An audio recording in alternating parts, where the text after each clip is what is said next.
How's it going, everybody?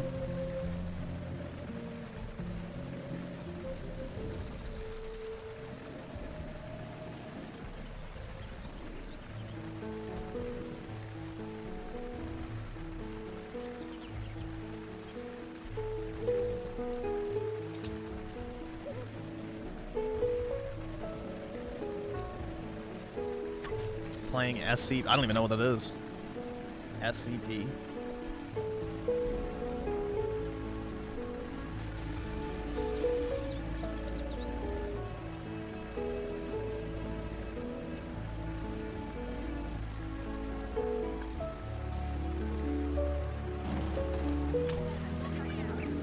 Oh, did they lower the score limit now?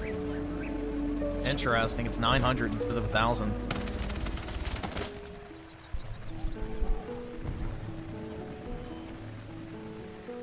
Raymond is not a real person. How so?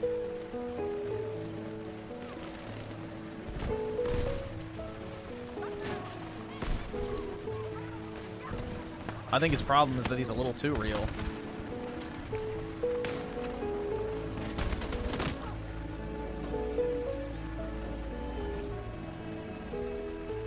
How was my day? Uneventful. Just lots of work and shit. Just got done walking my dog, so not too bad.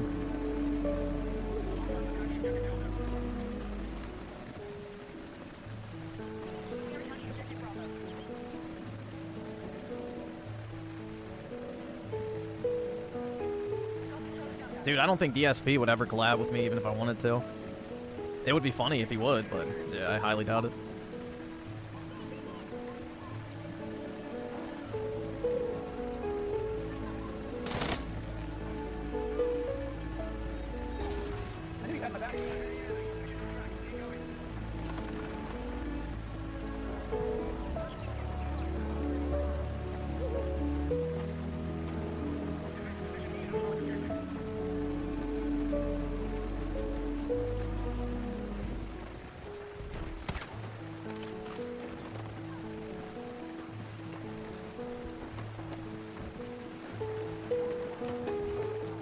No, I think it's going to be one of those situations, honestly, if Raymond finally gets some action. It's going to leave him more depressed than he was before. Because, you know, it'll... You know, it's basically like that realization that the thing you've been after all this time isn't even what you wanted in the first place.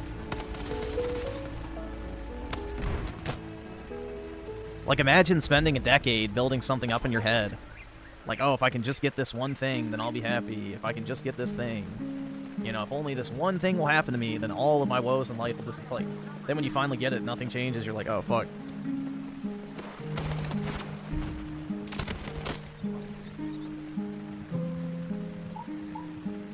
Nah, I'm not scalping the Rogue Ally. I don't really have an interest in buying one.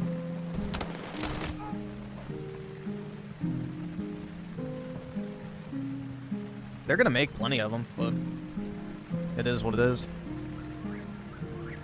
You should watch Linus's video. He ripped into it. Yeah, we can check it out.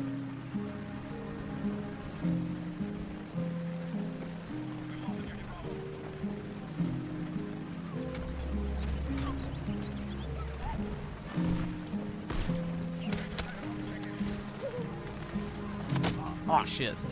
I didn't swap my gun fast enough.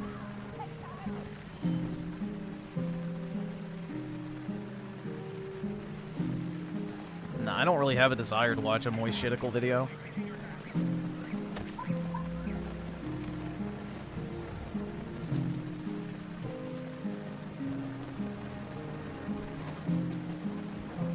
Yeah, I did see silver's up. It's like, what, 50-something an ounce now? I'm glad I bought that 10-ounce bar recently for like, I think I paid $3.90 for it, so. Like a few weeks ago.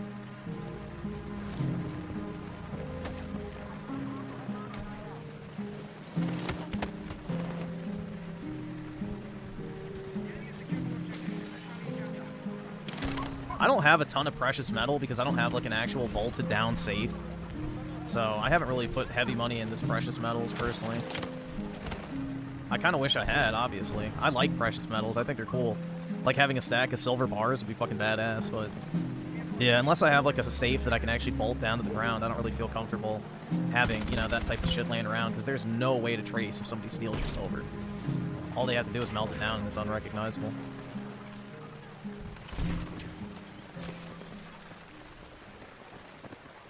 My dad has a bunch of silver, I'm pretty sure, but... Although I don't know if he still has it or not. Hopefully he does. Oh no, actually, I think he swapped it into gold a while back, never mind. And then stuck it in the, in like a safety deposit box. I think he's got like a bunch of, like the gold 1-ounce coins.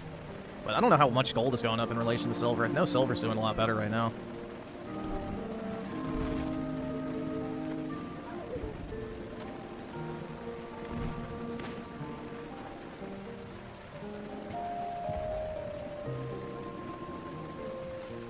All right, awesome. Thanks, nigga. All right. Die.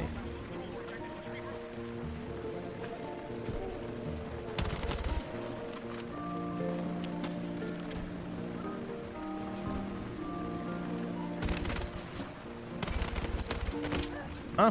You know, I'll take that.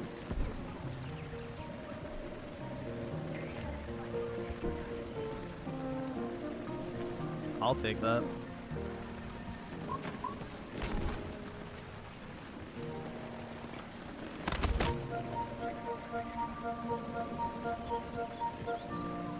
Gold jewelry usually depreciates unless gold really just shoots up, because most gold jewelry is not 24 karat, first off. And then also, jewelry has a massive markup on it because of the quote-unquote craftsmanship. So, you're not just paying the value of gold when you buy jewelry. You pay like a huge upcharge for the, you know, so-called craftsmanship of the piece. So, yeah, nah, you're better off just buying bullion.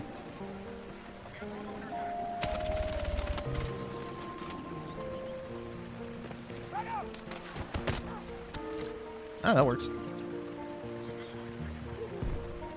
Oh, shit.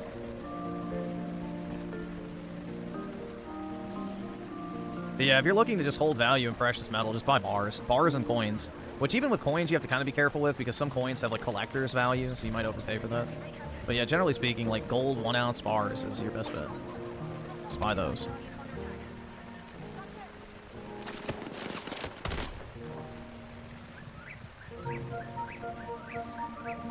Yeah, the only jewelry a guy should wear is his wedding ring and maybe a cross necklace. Like, again, that's a big maybe. I don't really think the necklace is worth having personally, but I'll permit that.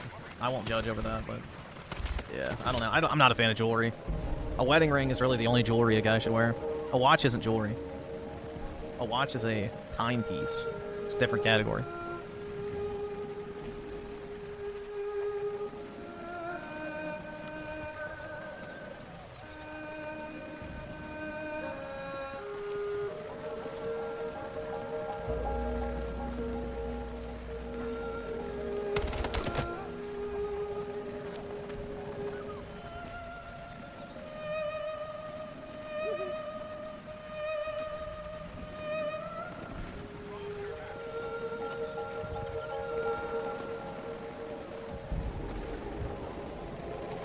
I mean, unless you're trying to impress Latinas, bro, like, guys really don't need jewelry.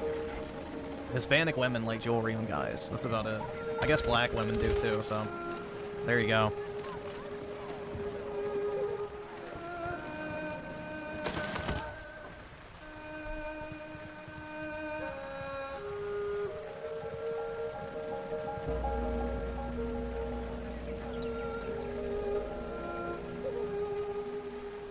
Yeah, I don't wear any jewelry. I mean, obviously.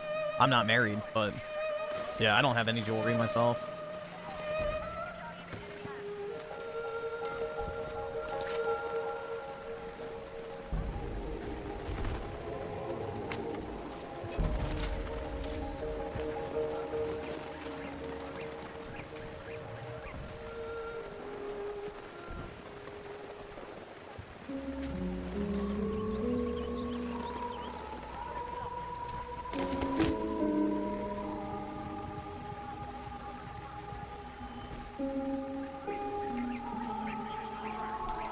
YouTube doesn't show that I'm live? Interesting.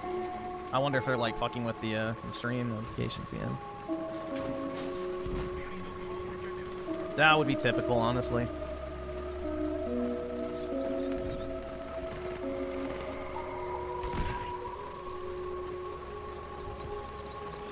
It was down earlier? Really? I didn't know that. Yeah, sometimes it fucks with the stream. I don't know. It's weird. Trying to understand what the fuck is going on with YouTube is just kind of a fruitless endeavor. Let's see. Juan with the 5, since you Jewed me out of my membership recommendation last time. Here's some monies now, so... Alright, I'll take a look. But appreciate it. Yeah, maybe the website's just fucked because it went down. I don't know. Who knows? Maybe we'll just have a small crowd tonight because nobody's going to get notified or have it pop up in their feed.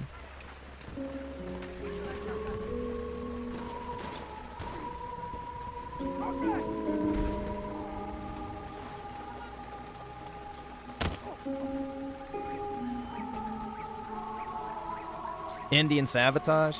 Yeah, I saw a quartering video in my feed today. I don't know how true it is, but apparently Twitter is getting rid of monetization and all the Jeets are upset.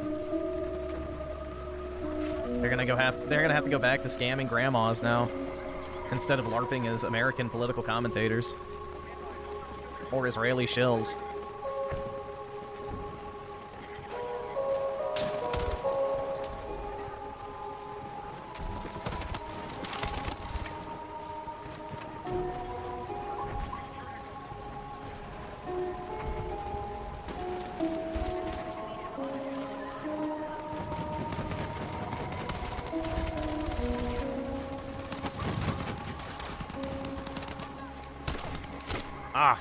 I should have swapped to my shotgun. Fuck, I forgot about that. Yup, Ian Miles Chong will have to go find a different grift.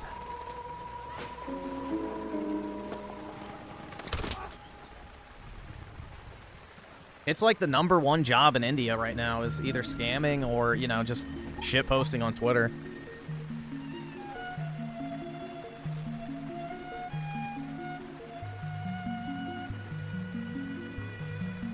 Yeah, I think Target and Walmart are just selling through their stock of Xbox stuff. I mean, there's not really anything to put in its place in the gaming sections anymore. Most of the gaming sections are so fucking bare bones nowadays anyway.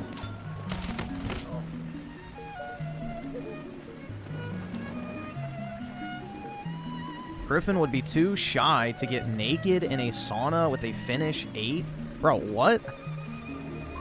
That is very fucking specific. Yeah, there's no chance I would get naked in front of some random fucking bitch. You're right.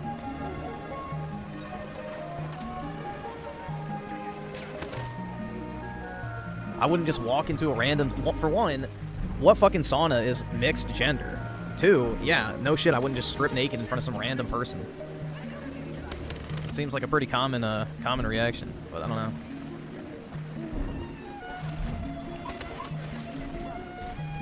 Oh, shit.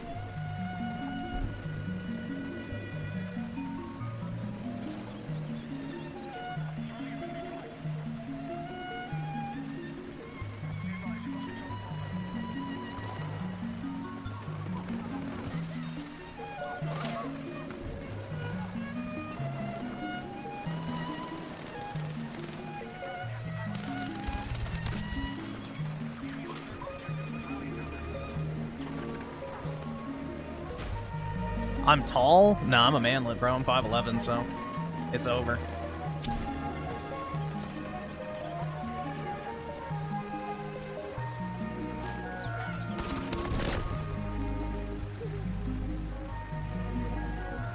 Handsome? Nope.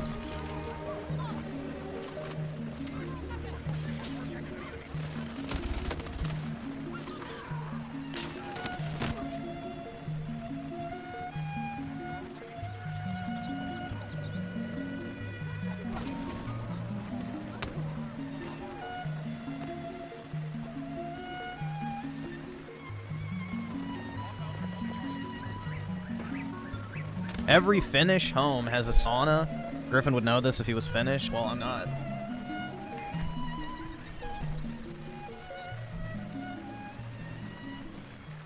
The only Finnish I'm familiar with is finishing inside of your mom.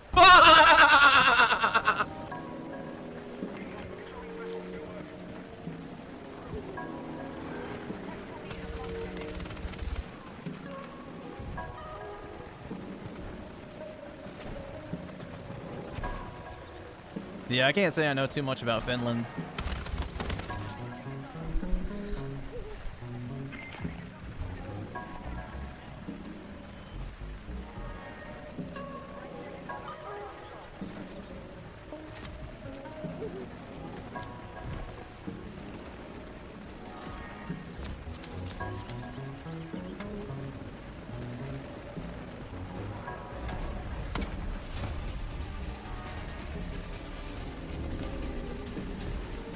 I watched this video earlier of a woman saying men's standards are higher than women. Yeah, that's objectively false.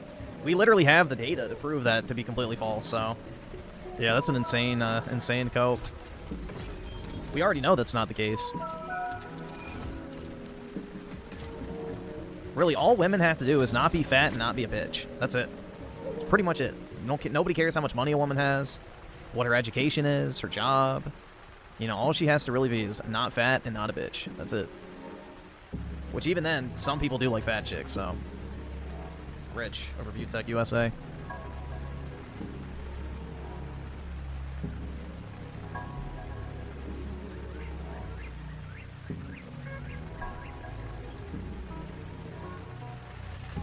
Like Griffin? Yeah, no.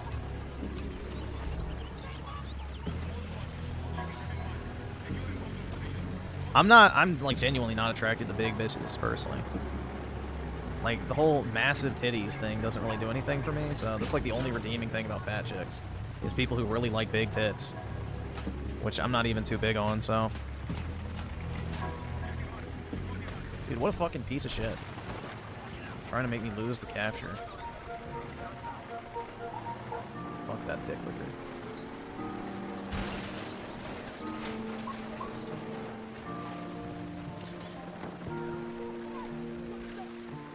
Dude, I hate the way that they set these up. I don't understand why they did this the way they did.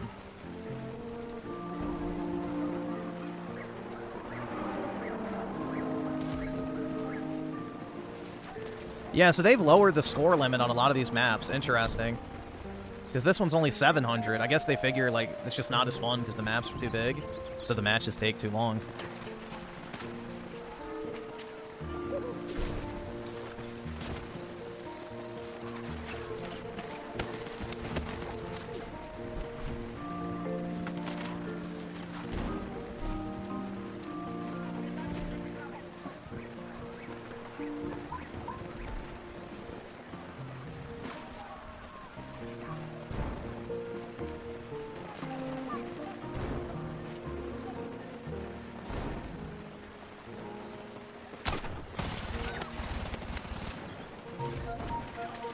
Dude, how the fuck?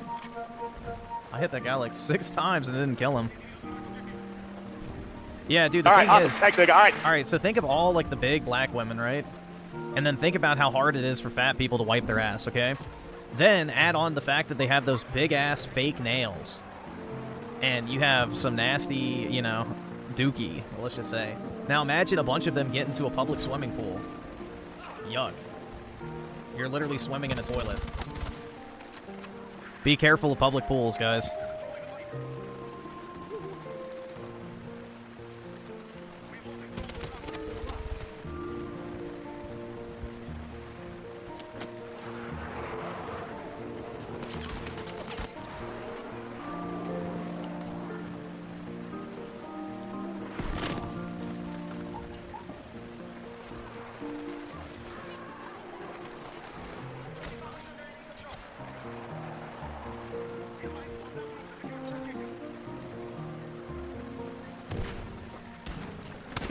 Ah, shit.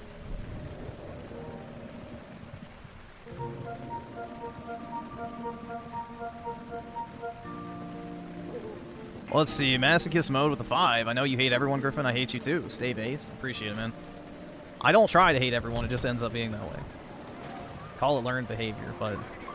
You know, once upon a time, a long time ago, I used to be a positive ray of sunshine. Not really, but... Definitely was a lot more positive in the past. That's for sure.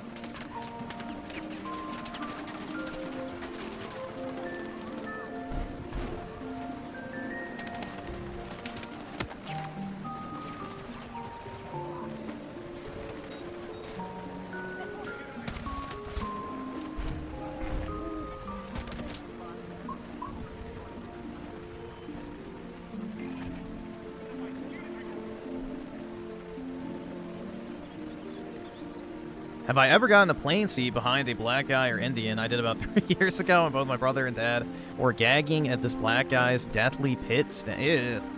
Yeah, that's terrible, man. People who don't wash their fucking armpits. I got lucky and just slept. No, I've the only time ever I've been on a plane with like a smell problem is there was a baby and it had like obviously a loaded diaper. But yeah, that was like the worst I've ever had.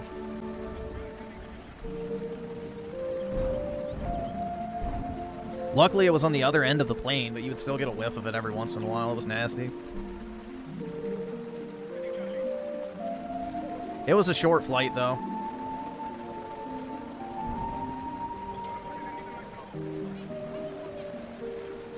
I have not watched any of the reviews for the ROG Ally, but we can check some out. I don't really have any interest in it, so I didn't watch any reviews on it yet. I don't plan on buying it. I don't need another gaming device I'm not going to use, so...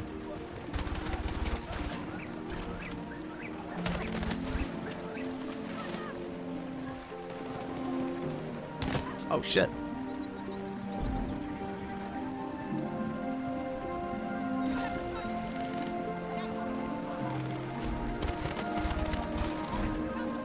I got my revenge. Oh, shit. Fuck. What song is playing in the background? Prince Rallis is saved from Twilight Princess.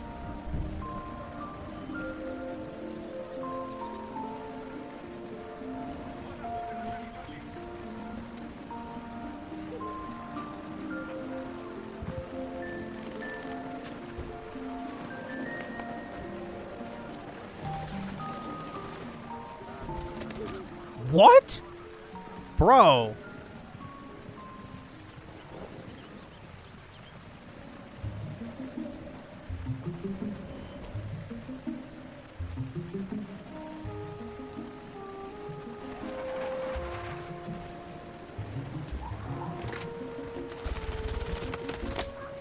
Okay. Griffin would definitely sell out his country. Probably not. But honestly, who knows? Do we even really have a country left anymore? I honestly don't know at this point.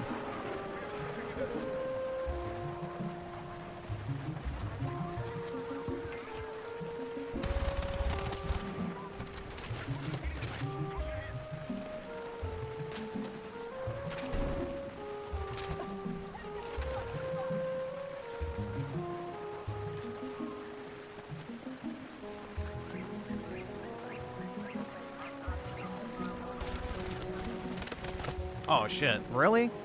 I didn't get that guy?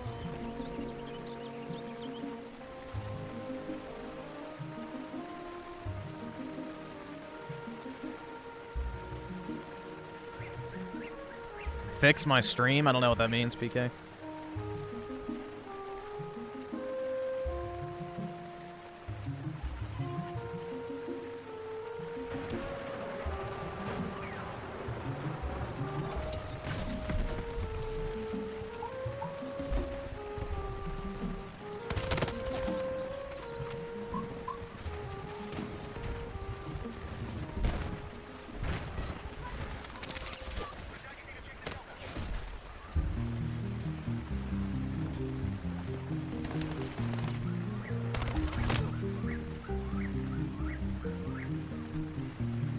Sad day for military cells ahead, getting sent to fight for the chosen people instead of the U.S. must be fucked. I don't think that's happening anytime soon.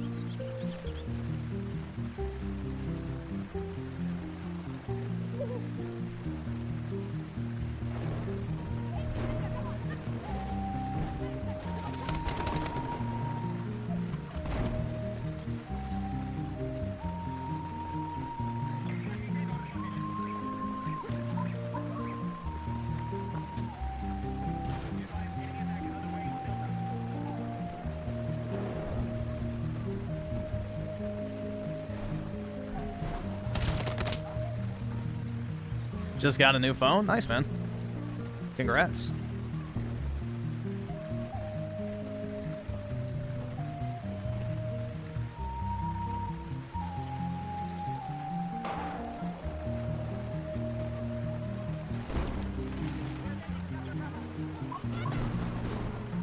Yeah, I mean, to be fair, like, if I was Jewish or whatever, I would like a ethno-state of only my people more than the U.S.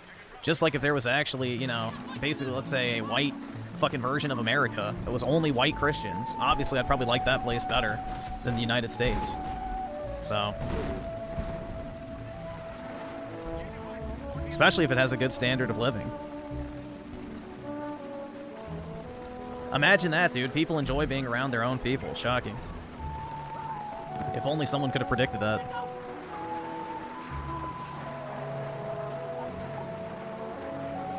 Yeah, the Groypers are just a bunch of leftists, bro. They're shilling Gavin Newsom, which is like all you need to know that you should not take them seriously. Nick has a hate boner for Trump because Trump rejected him. Because Nick actually thinks he's some sort of actual important political figure. He's essentially a political circus freak who people watch for entertainment value. No one actually takes him seriously.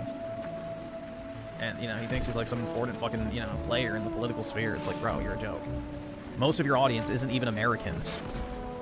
That's the irony of it all.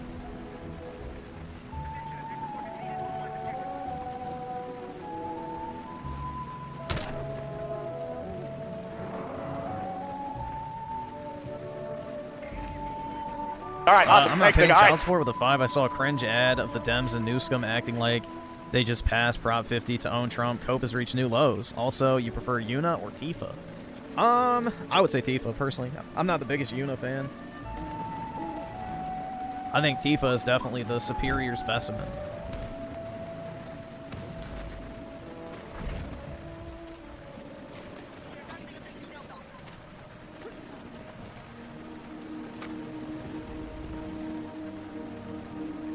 Yeah, I remember that story. Yeah, Nick asked Trump to step down and let Kanye be the candidate, and Trump kicked them out. Yeah, I remember that.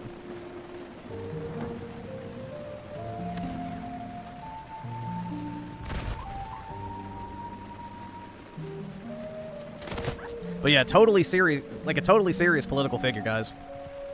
Totally serious political figure, guys. It's just like, definitely not a fucking circus clown. That's for sure.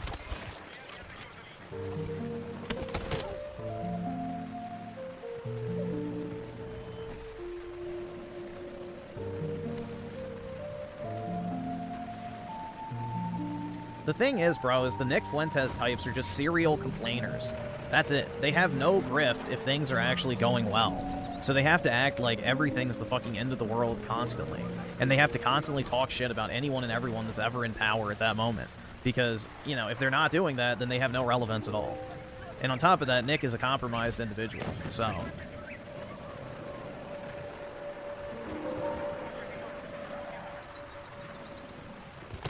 Oh, shit.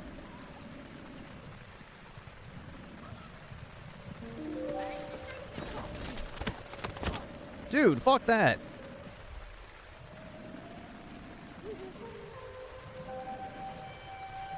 I don't know if Synthetic Man likes the Nick Fuentes, you know, shit or not. I've never heard him talk about it.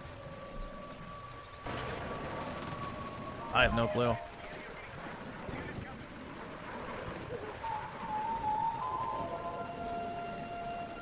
We know at least he doesn't share his affinity for Catboys, hopefully.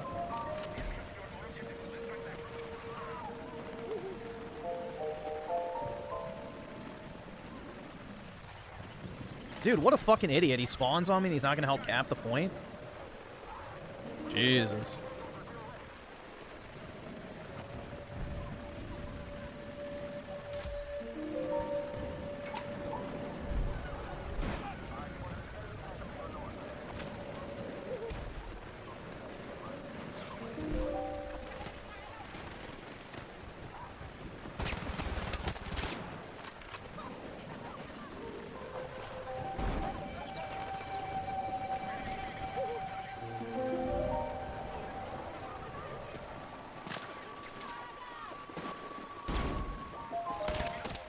Alright, I took him with me, but nobody else is on... Okay. Yeah, somebody's on the point. I need a medic!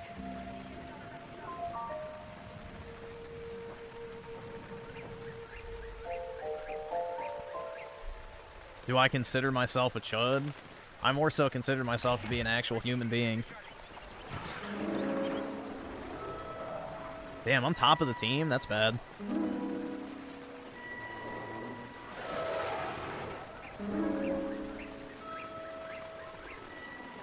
Dude, that's a bad sign when I'm top of the team. And a real hero? Fuck.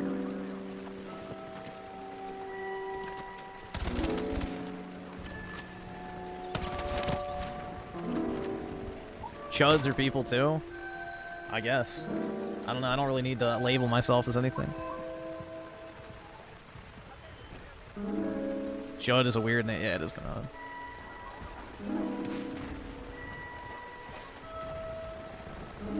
Oh, there we go. We lost. Dude, I'm top of the lobby. What the hell? Jeez. That's bad.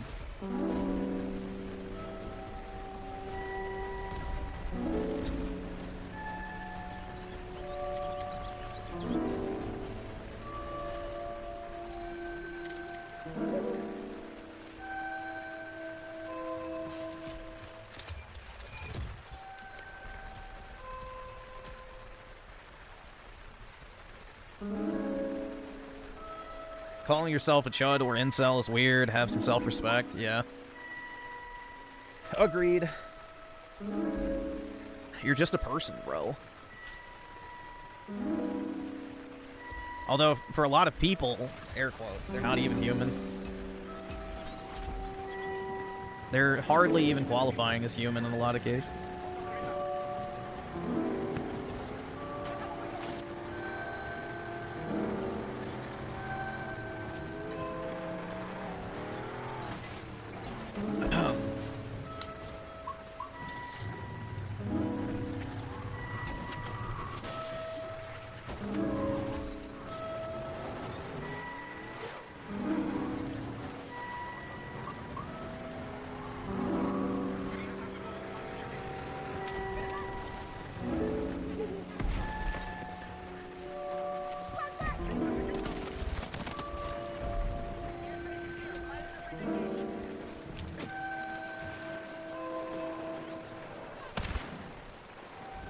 Wow, they weren't in the corner.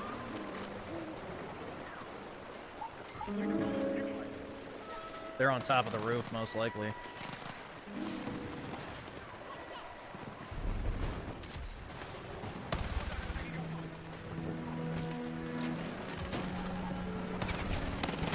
Ah, shit, I ran out of ammo.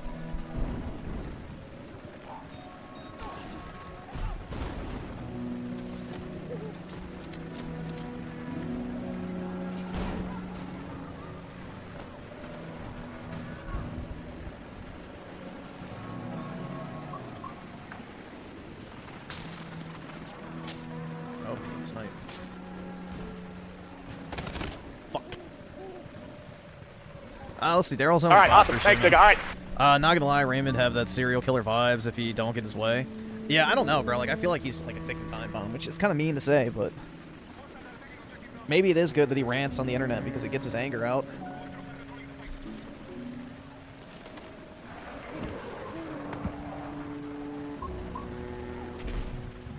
I can't afford this shit!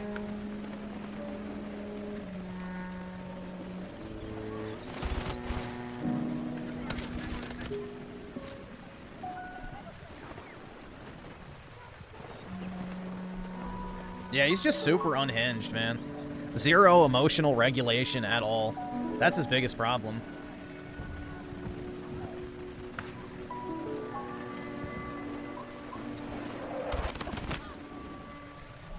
Let's see. I'm not paying child support with the 2. Who did you go with in Ass Effect? Liara.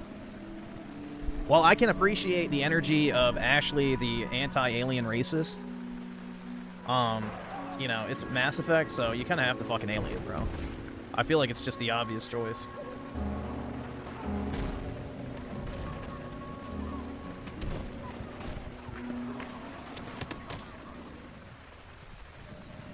The rants are Kino, though? I guess so. Dare I say it? Hateful comments. You're a whore. You're a fucking whore. Open your wallet, Jack, and give me all of your money. Gaming! Yeah, his channel's just called Raymond Thoughts and Mind.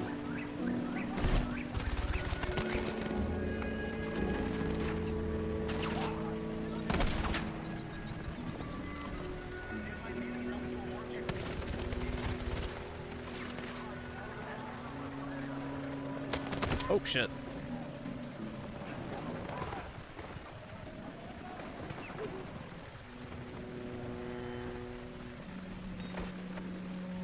I swear on my kids, I don't get the munchies. Because he does YouTube full time. It's his job. So, he doesn't work. He just does YouTube.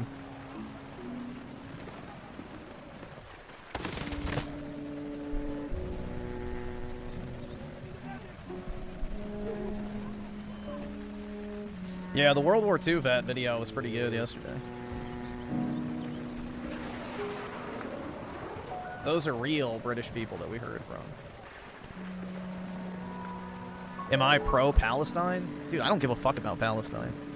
Palestine could get nuked tomorrow and I wouldn't even blink. I don't care. I'm not worried about Sandland at all.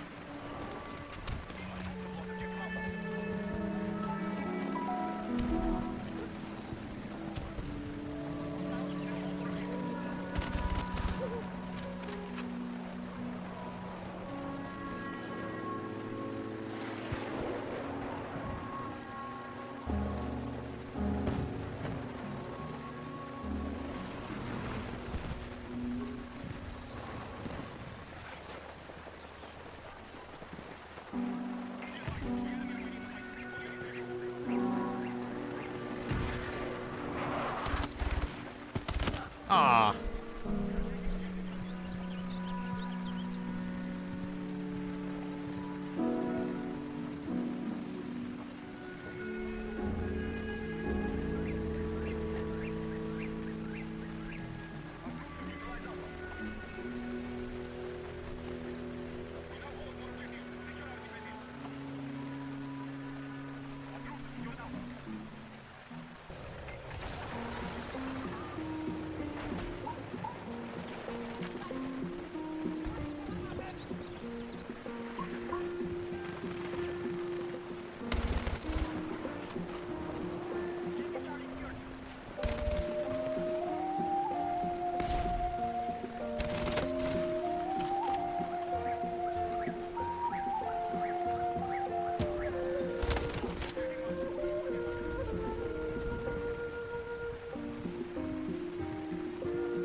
The Holy Roman Empire was the best Roman Empire? I guess, but I don't know if I'd go that far. The best Roman Empire was the actual Roman Empire.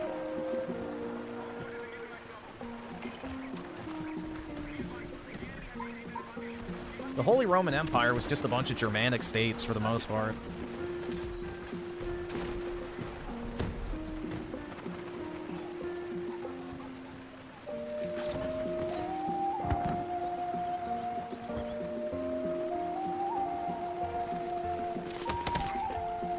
What would I do if I found out I had Jewish ancestry? Absolutely nothing different. Other than maybe I would apply for my Israeli passport so I could commit some crimes and flee the country.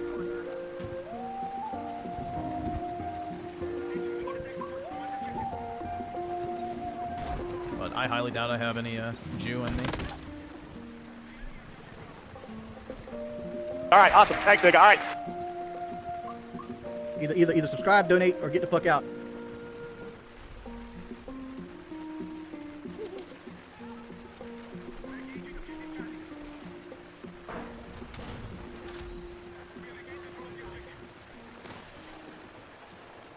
I don't really buy into those DNA tests, personally. I think they're kind of just bullshit. But, I don't know. Maybe they're legit, maybe they're not. I don't really know if I would place much weight behind it, though.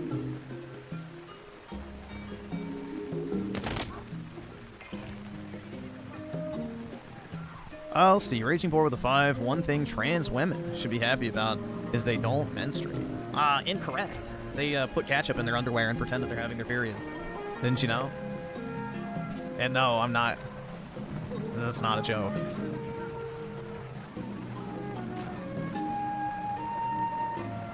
It's completely normal, guys. Completely normal people. They're just like you and me.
Ah, shit.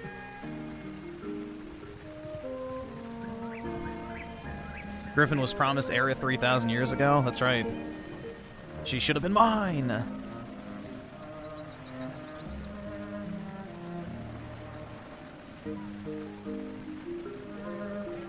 Let's see. PK with the 16 months.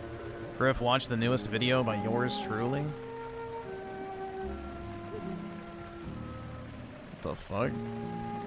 Smile before you go. Smile. I do have some.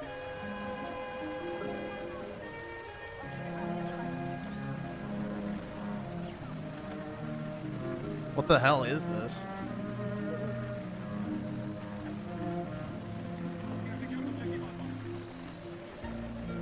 Griff is a scammer. Okay.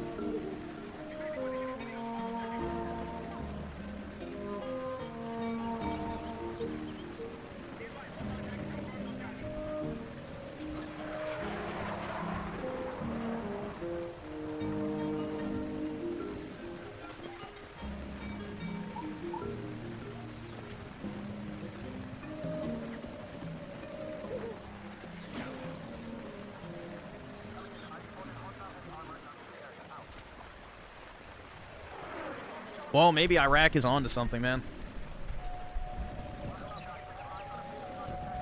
We should pass something like that, too.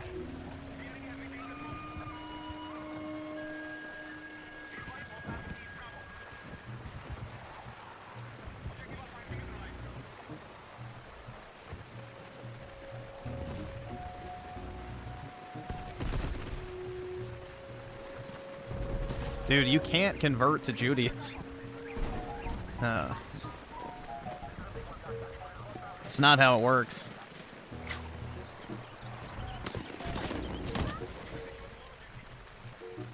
You'll never be one of them.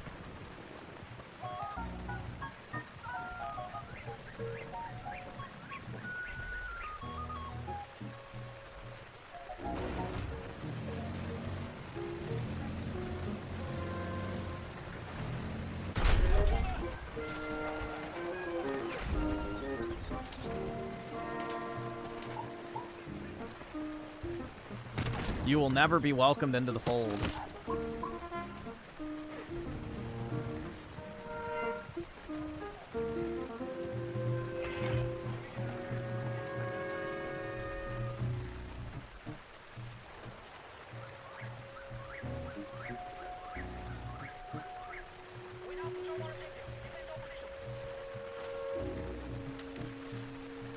Shit, if your dad's not a Jew, they still look down on... Yeah. They're obsessed with purity of the blood, so... Being Jewish is more so about how you're born than what you believe. They have more respect for secular Jews than they do people of non-Jewish lineage who believe in Judaism as a religion. So...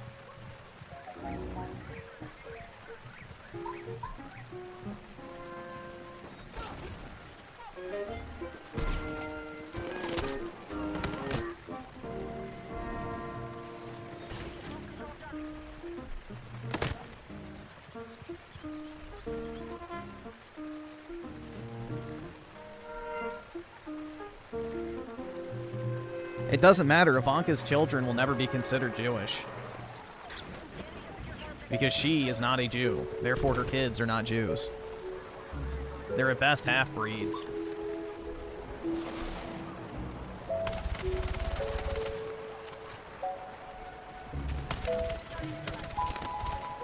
I wonder why I didn't get credit for killing that guy. That's why the Israelis are, like, begging Jewish men to actually marry Jewish women.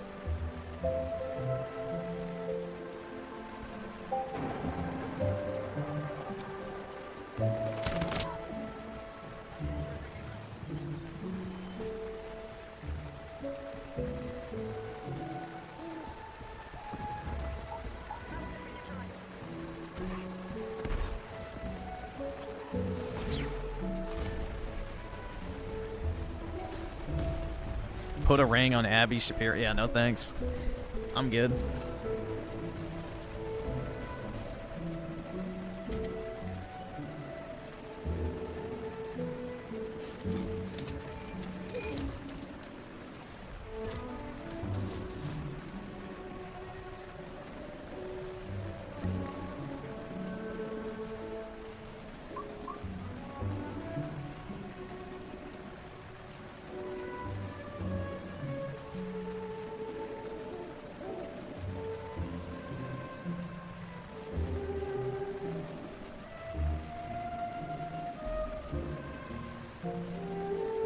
If a Jewish woman marries an Arab Muslim, what are the kids? They're ethnically Jewish.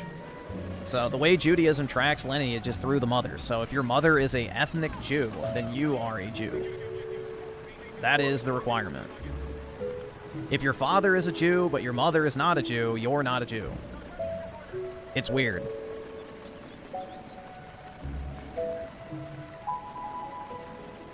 They don't consider you to be a real Jew unless your mother is a Jew.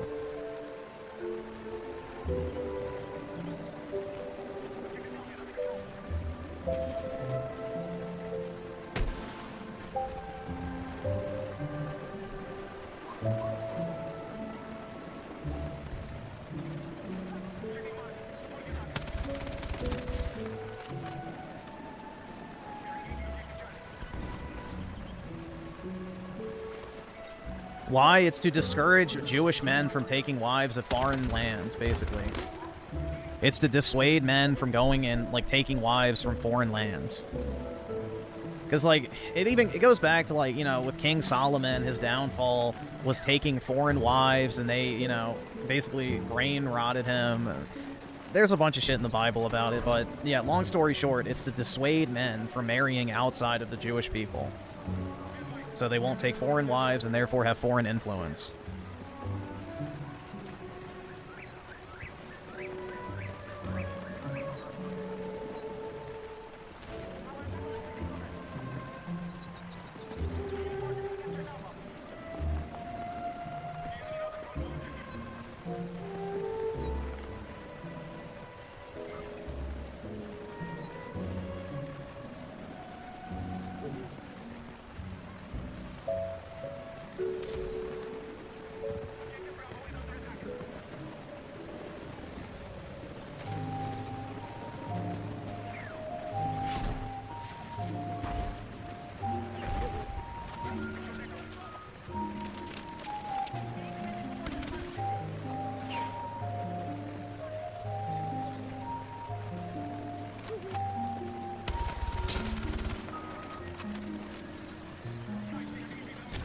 Oh, shit. What hit me? Oh, a claymore, okay. Is that guy really not gonna run me? Fuck him.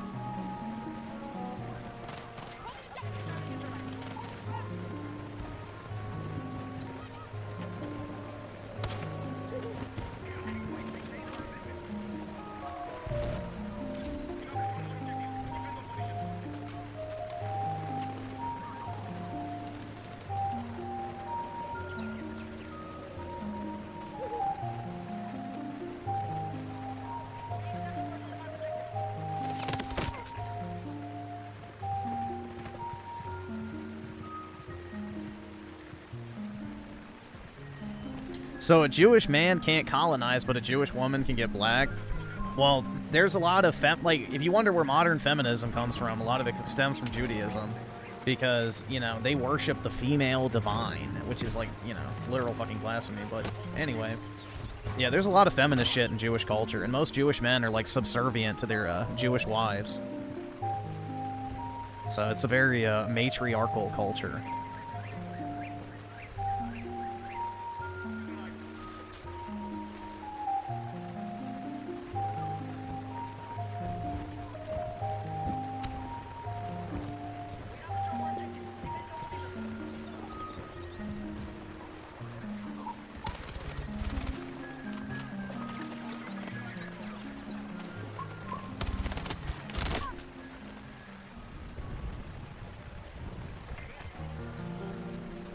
Yeah, they view God as having a divine feminine side. It's weird, bro.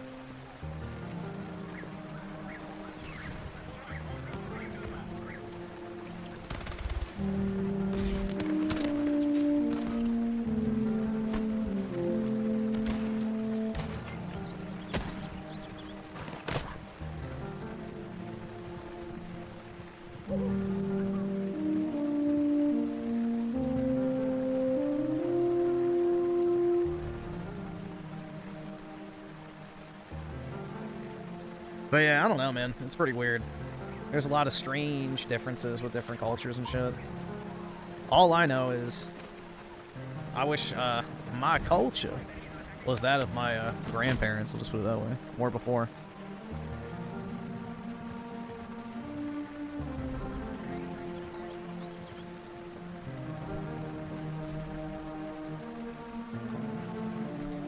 Dude, Mormons believe that God is not a real God, but instead he's a fucking celestial body that has inherited a fucking planet. Like, dude, the whole Mormon faith is weird, bro. We watched the fucking cartoon. Like, they believe that, you know, he's like a star child from a race of advanced beings that created the earth and humanity and all this. It's fucking weird, man.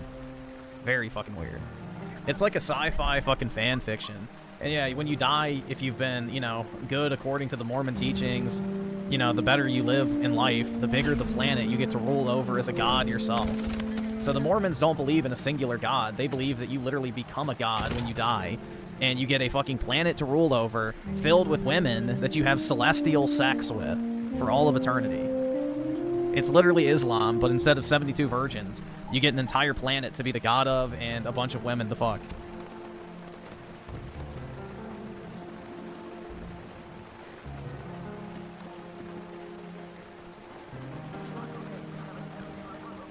So if you want to have plenty of fine-ass celestial bitches to have celestial sex with, you better give all your money to the Mormon church.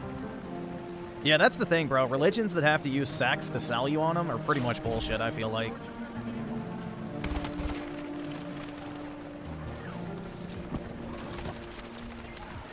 You know, in the same religion that tells you lust is a sin, your reward for being a good person is getting, like, unlimited sex in the afterlife? Like, that doesn't make any fucking sense. That doesn't make any fucking sense. Like, lust is bad, but you're allowed to lust after your 72 virgins or planet of celestial fucking women? Like...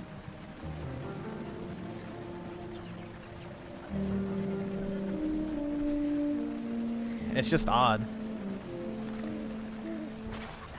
Not very consistent, let's just say.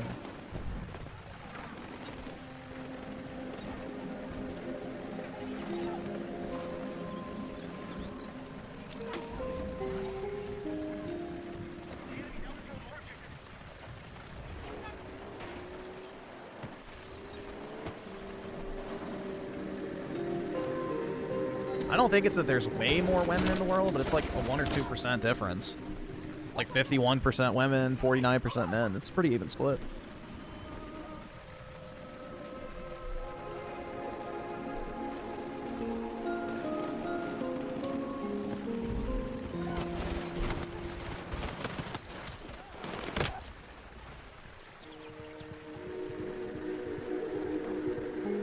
Some men, like Raymond, are just too far gone to ever get a woman. Yeah, just like me. It's over, dude.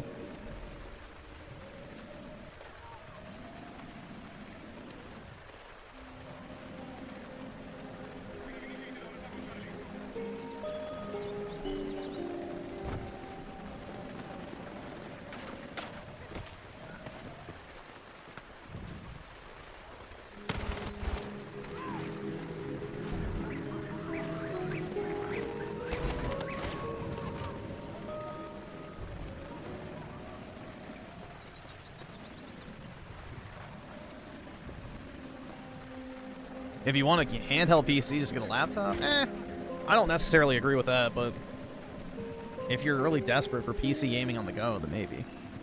I don't know. I just don't really want to carry around a gaming PC. I'd rather just have a dedicated Switch 2 or something like that. Like, I'll take a dedicated handheld gaming device versus stuff. A Windows computer masquerading as one.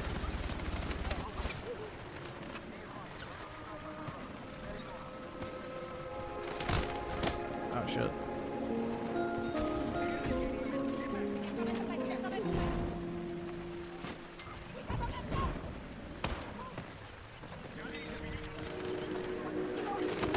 Oh, fuck me.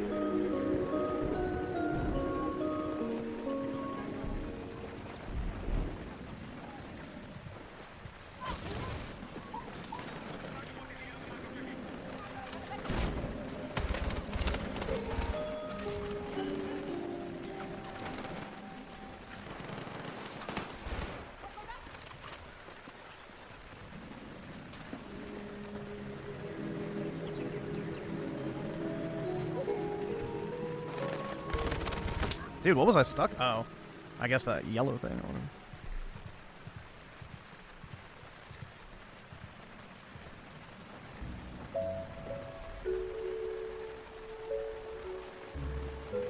Yeah, gaming laptops, the battery life generally sucks on them. They're super fucking loud. They get hot as hell. The performance isn't that great. Like, and then you have like the aspect of when you use it as an actual laptop, the battery life is just really shitty.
Fuck!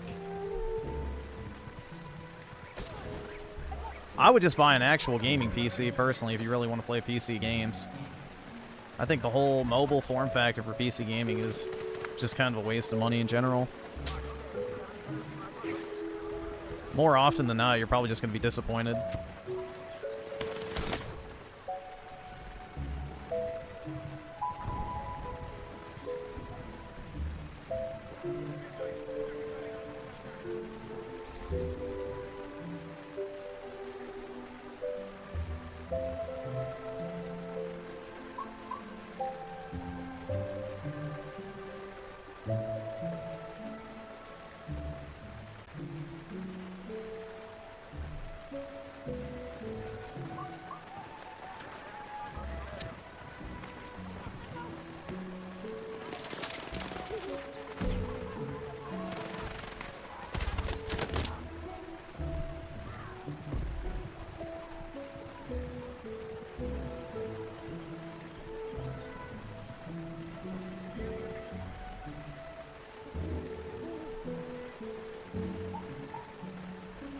Alright, well I think it's pretty safe to say we won this match.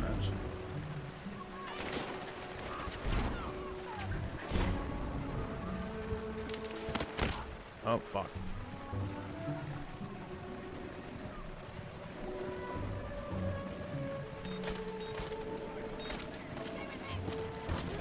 Thanks so much. Oh, shit. Damn, I can't win, man.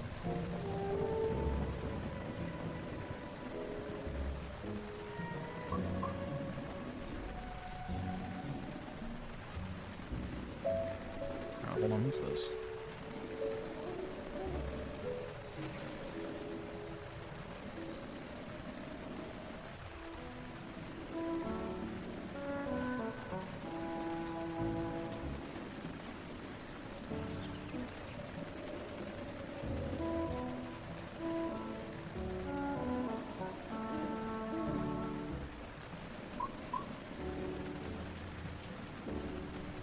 All right, there we go.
Oh, those. Yeah, these matches are much better now that it's like the reduced time. It's way more digestible, I would say. You're not sitting there for like 40 minutes now. I don't know exactly how long that, 22 minutes, yeah. That's a good length.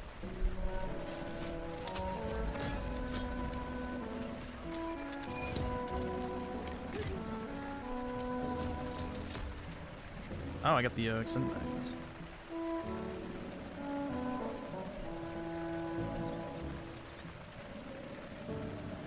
Nah, dude, Windows 8 was the best version. Windows 8 is underrated.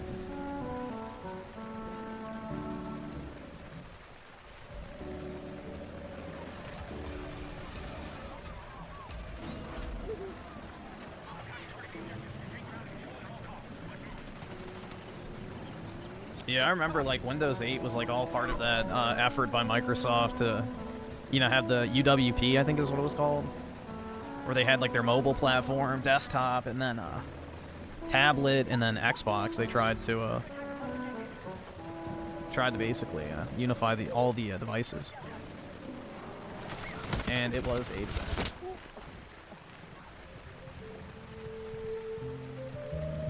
Am I a member of the Irish mob? No. At least not last time I checked.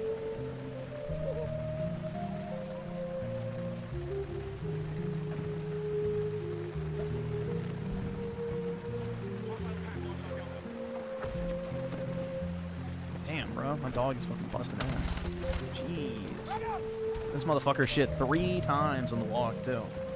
So it's not like he needs to poop. He's just ripping ass for the sake of it.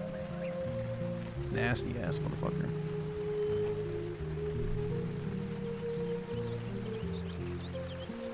Windows 11 just made you fill your PC with ads and AI? Yeah.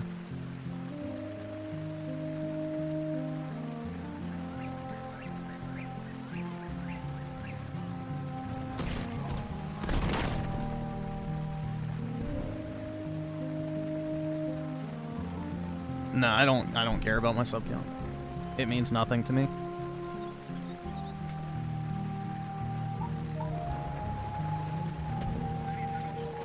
If I uploaded more frequently, it would go back up, but I don't know.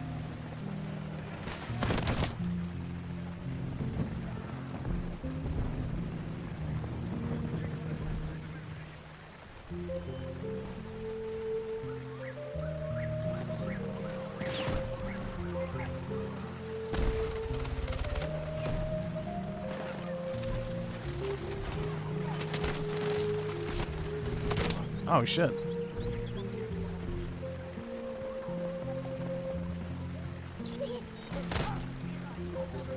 Yo, why couldn't I shoot? What? Bro, what was that shit? Oh my god. I got revived and it wouldn't even let me pull my gun up and I was already fucking dead. Jeez.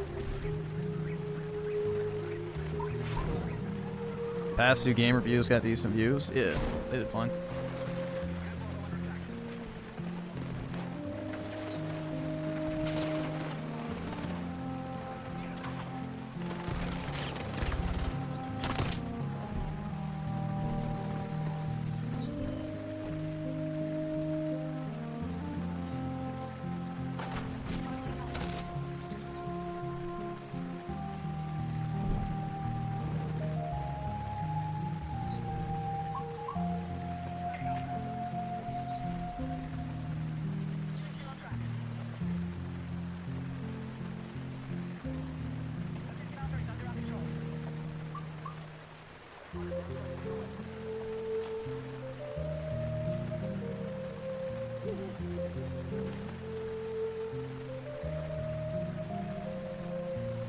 Nah, I'm not. I have Pokemon pre-ordered, but I'm not buying it digital, so if I get my physical copy, I don't even know when it comes out. Is it tomorrow or Friday? I don't even know when it releases, but yeah, if I get my copy, maybe I'll stream it, but I highly doubt I'm going to finish it, but we'll see. I'll probably make a low-effort video shitting on it.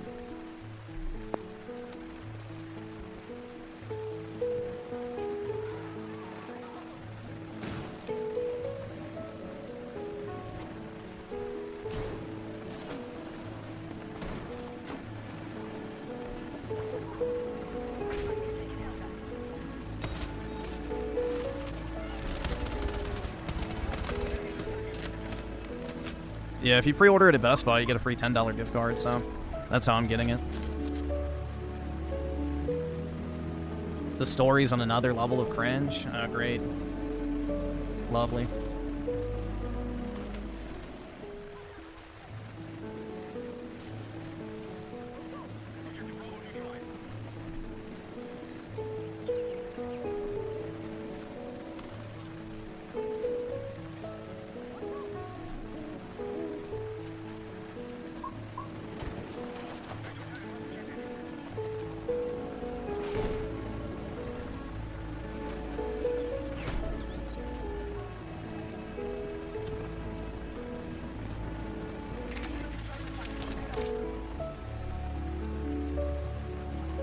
Griffin really too soft? Yeah, probably.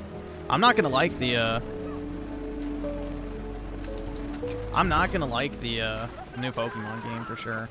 The gameplay already looks like ass, so they had the opportunity to do like a cool, you know, I don't.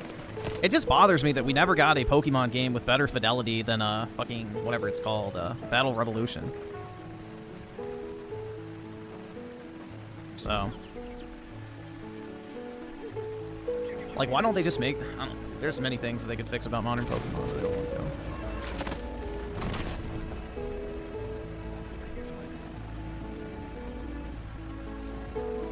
My community post on Yote was trash. You only hate the game because you play as a woman? That's right, dude. Hell yeah. It's only one of many reasons.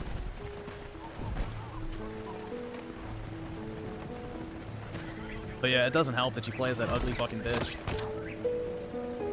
I know math is hard when you're an idiot, but like if you're a broke boy, just say so.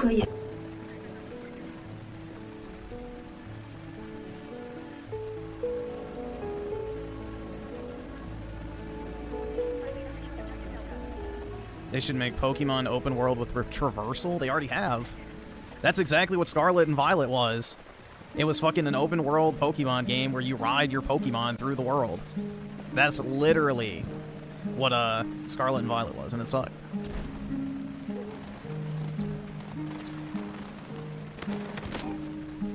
So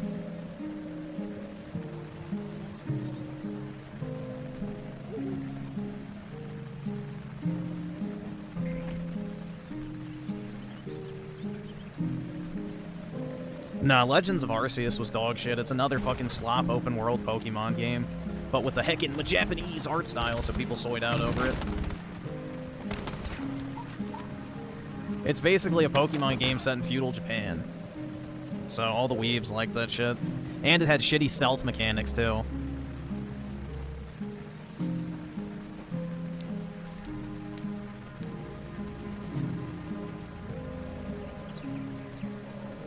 Let's Go Pikachu is fine, but the catching mechanics are kind of bad. That's like the worst part. Why do I time out people who disagree with me? When have I done that? I mean, I can do it real quick if you'd like. Here you go.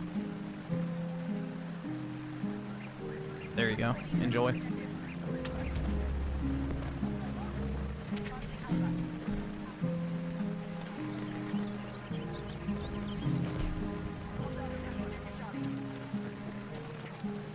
I mean, if you want to accuse me of something, I might as well, you know, fit the bill. So there you go.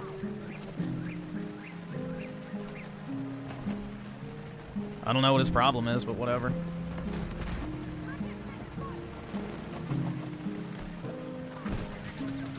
The Diamond and Pearl remakes, personally, I like, even with the ugly-ass chibi art style.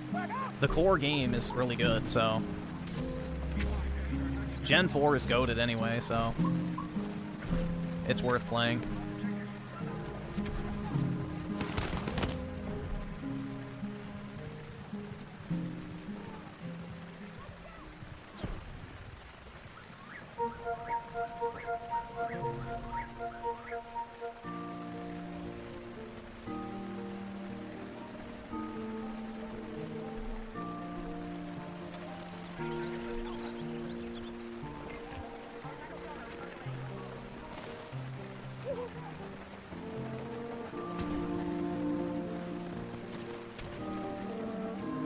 Yeah, it's objective. Like, Diamond Pearl are way better than fucking Sword and Shield or Scarlet Violet. So, I think it's better than Let's Go as well. And definitely Legends Arceus, and I guess now Legends ZA.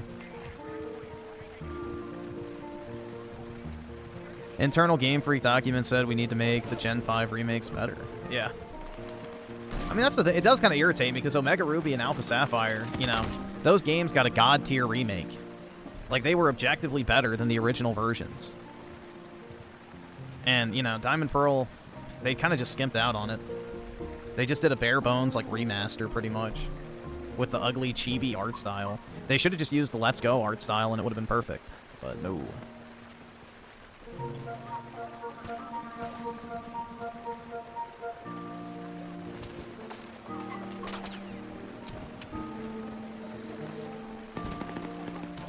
But yeah, it's just the unfortunate truth that there's probably never going to be another good Pokemon game.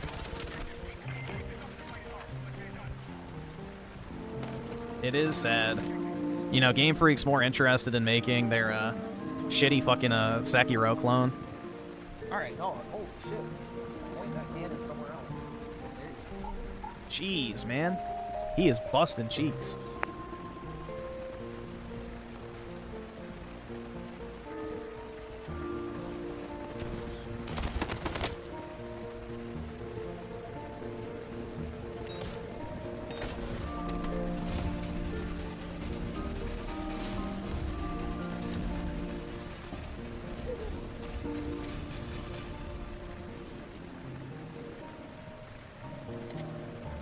El Palo turd greater than modern. It's possible. All right, let me refresh the super chat feed. Oh, man.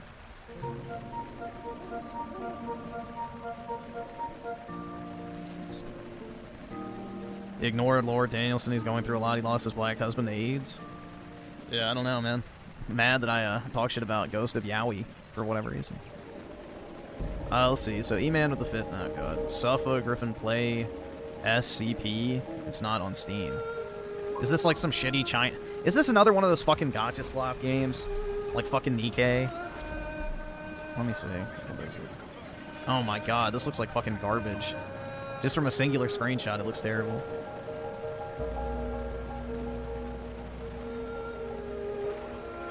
You have to download it from this 200 megabytes, Jesus. Yeah, that's gonna be terrible.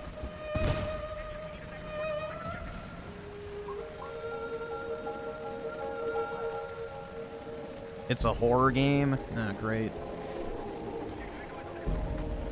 Well, I'm gonna fall asleep.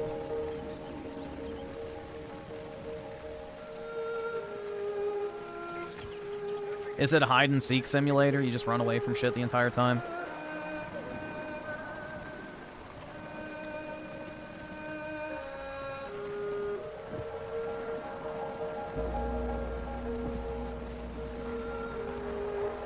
Oh, my chat just crashed.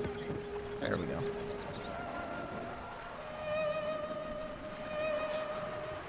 All right, awesome. Thanks, nigga. All right.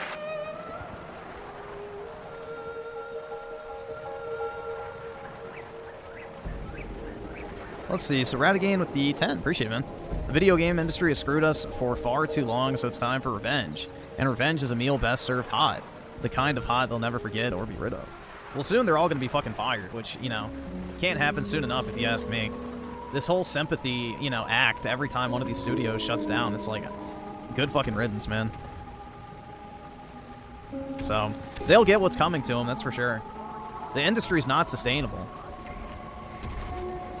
And that's the long and short of it is, you know, all these people who, you know, are so cocky are not going to be around for much longer. Especially in their current capacity, or even at all.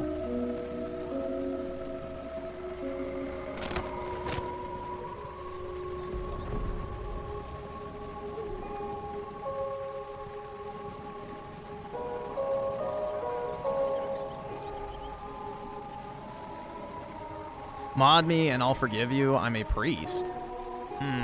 I don't know.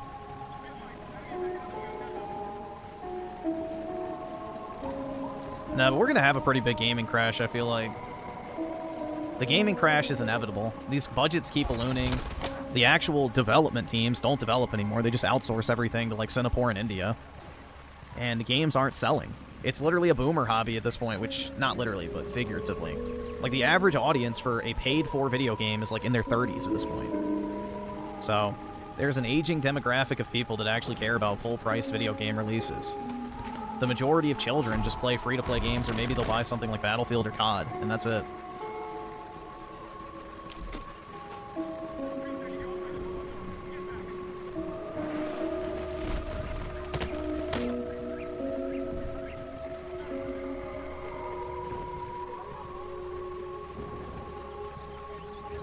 We like Fortnite? Absolutely, dude.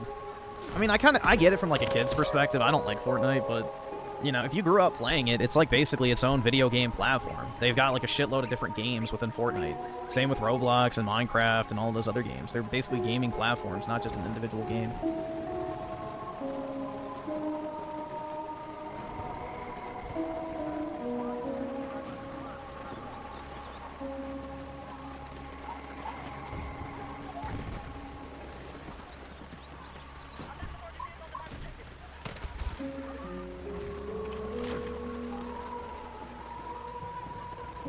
Yeah, Halo could have been if it had the proper forge tools and stuff, but 343 hates actually making something of their games, I guess, nowadays.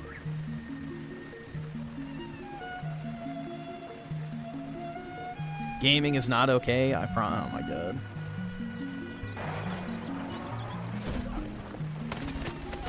What? Dude, I rained fucking bullets on that fucker.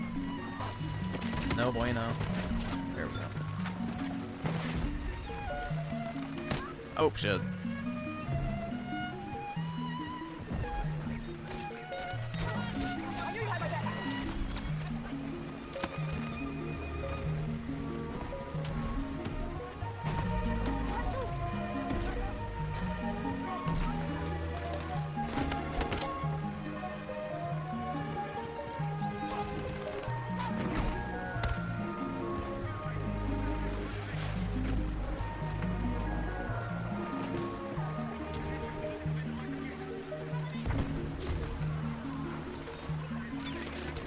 Oh, shit. Fuck. I got launched up.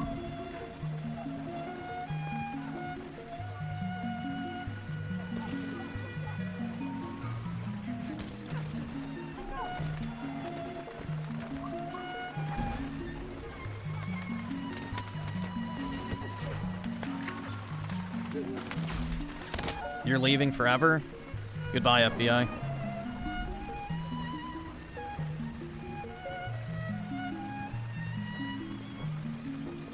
There's nothing to enjoy anymore. Gaming has gotten stale.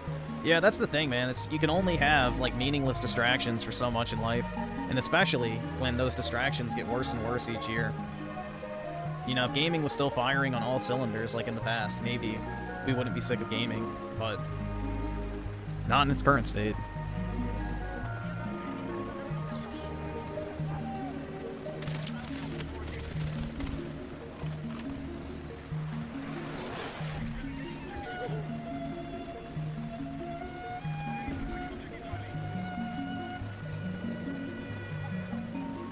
Another problem comparing old game prices is how fast the industry moves. Borderlands can't charge 70 when the next big game comes out in 3 days and is also 70.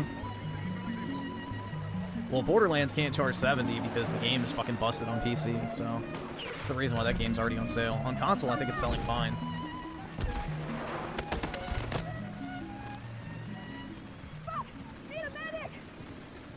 Come on, real poon smacker, come over here.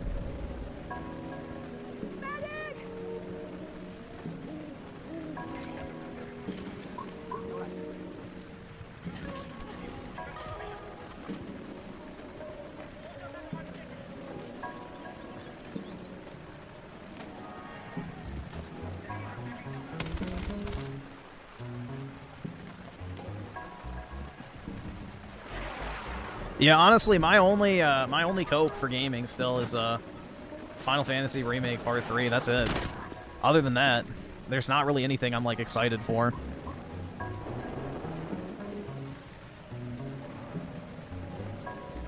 Imagine Griffin but happy? Yeah, imagine. I would say I was happier back in like 2020 to 2022, maybe 2023. But I don't know, man. It's hard to be happy these days.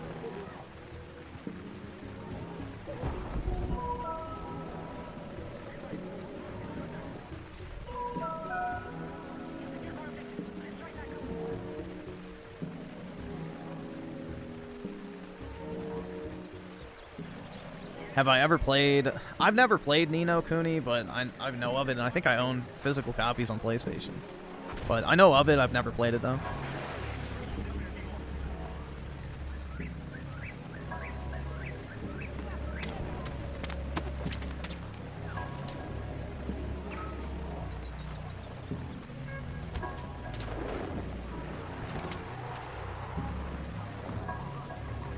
You're gonna start drinking, BK? Uh-oh.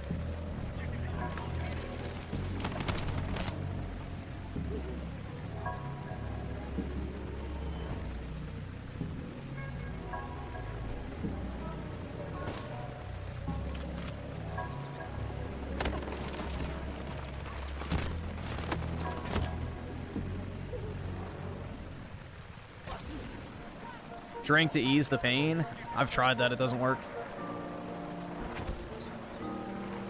Nothing does.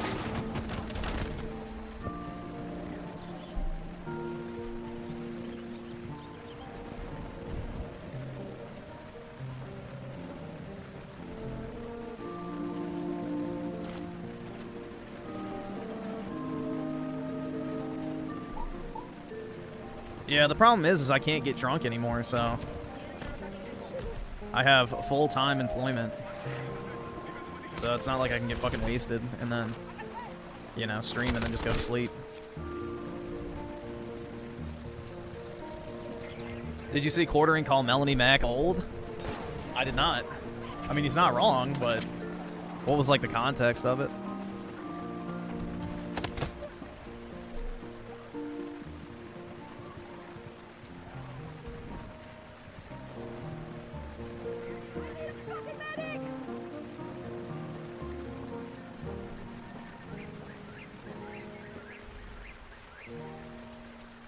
Damn, rejected. She is old? Yeah. Griff is so demoralized nowadays that even when I accuse him of being a pedo, he just accepts it. I miss when he got really angry at me. It's over, that's right. I just don't have that dog in me anymore.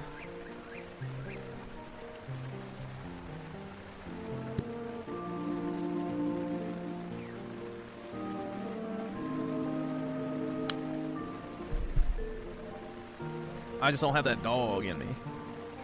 Yeah, I'll probably buy Crimson Desert. It looks mildly intriguing. More so to just see if it lives up to the footage. Because the footage kind of looks unbelievable if you ask me, but I would like to be proven incorrect. I know Black Desert Online has like the flashy-ass combat, but some of the stuff you can do in that Crimson Desert game just kind of looks like really fucking advanced compared to other games.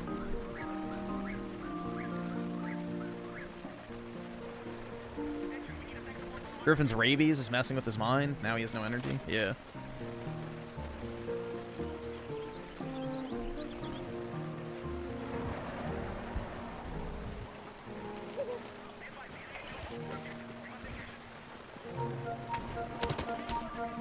No, I have rabies, but like...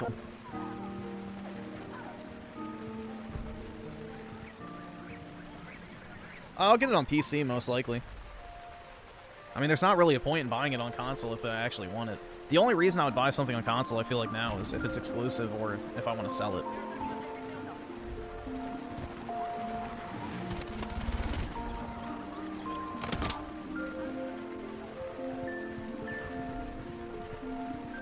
So I don't have any issues with OBS running with games anymore, so...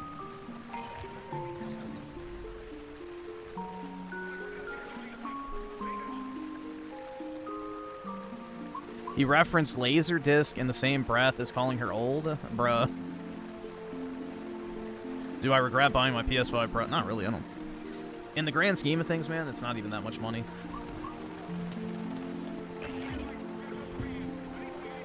What I do regret is not selling my base PS5, which I need to do. It just literally is sitting on the shelf next to me. I haven't turned it on in a year. So that definitely needs to go.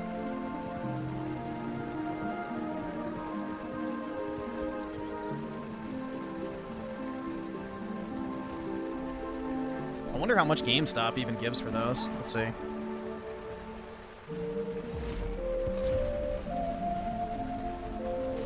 GameStop. Let's trade in consoles. So the PS5, is that with the disc drive? Yes.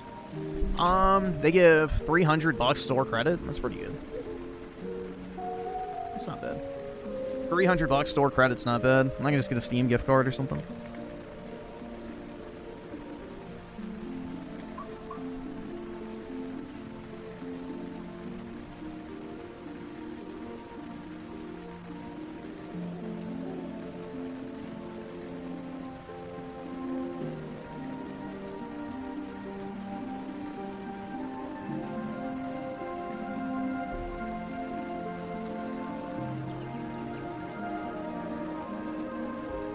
Dude, why the fuck are Ancient Muse so expensive?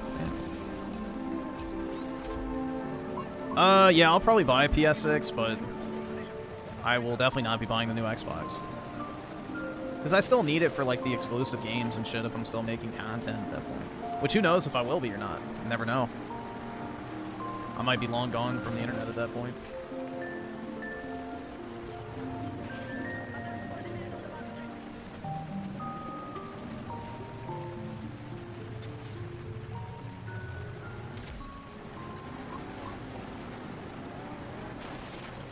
Oh, shit.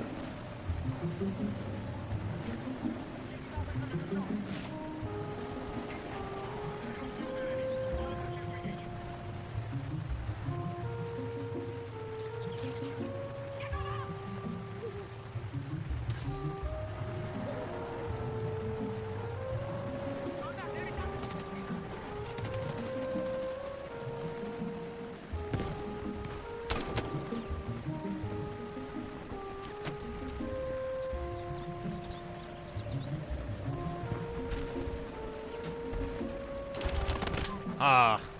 Oh, there goes the chat shit.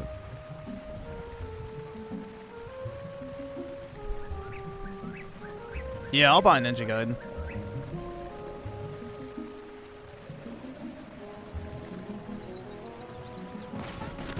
Oh, fuck.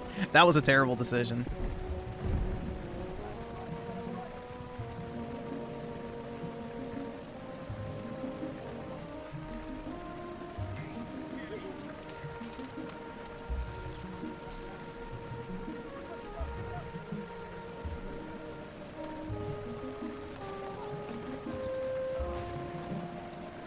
Yeah, I need to make sure my Game Pass membership isn't on recurring, because I'm pretty sure my stacked membership is about to run out.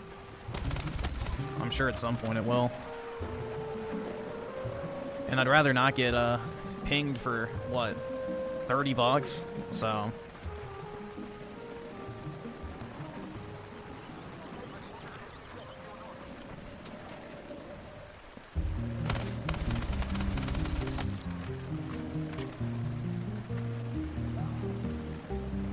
I have no reason to buy a Steam console. I don't even use my Steam Deck, so... No, I have a computer. I already have a Steam console.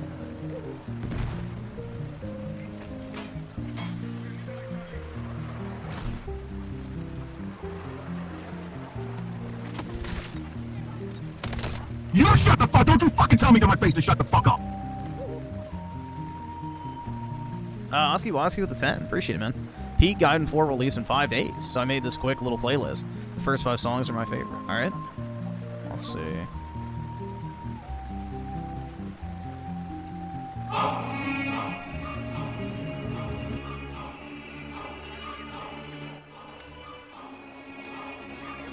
Alright, that looks like it's good level-wise. Appreciate it, man. If it wasn't for emulation, my Steam Deck would never turn on.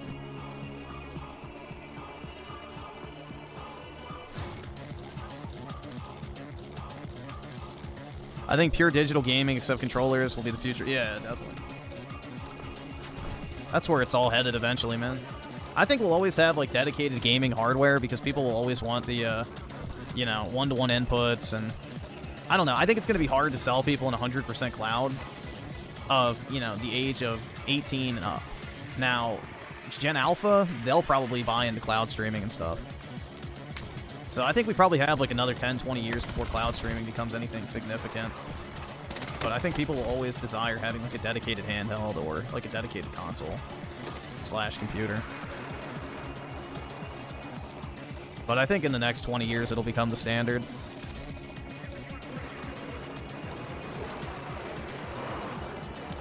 I mean, I just remember like when I played Google Stadia, it literally was almost impossible to tell I was streaming, so Google Stadia was my best streaming experience I had, I would say. That shit worked really well. The pricing just fucking sucked. You had to buy the games and then pay a fee to play them. It's like, what the fuck? No thanks.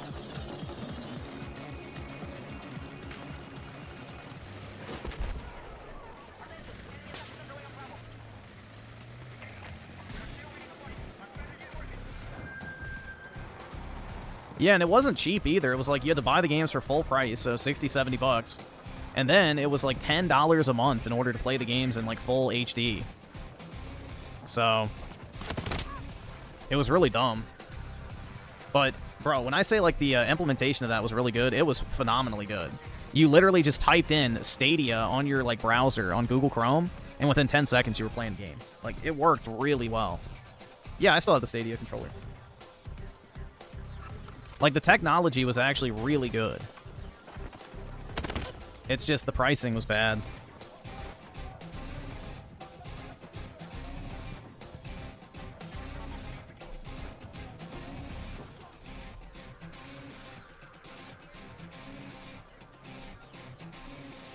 Yeah, I think Gen Alpha is going to be kind of the cutoff for people who give a shit about physical gaming hardware, because most Gen Alphas just play games on their fucking iPads or phones. They don't even give a shit about, like, a Nintendo Switch or, you know, PlayStation or PC for the most part. They just play mobile slop.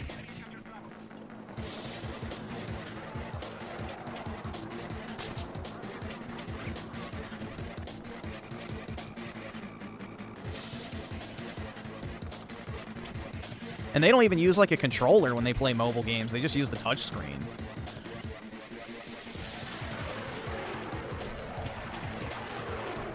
So they don't even give a shit about using an actual physical controller a lot of the times. Especially over in Asia, man. They've, like, completely embraced the touchscreen gaming. So that's where we're headed.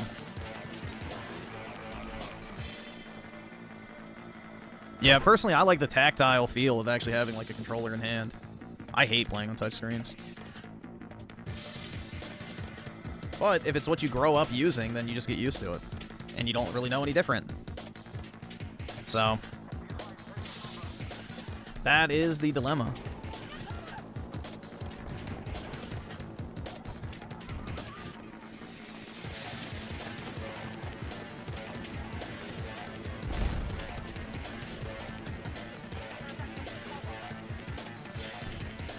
Look at this guy bitching. Bro, stop getting in the jet. We got the fun police over here.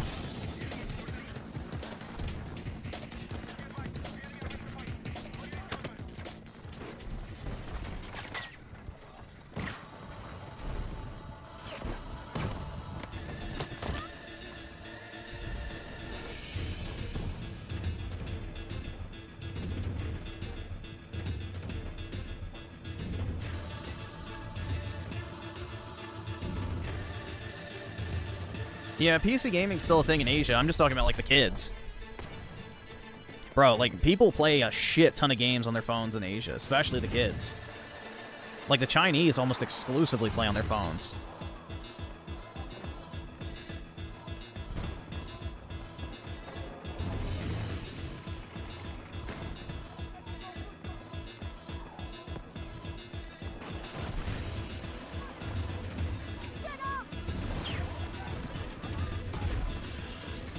Dude, I actually... Oh, damage assist. I was about to say, I actually got somebody with that grenade.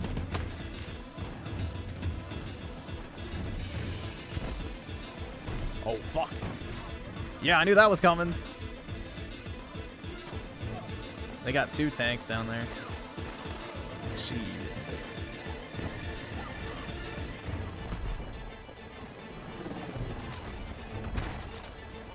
Dude, most people have a gambling problem nowadays. Like, gambling is a huge issue. Do I have base set Pokemon? No, I actually don't have any base set cards right now. I used to have a base set Venusaur, but I sold it. I got it in a trade.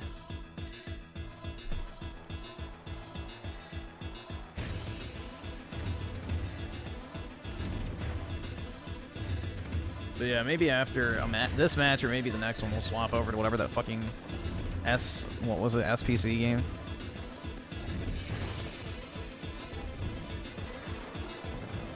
It should be downloaded by now. Who paid me? E-Man.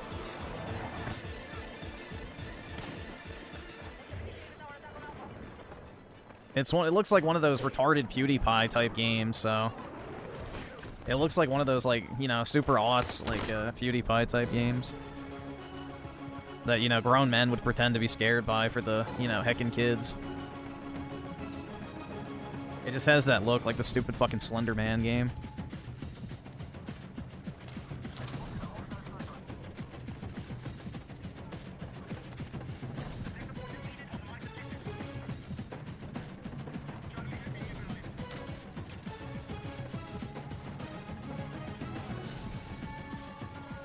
Nope, I've never played Five Nights at Freddy's, other than the, what was it, the shitty first-person one? I've never played the actual games.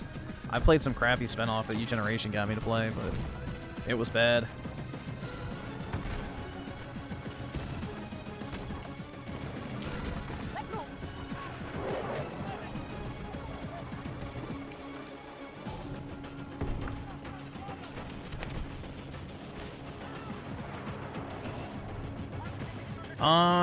Was it? I think it was like Containment or something like that. I don't know. The only thing I remember is I got to like a part where you had to go through like this big ass like McDonald's fucking playhouse kind of thing with like the tubes and shit. I don't remember. That's where I stopped playing. And there was like a sun and moon puzzle aspect to it, and it was fucking retarded. I don't know, man.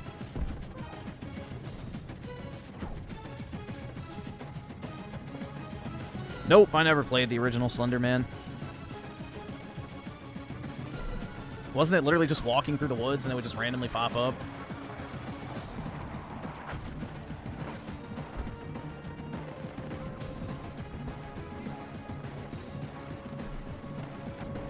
I think my friend had it on his laptop, but no, I never played it.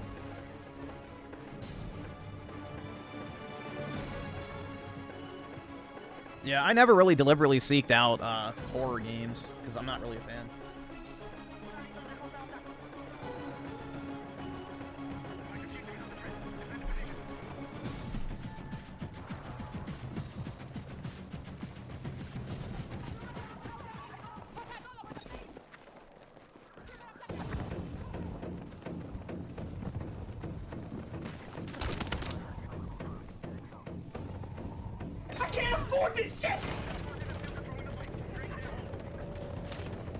Mackenzie with the 2, playing Blue Archive. So many sexy, lolly, bruh.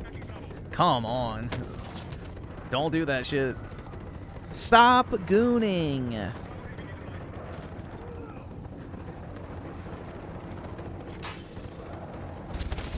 Black Flag is on sale for 12 bucks. Dude, Black Flag used to go on sale for like $3. That's not even a sale. You used to be able to get Black Flag for like $3 on fucking Steam and PlayStation and Xbox. PlayStation, I think, has given it away twice for free on PS Plus. That's crazy that that's what a quote-unquote sale is. That's what I was saying, bro. Like, the other night when they were talking about Steam sales on one of the videos we were watching, I'm like, bro, the Steam sales, unironically, used to be better than what they are now. Like, you used to be able to get the same games for cheaper than what they're currently priced at. Like, Steam sales genuinely kind of suck now. There's, like, nothing to buy on them.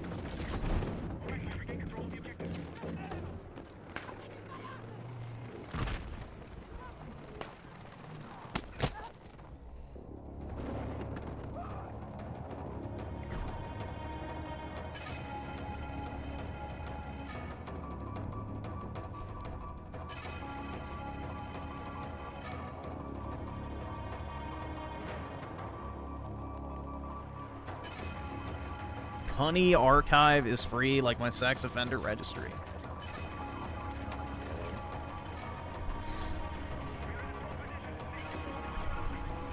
Yeah, I've seen the study where they say that the majority of gamers are women. But All right, all of them awesome. are Thanks, fucking nigga. All right. gamers. They don't actually play video games. They play Candy Crush. Not the same thing.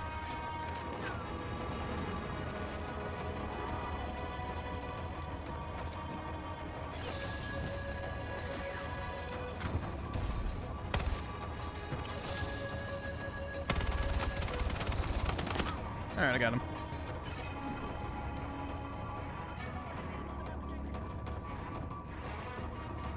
Let's see. Chaka Chaka Gaming with the 8. Why do Pokemon games still not have voice acting after like 3? Alright, this may... I don't know if it's controversial or not. I would much rather Pokemon not have voice acting than shitty anime dub voice acting, personally. I don't really think Pokemon needs voice acting. But that's just my humble opinion. Playing ZA, and it's getting ridiculous at this point. How do they not have voice acting? Well, it's because they're cheap. So, Game Freak doesn't care about Pokemon anymore. They just want to make their shitty Souls clone. But... I don't know.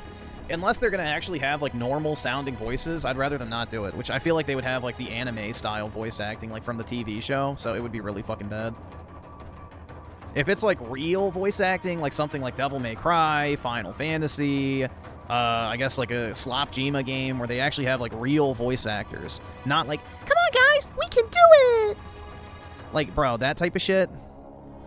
Like, if they're gonna do that, then I'd rather them just not do it.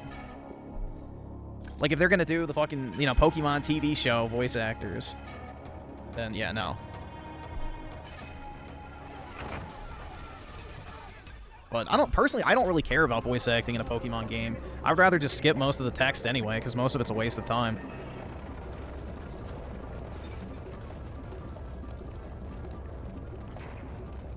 I never once played one of the original Pokemon games and was like, damn, I really wish there was voice acting. But that's also because I hated the TV show even as a kid, so that also could play a part in it.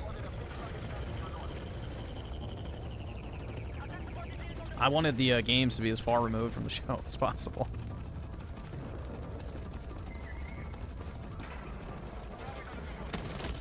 That voice sounded like Amy from Sonic? Hell yeah, dude. That's the pink bitch, right?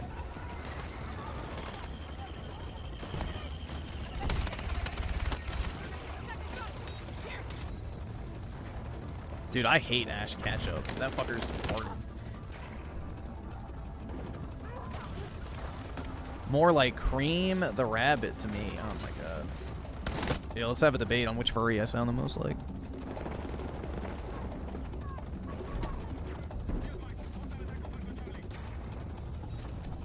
What got me into Pokemon? I grew up in the early 2000s. That's what got me into Pokemon. Everybody liked Pokemon when I was a kid. But yeah, I had a Game Boy, so naturally I got the Pokemon games, and the rest is history. So, when I was, I think like 5? I don't remember exactly what age. I just remember I got a Game Boy Advance. And I had Pokemon Red, Pokemon Blue, and Pokemon Yellow. I had those 3. And I played Pokemon Yellow first, then I played Pokemon Blue. I never actually played Pokemon Red. And I don't know, I just got into it from there. Picked up Diamond Pearl, Ruby Sapphire, White and Black, XD, Battle Revolution, Pokemon Ranger, Pokemon Mystery Dungeon, all the good shit. Yeah, and then I got that Pikachu Game Boy Advanced SP, which is awesome. I absolutely love that thing. I still have my original Game Boy Advance SP. I remember they had those marked down for $70 at Toys R Us. And my mom got me one.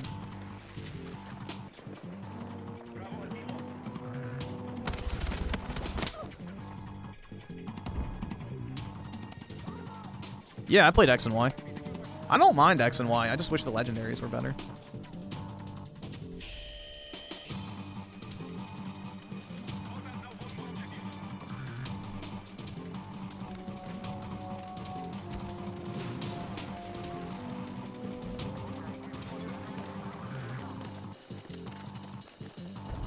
Yeah, I really like the battle theme from X and Y when you fight Yveltal and Xerneas. I think the legendary battle theme from that game's pretty good. Yeah, I have the new Pokemon game coming in the mail. I didn't buy it digital, so I got the physical copy because Best Buy had a $10 gift card if you pre-ordered it, so I was like, alright, whatever. I'll buy it. So, it'll be here tomorrow, I guess. If it released tonight, then yeah, it should be here tomorrow. Or I guess later today at this point. Yeah. I guess I'll stream that, or yeah, next stream, since it'll get here probably in the afternoon.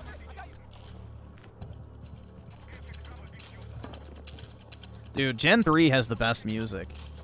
The only song I think is better than Gen 3 is I love... Here, hold on. Let's see.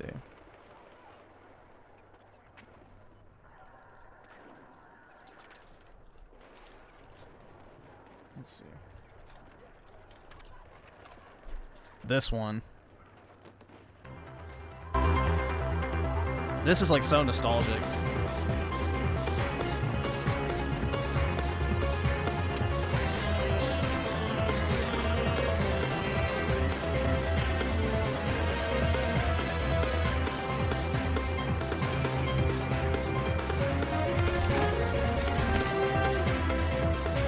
Yeah, it's the Dialga Palkia battle theme. You shut the fuck! Don't you fucking tell me to my face to shut the fuck up! Yeah, it's in Smash Bros. It was in Brawl.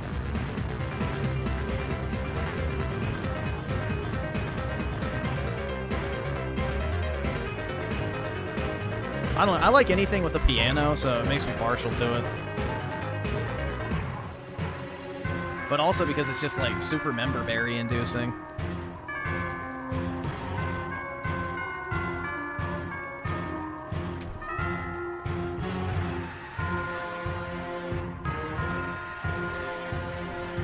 Well, let's see. So Diddy with the 10, Mew Jethro. All right. They let you out early, huh, Diddy? Then what was the other one? How do you even spell that? Okay, I guess that works. I do like this one as well. From X and Y, it's pretty decent. It's the only music I remember from X and Y.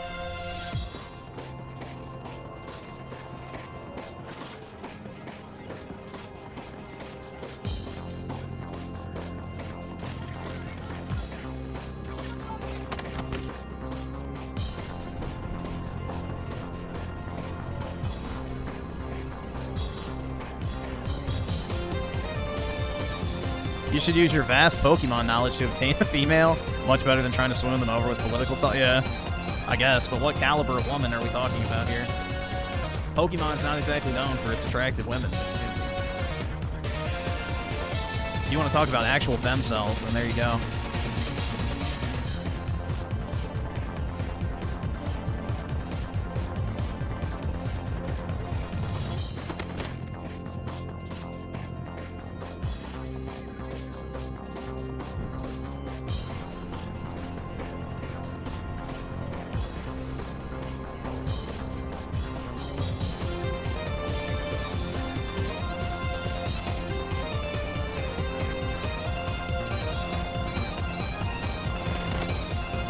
No such thing as a femcell? You'd be surprised, man. You'd be very surprised. You don't know them like I do.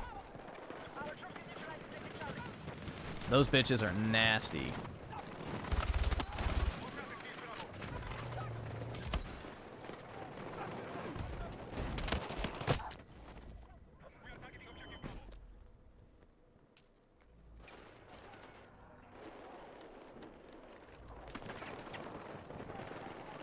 The smell?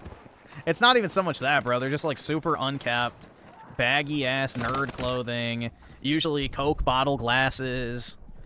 You know, it's... Yeah, nah. Nah. I've seen them at the card store I go to. I've seen them at the card store. You don't want anything to do with them, bro. Like, it makes Asian mids look like models. Nah. You can tell they're like super autistic, too, most of the time. Like, nah. It ain't worth it, man.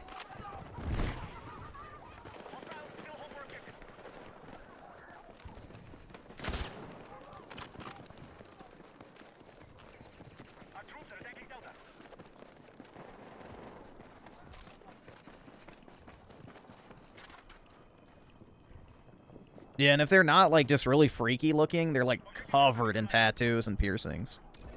So, they're pretty gnarly, man. You don't really want anything to do with Pokemon chicks. Let's see. Oski the 2. Let's see. What? Nice. A classic.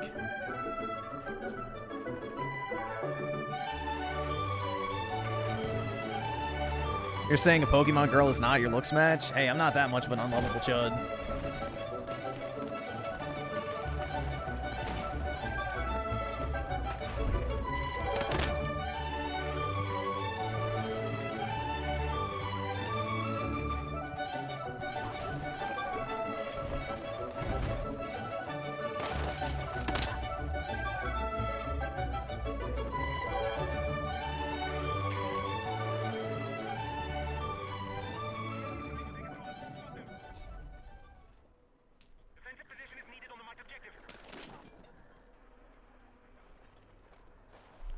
Let's see.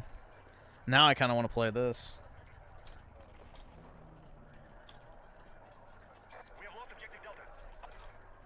For whatever reason, this particular song is like crack, bro. Every once in a while, I just turn it on. It's just perfect. It's probably because I played so much Gen 3 back in the day.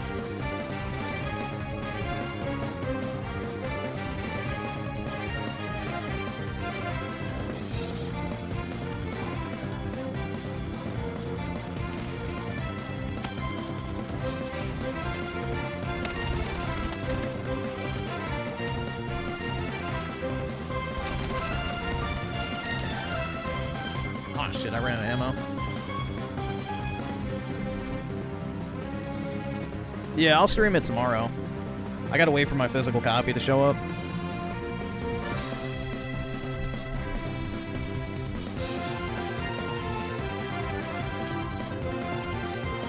This, to me, is like the perfect Pokemon music. Gen 3 probably had the best music overall.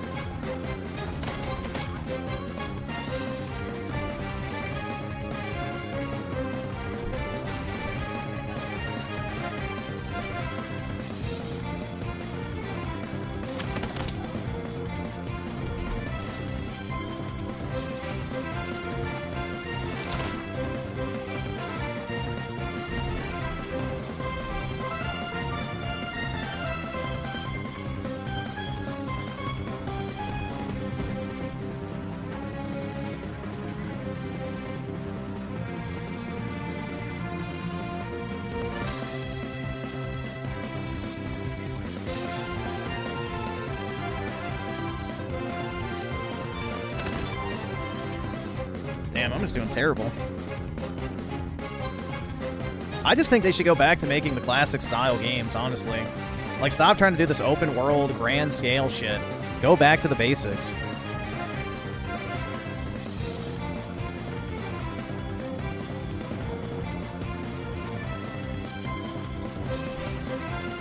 All right, awesome. Thanks, nigga. All right.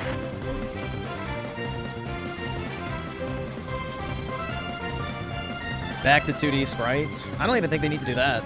Just use the Let's Go Eevee and Pikachu art style. That's it. It's really that simple.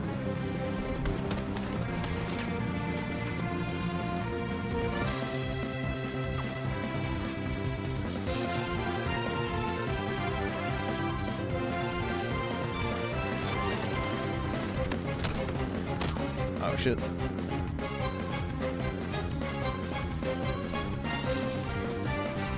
Let's see. Raging Boar with a 5-lot. Prefer the OG. This is still peak. Let's see.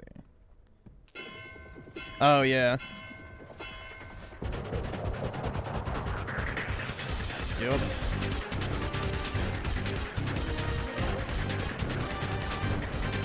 Dude, I remember having to reset like 50 times to catch Rayquaza and Groudon. I don't know, bro. That's the one thing I really miss about the old Pokemon games is how hard it was to catch the legendaries.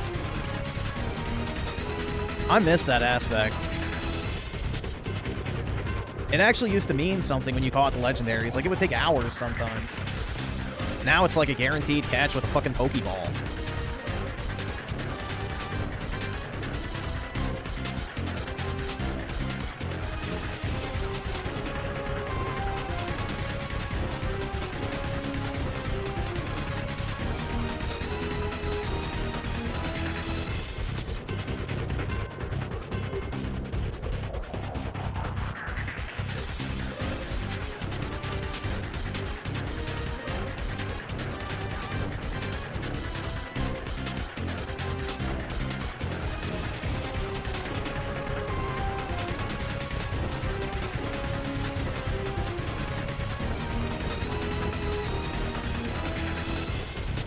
Yeah, dude, I remember I was on a car trip with my parents, and I was playing Leaf Green, and I was trying to catch Zapdos, Articuno, Moltres, and that shit took me the entire 7-hour drive.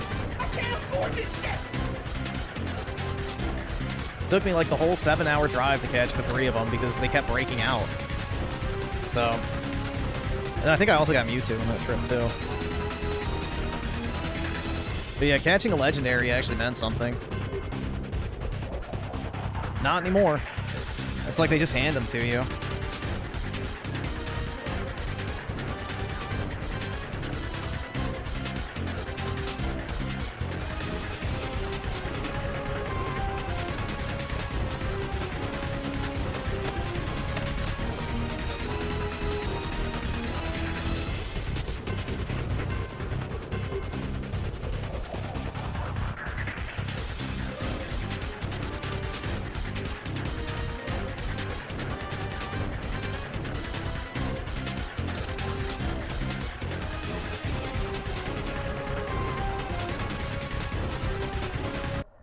Oops. Let's see, close into that, out of that. How's the autism? The fuck?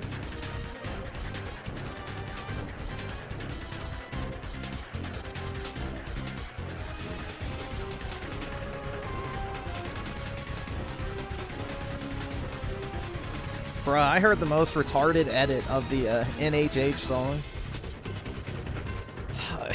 It's kind of catchy, but it's not at the same. I don't know. It was in a Twitter edit. Show us? Okay, I guess.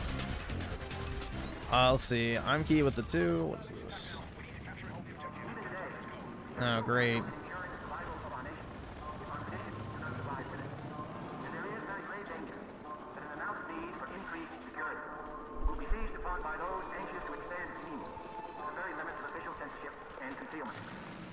Hey, bro, it's Big Word.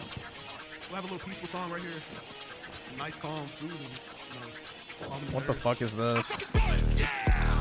Okay. It's I'm Key's gay rap again.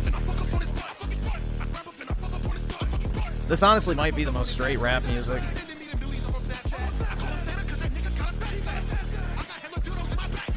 You ain't fucking with it, get up out my face. I got so many dicks I'm trying to taste. Man, I love it when I put it on his cake. I can slap it on his booty, make it shake. The straightest rapper, bro. Yeah, the straightest black. Dude, it's like that fucking map last night. Or it's like, you know, the overlap.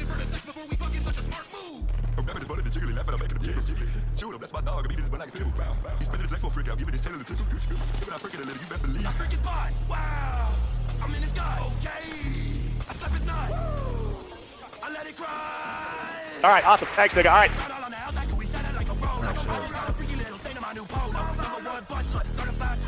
Did he say Gucci Goo? Maybe. Who knows, bro?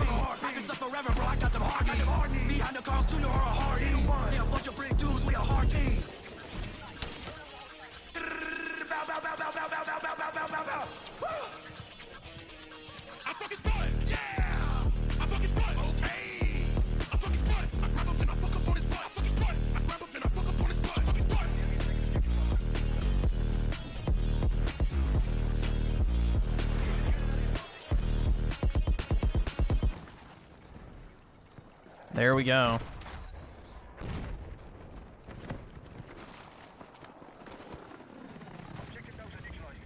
Who's gonna help Imkey out and fuck his butt?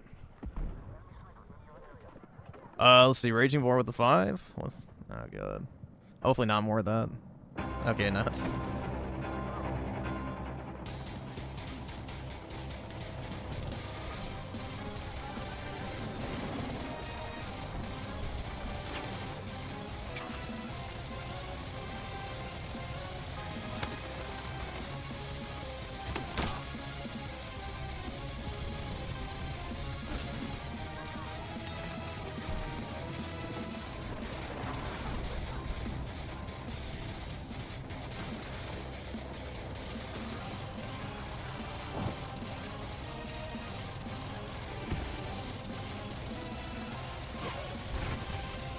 We went from Pokemon Bliss to gay N-word cringe rap. Yeah, we got range. There's range as usual.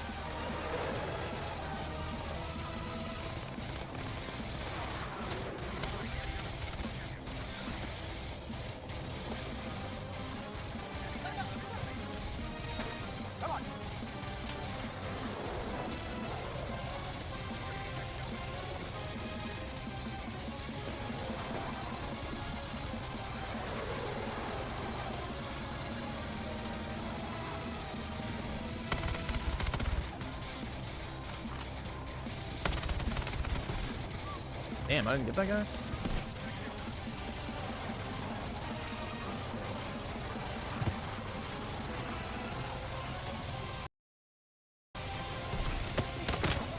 Ah, shit.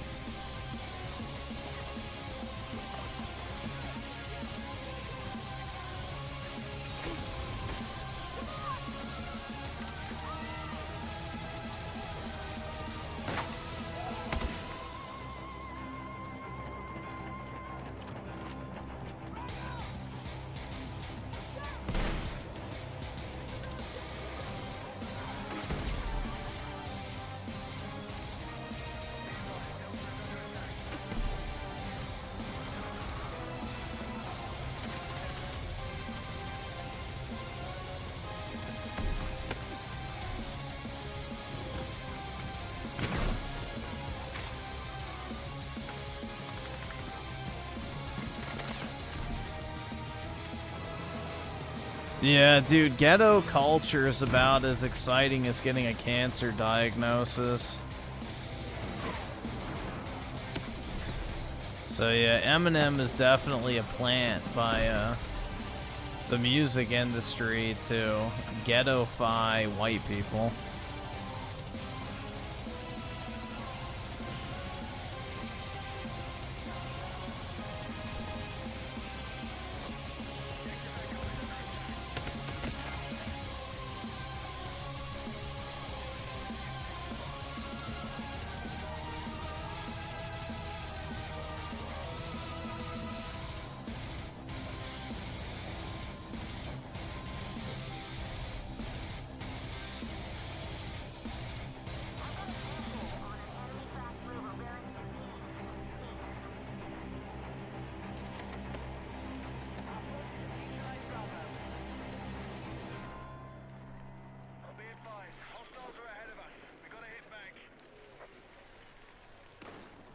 Yeah, I'm sure the YouTube chat filters are maxed out right now, given the recent drama with our greatest ally and their fall from grace. So...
Oh, shit.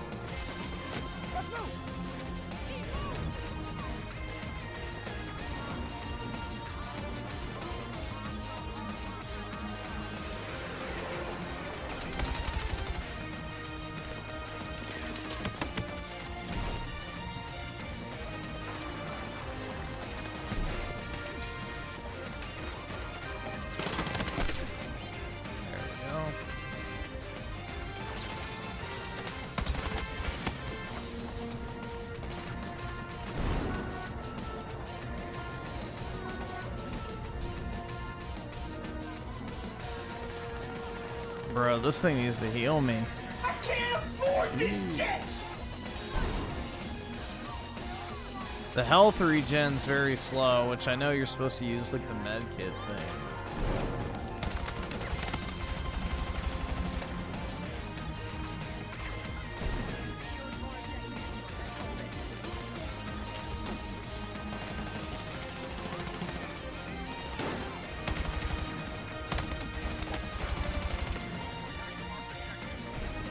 Oh, out of ammo.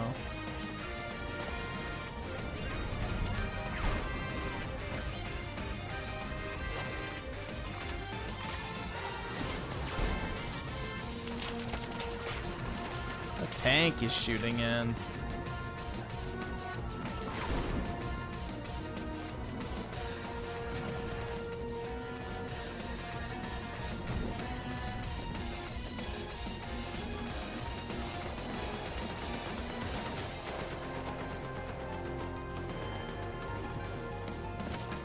The only shiny legendary I ever got in Pokemon Go was shiny Lugia. But I never did like the raid days or anything like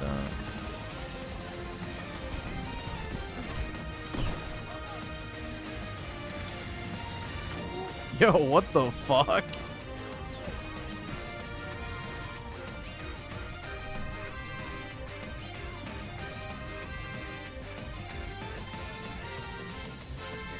Let's see. I'm key with the 2. Let me guess. Yep, more gay rap. Oh boy. And you just...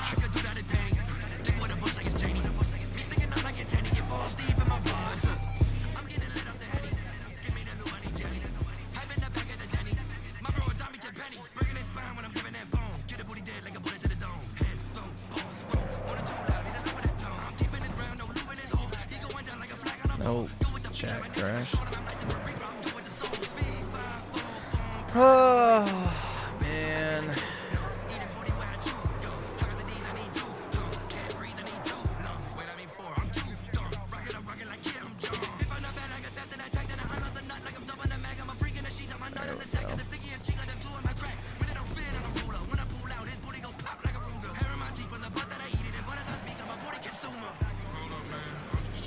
I'm key is gay confirmed, possibly so.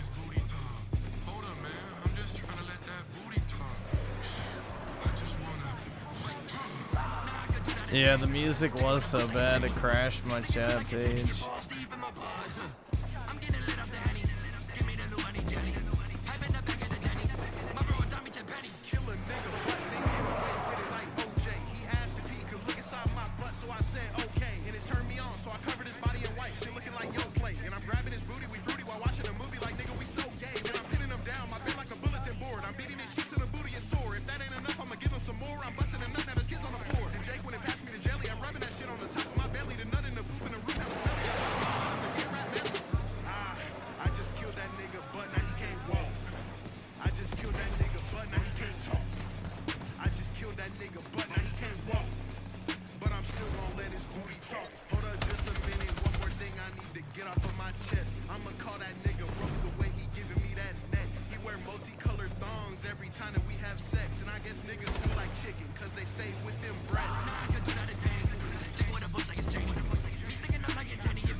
Why the fuck didn't he show up on the map? He just shot at me. That definitely wasn't silenced.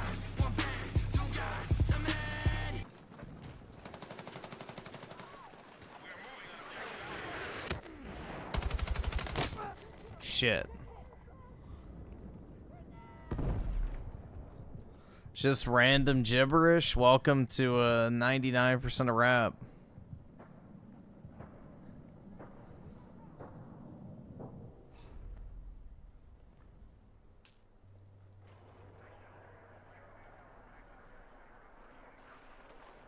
Let's see.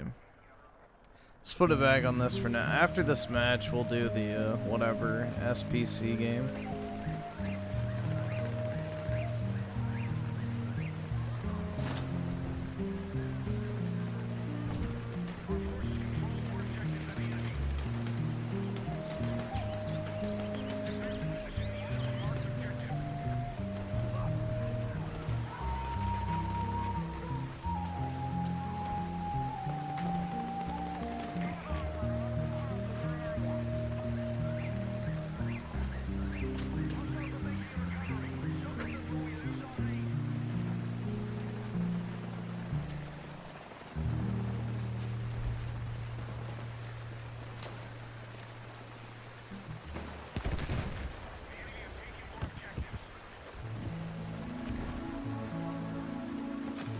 I mean, Battlefield's always had, like, amount of weapon bloom. I mean, personally, I'd be fine without it, but yeah, it's not abnormal for the franchise.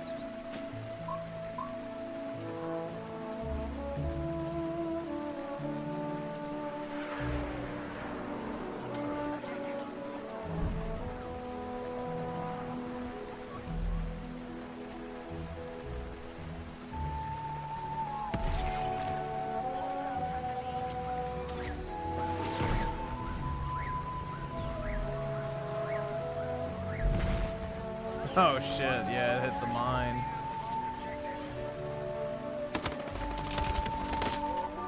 R.I.P. tank.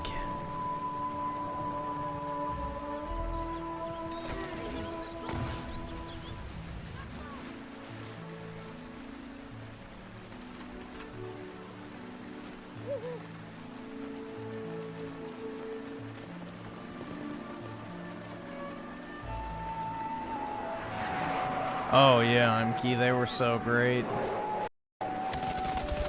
Some of the finest artistry of our time.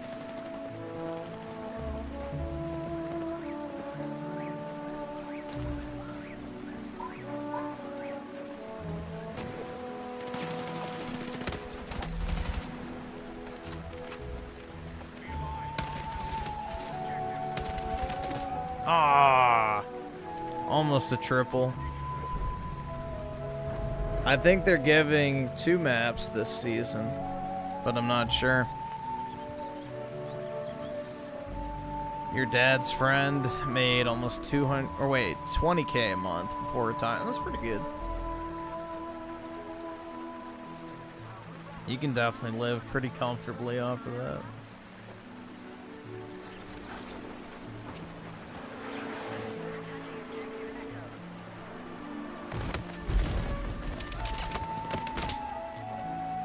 Damn, I almost killed his ass, too.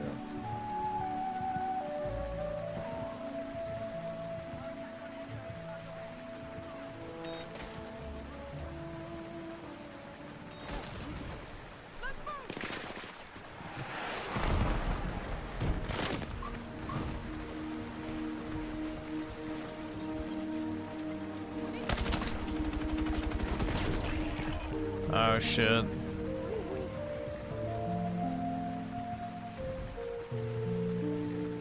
Your wife's boyfriend wants to know? I don't think... I'm level 35, so... I got a ways to go, man. You level up super slow in this shit.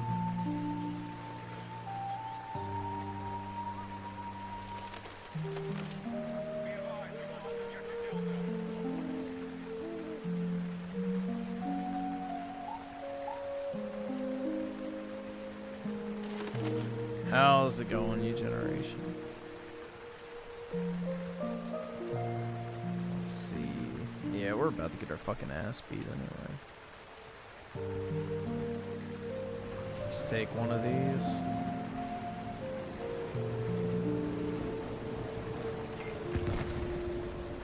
How are people leveling up quickly? They've just been no-lifing the game. That's how. Bro, what? A helicopter? What the fuck was that shit? Working and the 3 days off once I leave. Nice.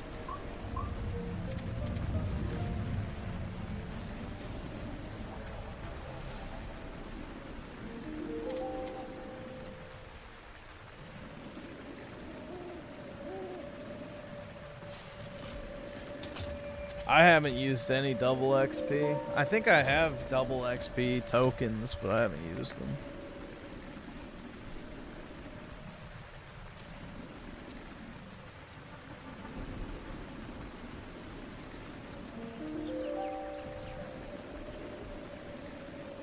Let's see how much time I have in this.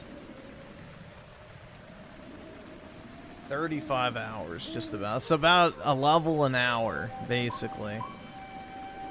But that also includes the campaign, so maybe it's not the best direct comparison.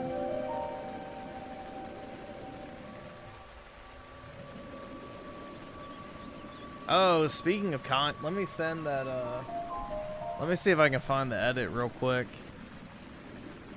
I'm pretty sure I sent it to somebody today. Yeah, there it is.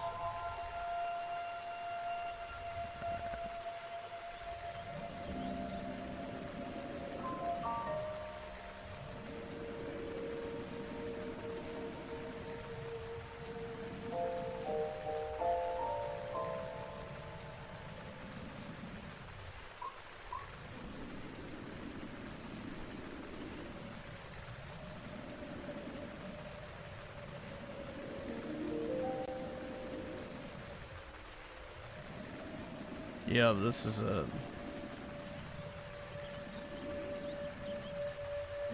You're getting a window into how a new generation of Republican activists talk when they think no one's listening. The title of this article is I Love Hitler, Leaked Messages Expose Young Republicans' Racist Chat.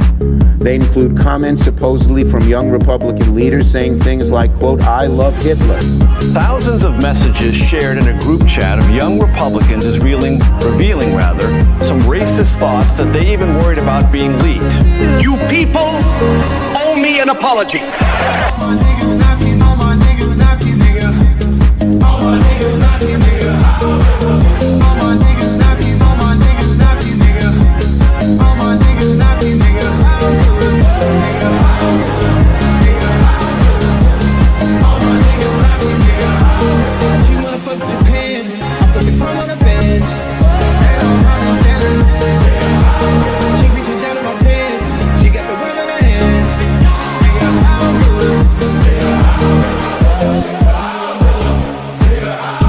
No, I did not make this edit, but I don't know. I thought the remix was pretty catchy. It's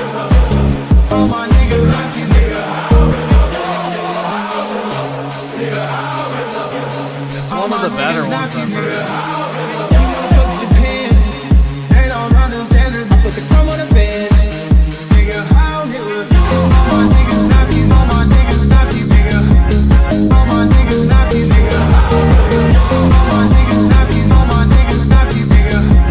All my niggas Nazis, nigga. All my niggas Nazis, all my niggas Nazis, nigga. All my niggas Nazis, nigga. All my niggas Nazis, all my niggas Nazis, nigga.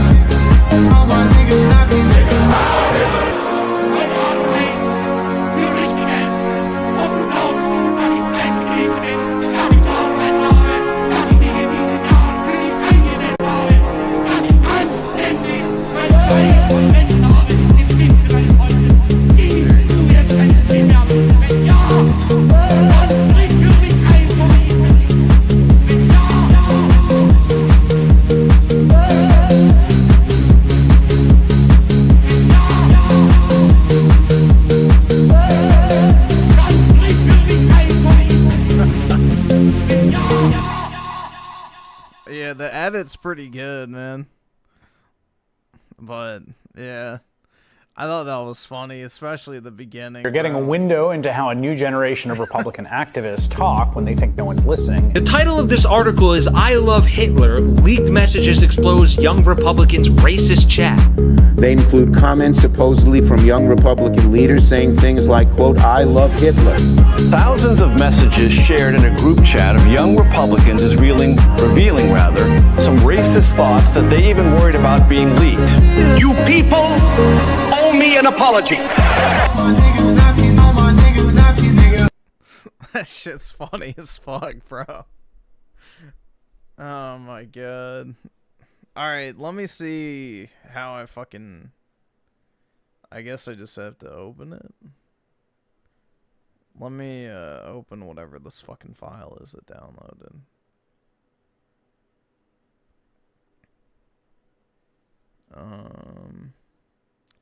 I guess I have to unzip it.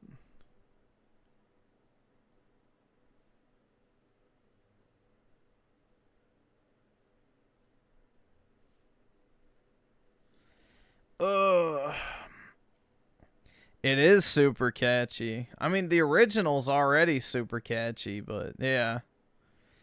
I have no idea how you fucking launch this thing. That, I guess. Ew. Borderless window. Okay. I think that's good enough.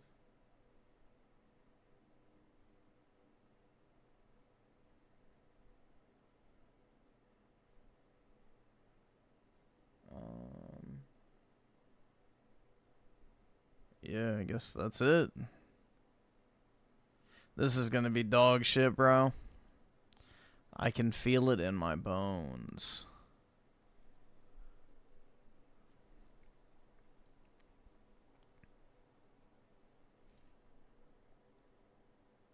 You shut the fuck! Don't you fucking tell me to my face to shut the fuck up! I don't think it works. We'll see. I'll see if I can get it to launch. But it's not looking good, bruv. File folder. Let's see.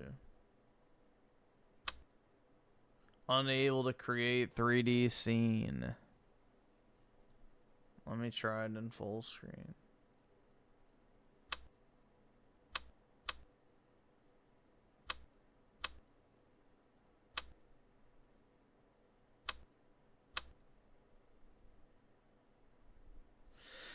Yeah, I think I had to launch it in full screen for it to work. Nope. Unable to set graphics mode. Bro, what the fuck does that even mean?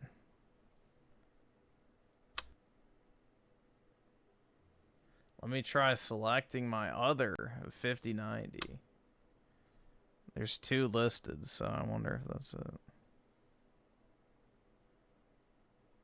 Unable to create 3D scene. Yeah, this shit may not work. I'll just try primary display driver, maybe? Yeah, no idea. Let's see.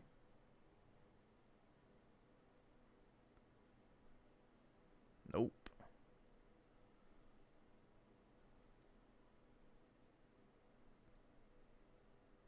Let's try 1440p.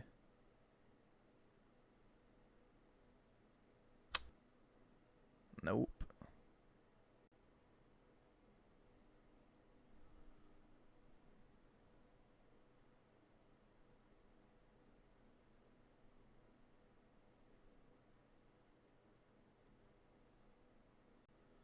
Yeah, I don't know if this is gonna work.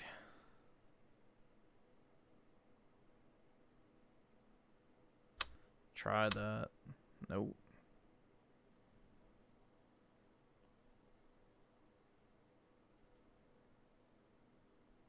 $1080p, I guess. Alright, let's see. No. I don't know what that even means. Let's see. Unable to create.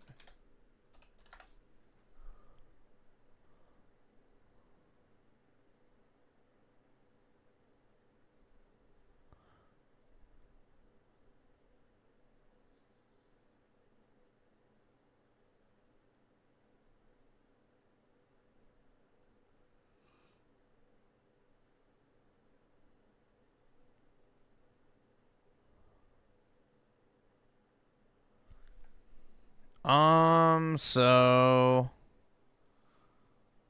it said do it like that, maybe. Okay, there we go. So you have to launch it in a window. You can't do here, let me close out of it because I don't think I picked the right resolution. Okay. Holy shit, dog. Quit farting. Damn. Jeez. That shit stinks. Alright, go away. I don't care. Let's just do it that way and see. Nope. Okay, so I may have to do 1080p.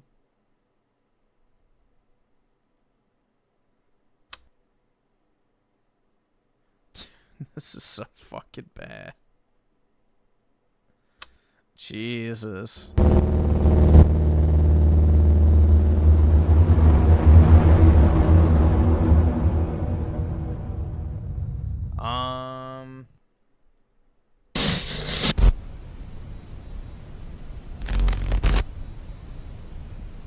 Yeah, so I guess I'll have to play this shit in like a tiny ass little window.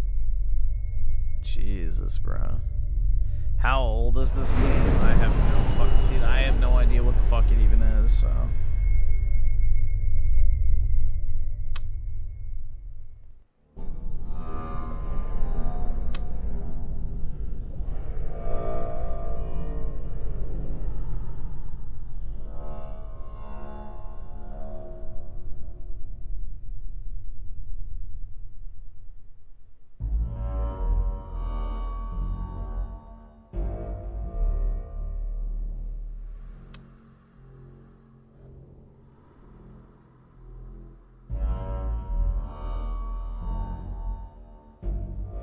Yeah, I just don't know if it's gonna let me do alt enter because it crashed.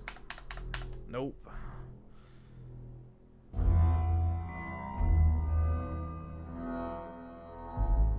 Doesn't work.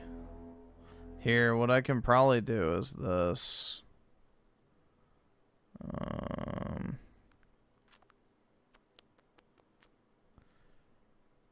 Let's see if this works. Come on, OBS. It's not going to detect it. Really?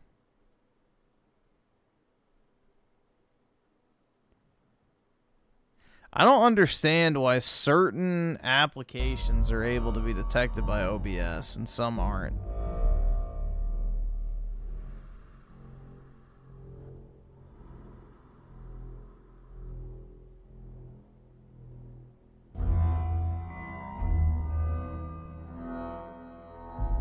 No, you can't enlarge it. Okay, I give up on that. That's not gonna work.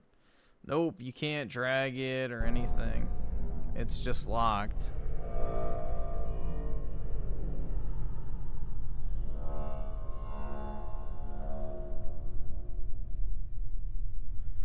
Am I going to respond to Colin World debunk on your ghost of it? No. I don't even know who that is, for one, and two, how can someone debunk my opinion of a video game?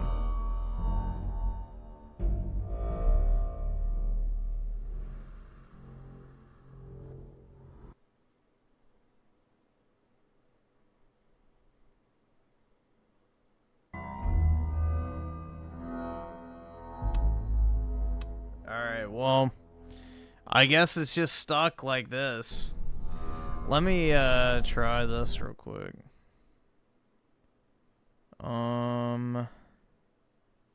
Duplicate. So I'm just gonna do this.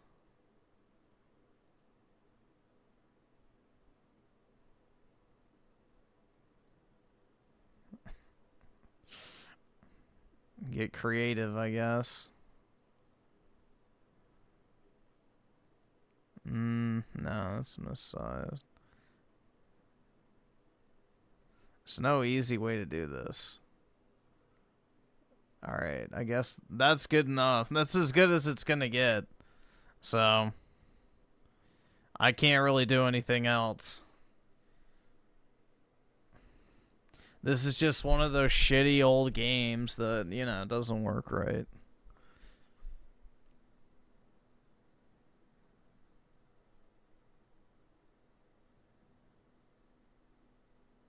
No, anytime I had full screen or borderless window, it fucked up. Alright, let's see.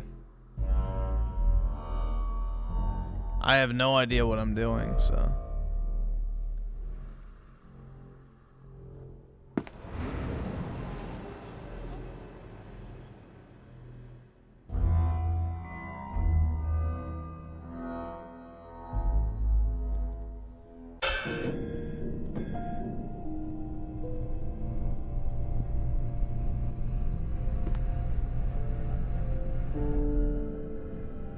Oh shit. There we go. Let's see, each generation with the 10. What is this? Oh, great. Infant Annihilator. Blasphemian. Holy Edge. I almost cut myself reading the title.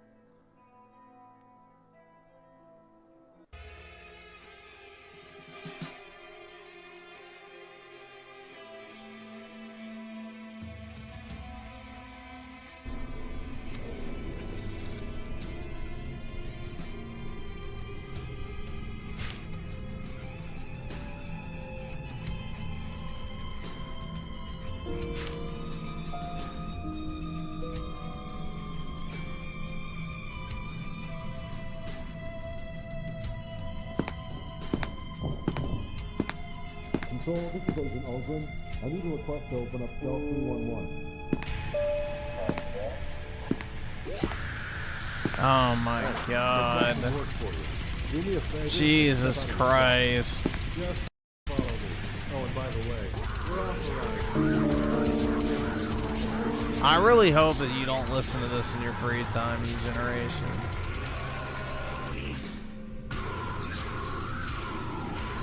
Holy shit.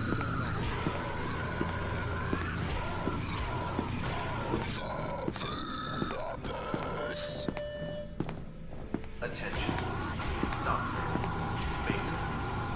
Report. Administration. Office.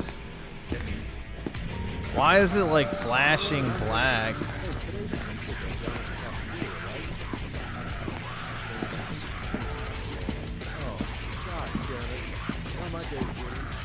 I'm guessing it's some sort of graphical glitch.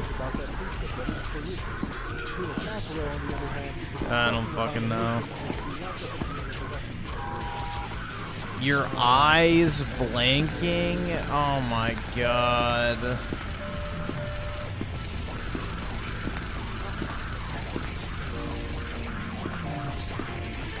What the fuck? Why is there a blank meter?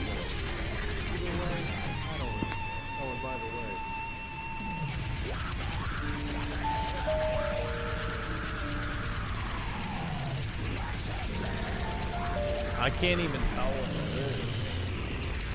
A dog?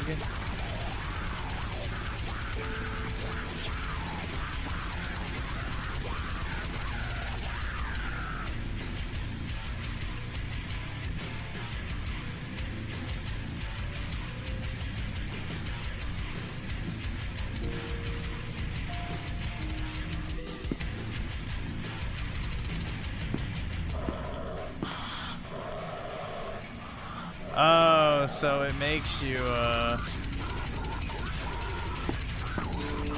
if you blink, it kills you? Okay.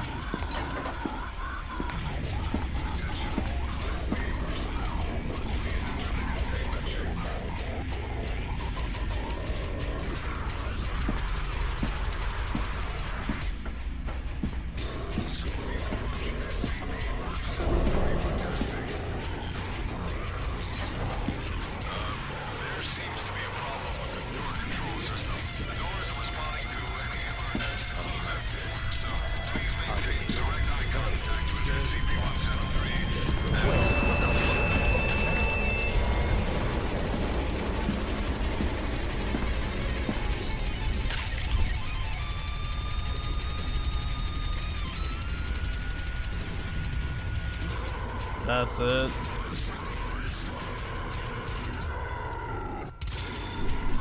Wowie zowie, man.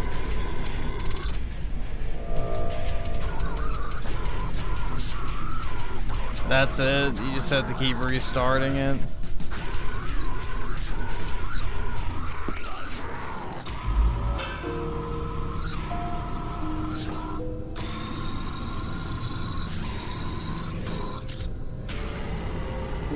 You shut the fuck! Don't you fucking tell me to my face to shut the fuck up!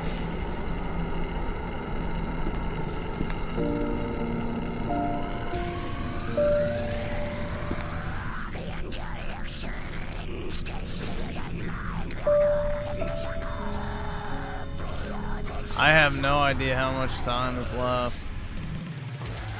2 minutes still. Jesus, bro. This shit's way too long.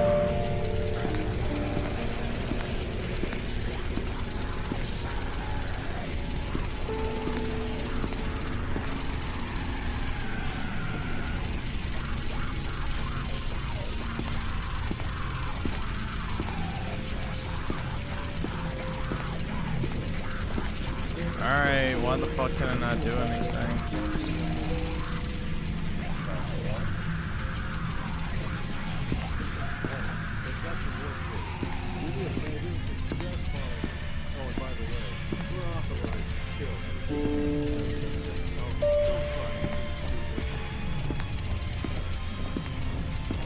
If you want to save, press S. Okay, F5. Jesus. Let's see. Raging Boar with the 10. Mute Eugen for violating my ears. Uh-oh. Alright.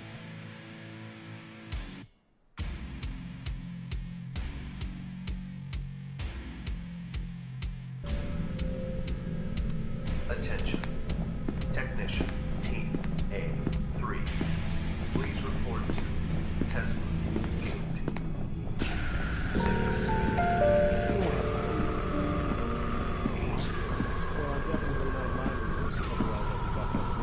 It's still going. Jesus. He's just belching into the mic. It's still fucking going.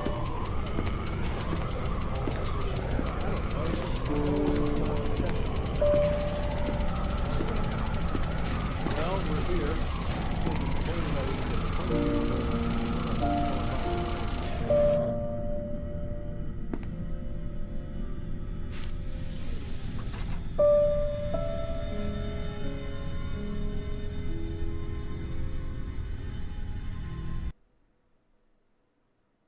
All right.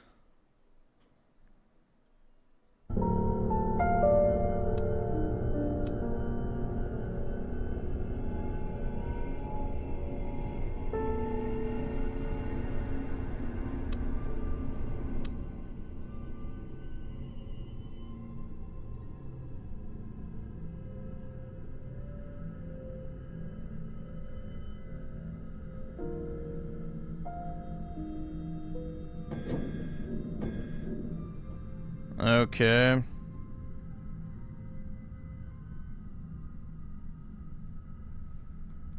Hooray, man. You cannot save.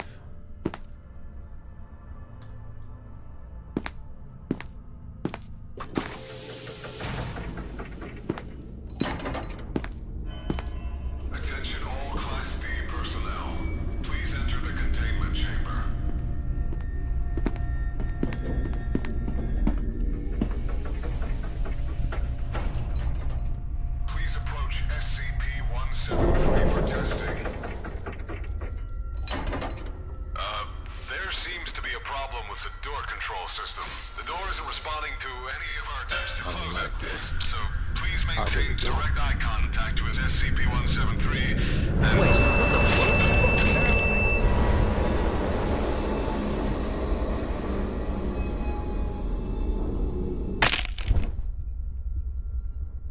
What?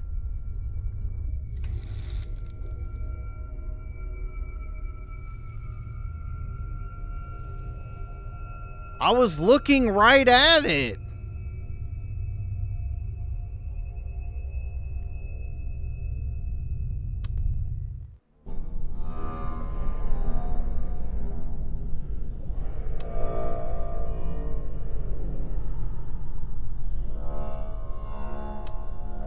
It's fucking dog shit, man.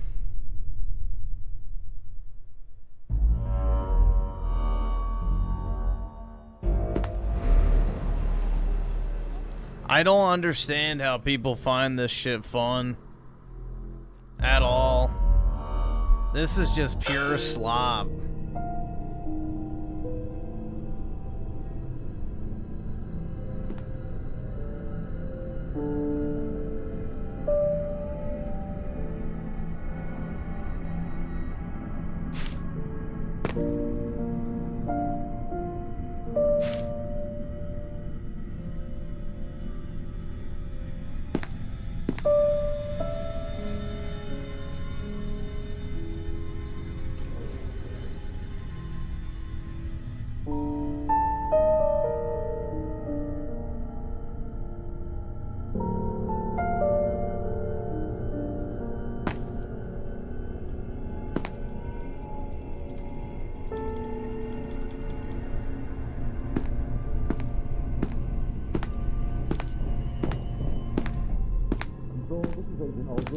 I need a request to open up cell 311. You cannot save. Work for you.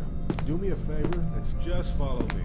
Oh, and by the way, we're authorized to kill any disobedient test subjects, so don't try anything stupid.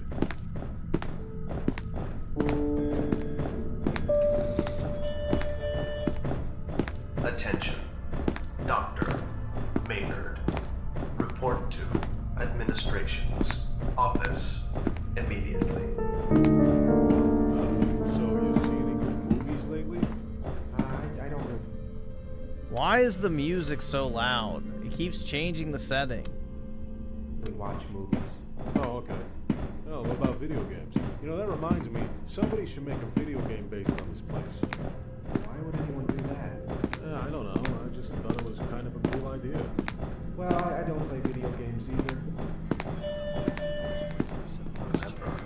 Show my tipples for extra donos. Yeah, I'll get right on that. Just get in there and follow all the instructions, and you'll probably be fine. Or maybe you won't be. Either way, I don't really care. Oh, and by the way...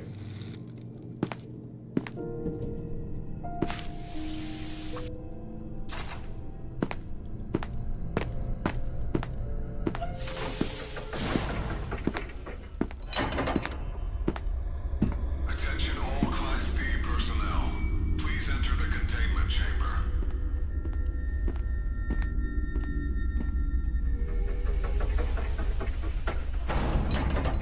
Please approach SCP-173 for testing. Did you really think you could just walk out of here without me noticing? Get back to the chamber now. Like this. So please maintain direct eye contact with SCP-173 and... Wait, what the fuck?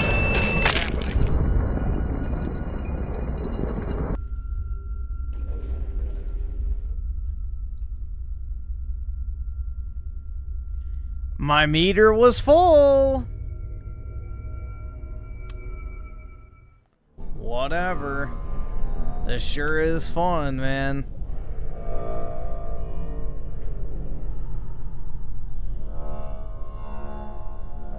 But gosh dang it, I've had so much fun playing it. This is like some shit that like 8-year-old kids play. And they're like, oh, it's so good. No, it's like literally autism.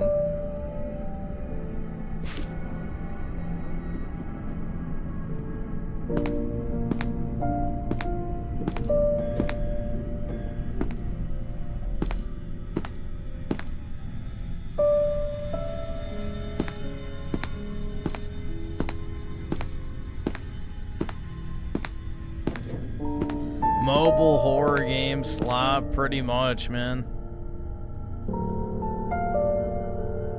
This is like literally Slender Man slop. Like, oh dude, it's so scary.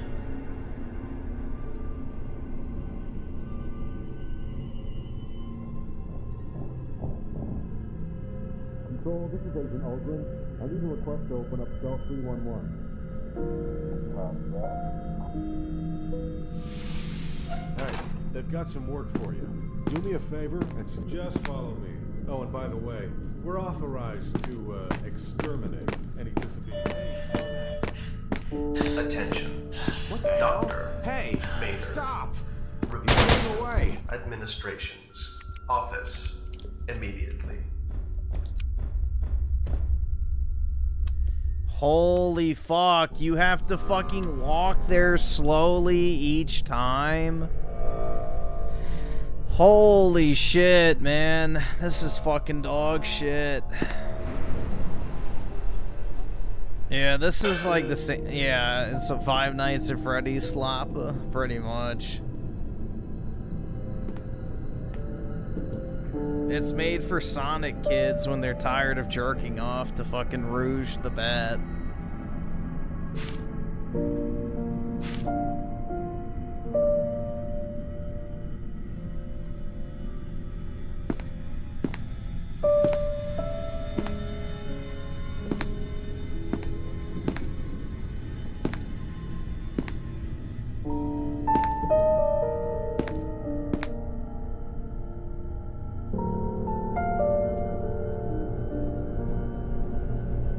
Schizo Garcia with the 2.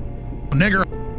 Gaming? Appreciate it, bro. Request to open up cell 311. Hey, they've got some work for you. Do me a favor and step out of your cell.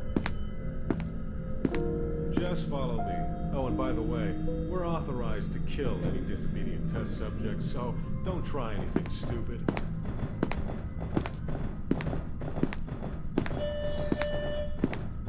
Attention. Dr. Maynard. Report to Administration's office immediately. You're broke! You're fucking poor! Hey, today's pizza day down at the cafeteria, right? Actually, I think it's tuna casserole. Oh, god damn it. Well, my day's ruined. The only reason I still come here is for the pizza. I don't know what it is about that pizza, but it's delicious. Tuna casserole. Do you even play Five Nights at Freddy's? I thought it was like a fucking cutscene game. Don't forget, today's pizza day. So head on down to the cafeteria to grab yourself a hot slice. Well, we're here. Just get in A there and hot follow all the slice. instructions, and you'll probably be fine. Oh, and by the way, Give me a hot slice of that ass.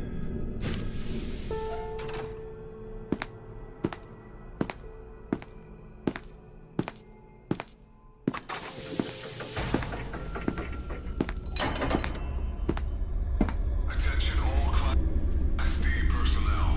Please enter the containment chamber.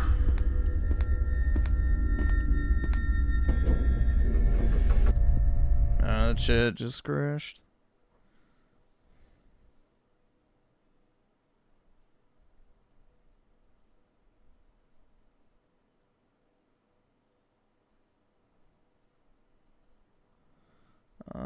There we go. Please approach SCP-173 for testing. Hey, scaredy cat. There seems to be a problem with the door control system. The door isn't responding to any of our attempts to close it. So please maintain direct eye contact with SCP-173 and... What's happening? Oh shit. Oh shit.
What now?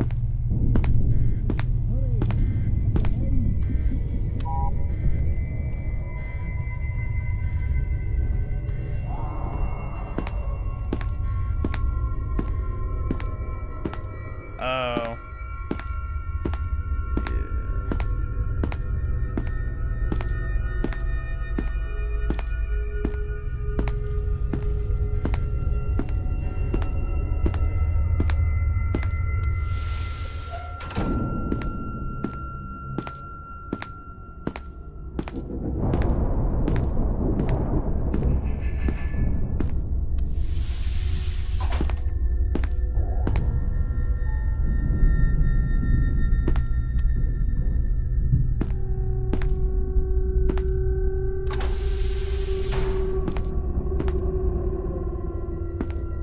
Griffin's scared. Yeah, dude, I'm terrified. Just gotta keep save spamming so I don't have to fucking redo any of this shit.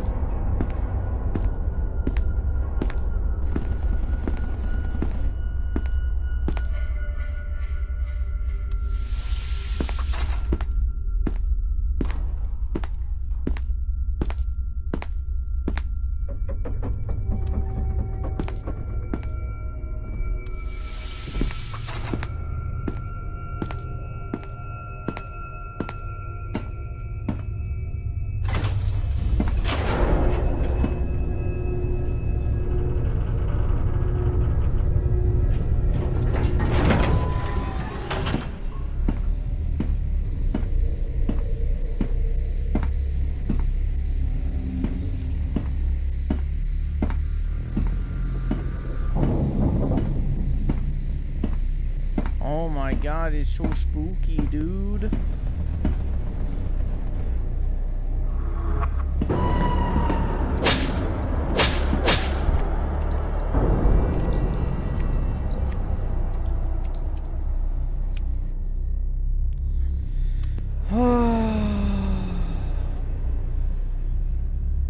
Terrifying.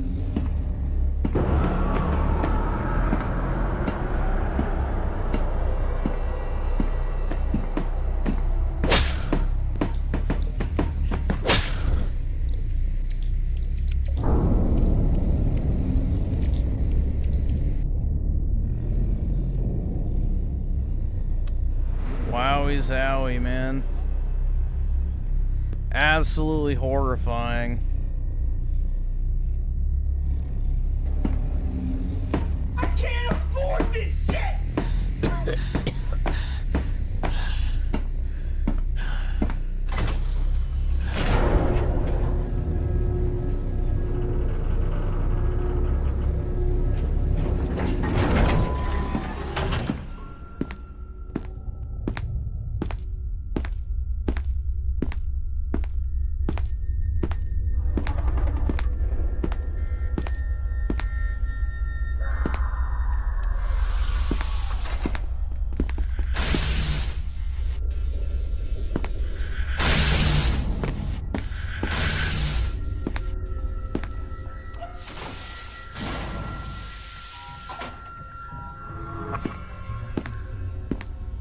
So heckin' scared, I know, man.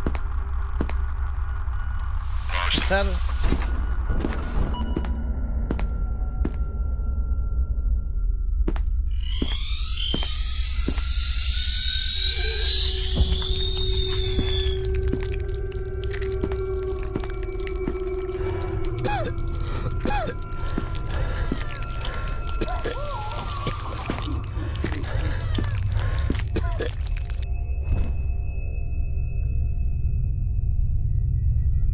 What the fuck is the point of this shit, man?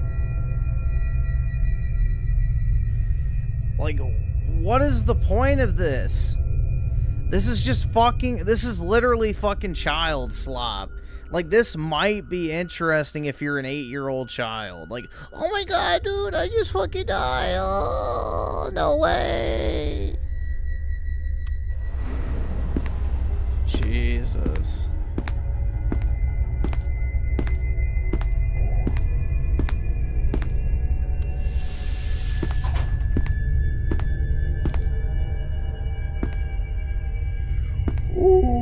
my god, dude. A teddy bear.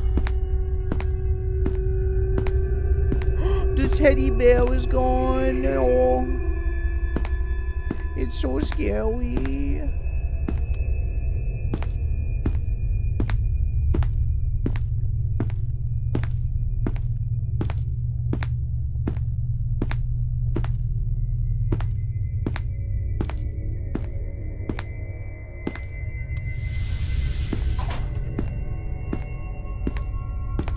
Oh yeah, that's that stupid thing that kills you instantly.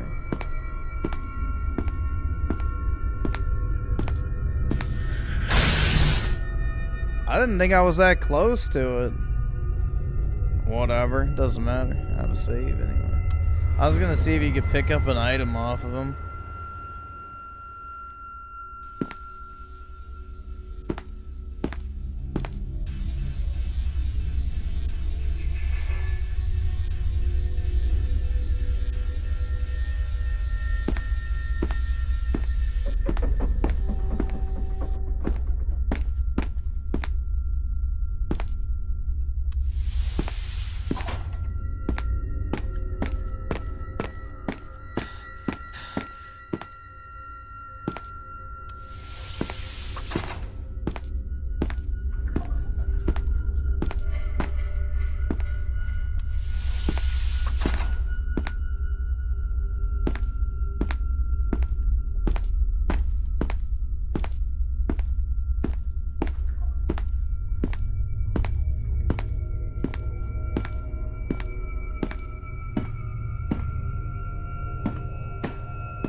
Stop downplaying the horror.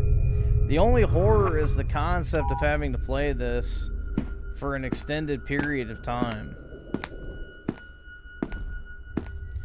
So I'm guessing you can't just run through this. Yeah.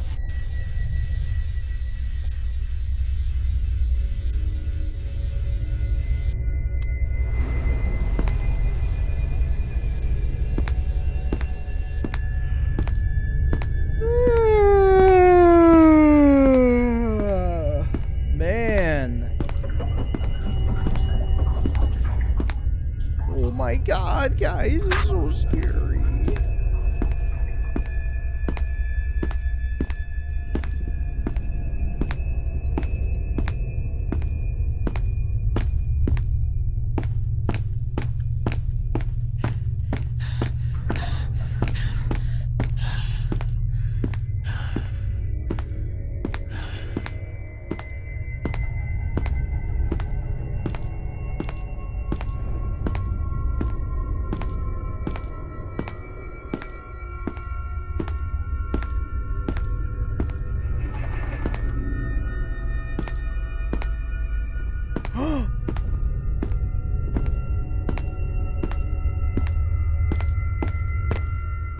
Dude, I think I would find something else to do other than play this if I was stuck on an island.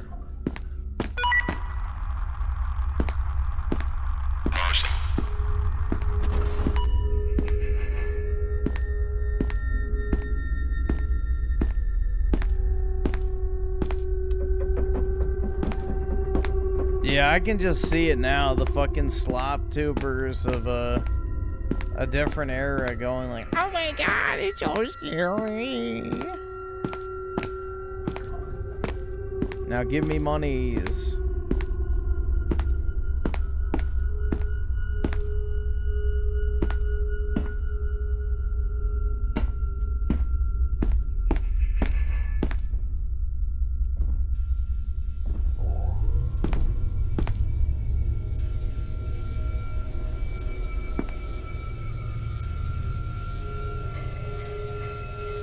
Yeah, so I can't go that way. Am I just at another dead end?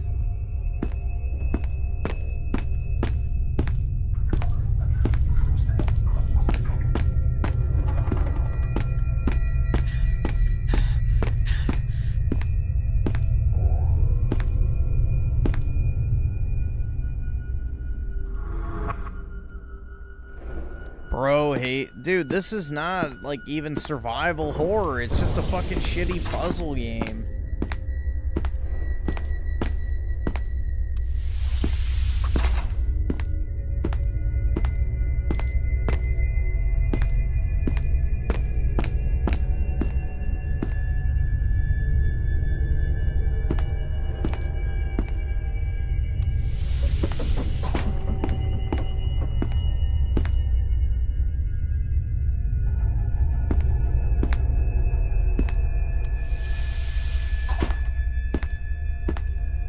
Yeah, it's literally just a walking sim. There's nothing here to even survive or whatever. It's just Slappa Simulator.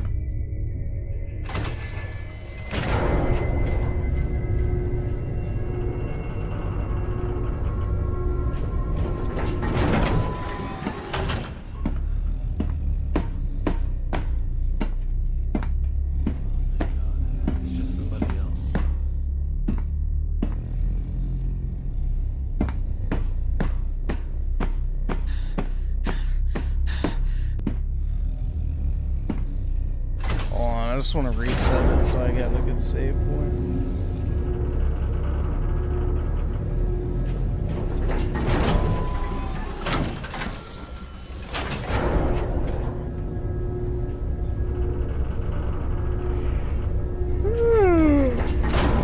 Yeah, fear is good, but, you know, it's a shooter, so it's actually enjoyable.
But gosh dang it, I've had so much fun playing it. Holy fuck, man.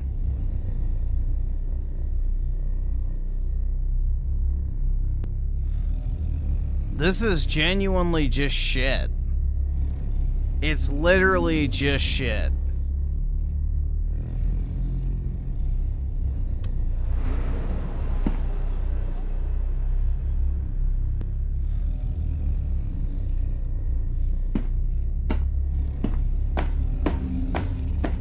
I'd take it back. I don't even think a kid would want to play this.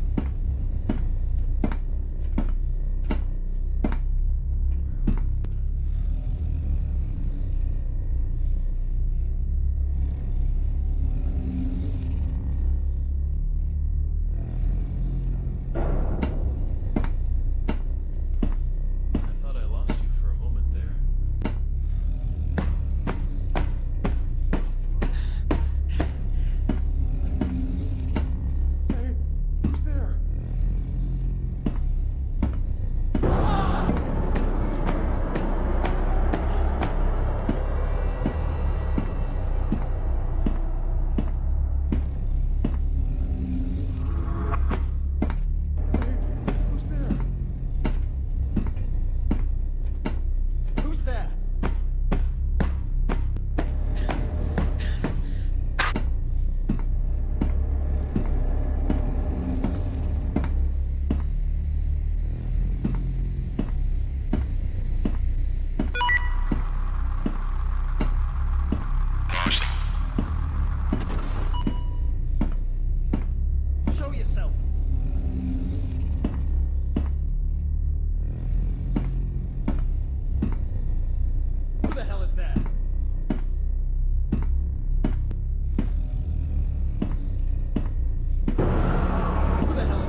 Oh, man, this is just fucking cheeks.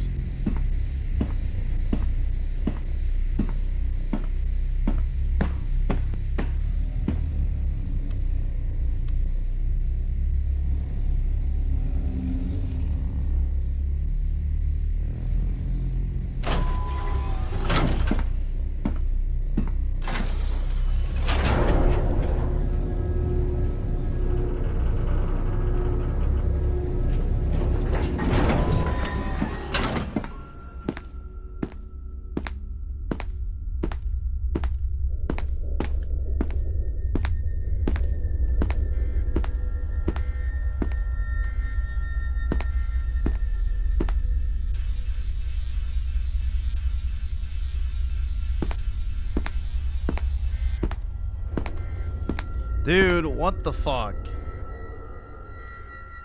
So basically, I just went in one big ass fucking circle for nothing.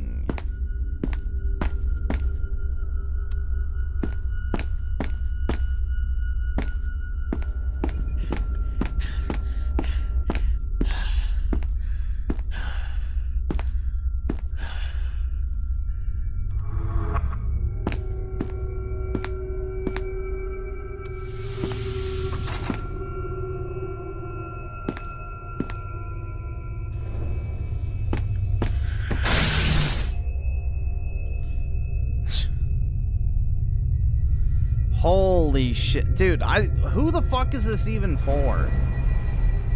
Who the fuck is this even for, man?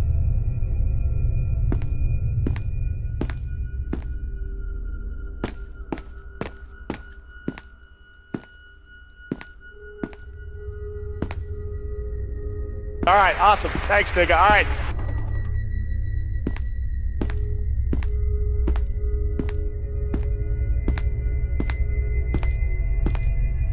For the kid, dude, I wouldn't even want to play this shit as a kid. I would have stopped playing this shit after 3 minutes. I'd be like, yeah, this sucks. Let me play something that's actually good.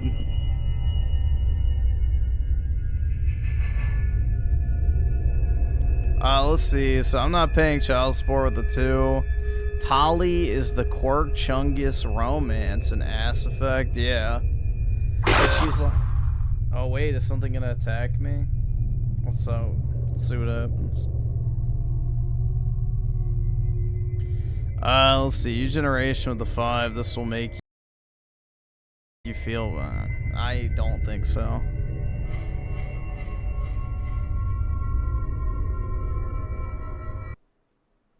I don't think so. We'll see though. Oh god. Gunship, blood for the blood god. The undying cosmic great. A desolate pilgrimage beyond the stellar sea. The Black Gate. I really don't want to have to look up a guide, but I feel like I kind of have to. I have no fucking idea where I'm supposed to go.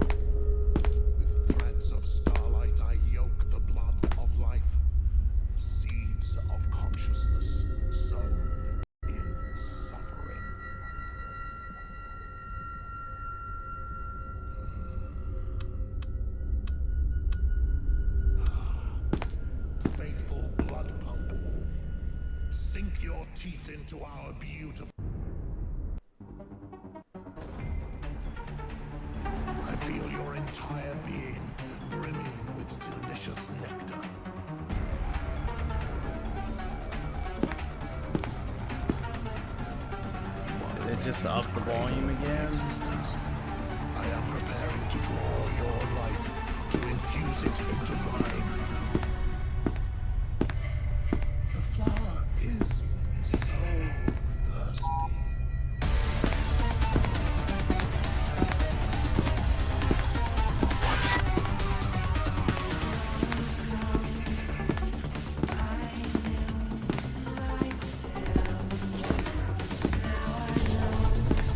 Sounds like a rejected Black Ops Zombies song.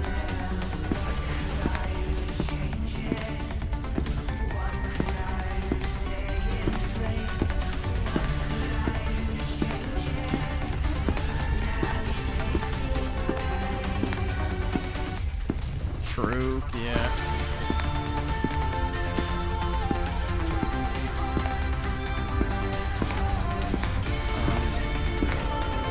I just want it to be over! This shit's so boring.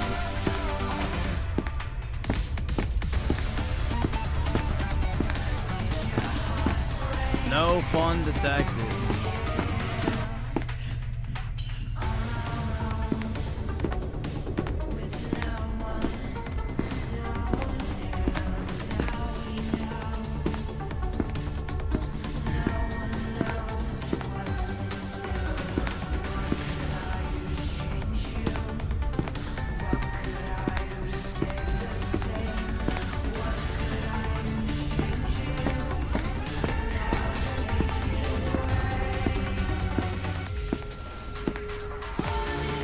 Nah, Alan Walk 2 is better because at least you're actually doing something.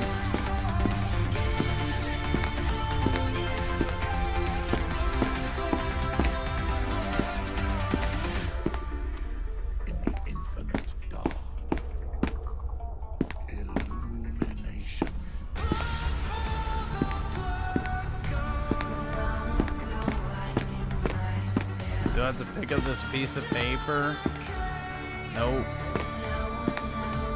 Dude, I have no fucking idea.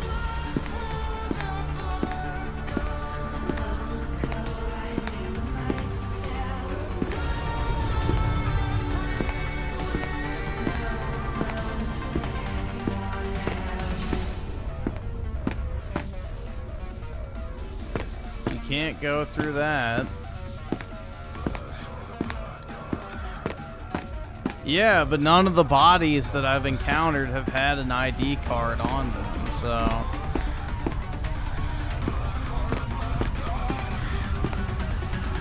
How much did I get paid? Not enough is the answer. Not enough. This shit fucking sucks, bro. Jesus Christ. One is in the computer area.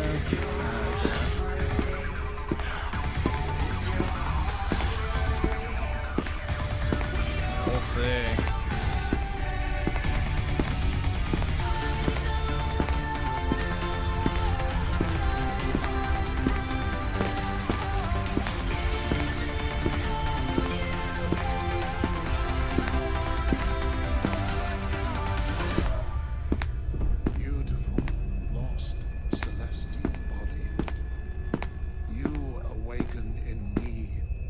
I don't see anything.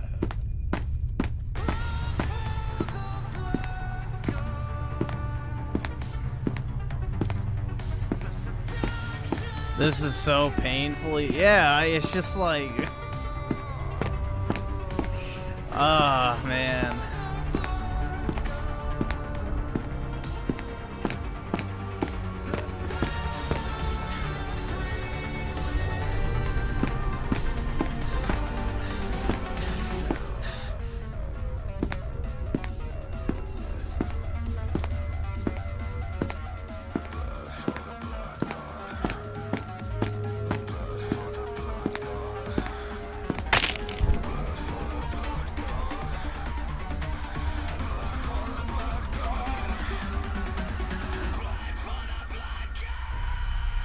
Gaming.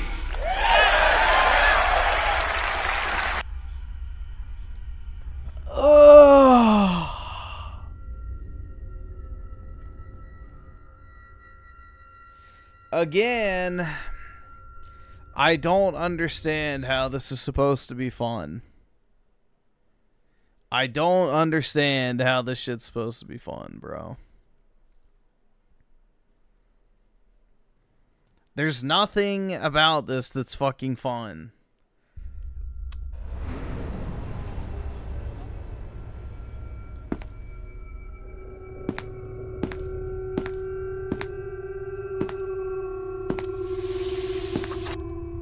Let me guess, the music's all... Okay, it didn't go all the way back up.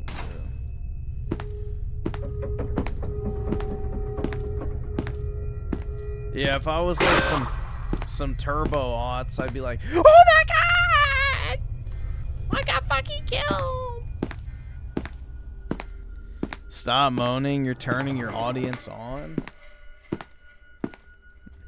Don't threaten me with a good time. That was just for the door. Fuck!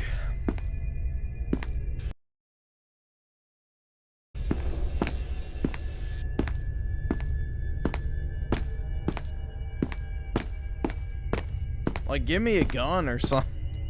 Fuck.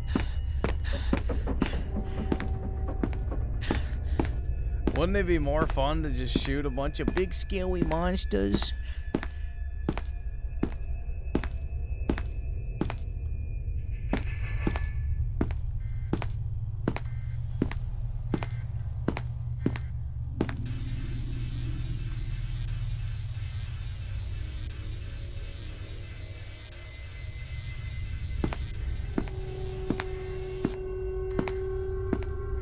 Outlast like Sly, yeah.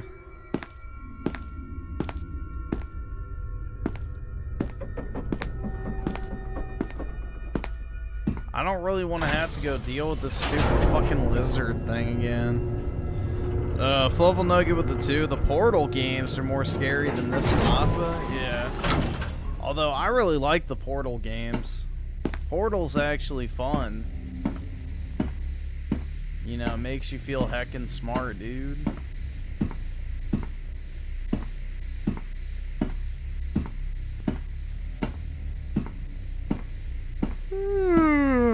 Man.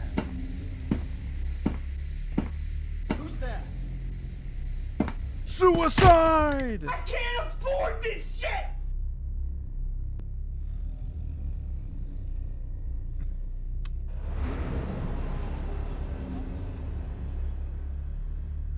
iDubbbz is going after Max Mofo for not liking gays. Isn't that one of his old friends from back in the day? What a... Skip it up, the fucking loser faggot.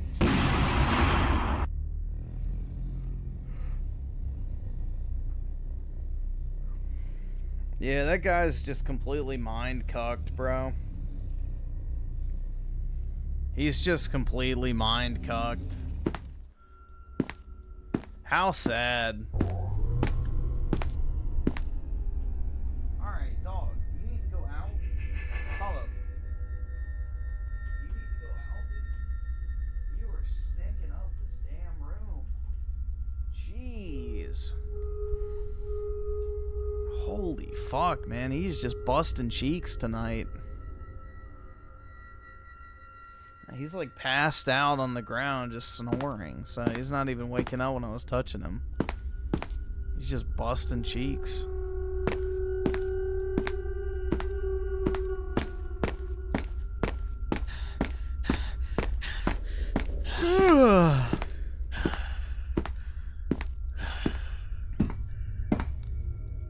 Depending on the visual novel. Dude, I'd probably rather play that shitty Fate visual novel than play this.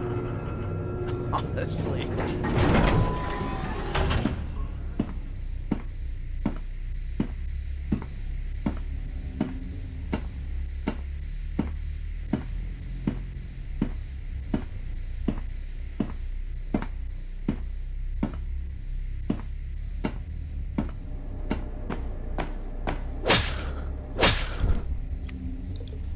Sick.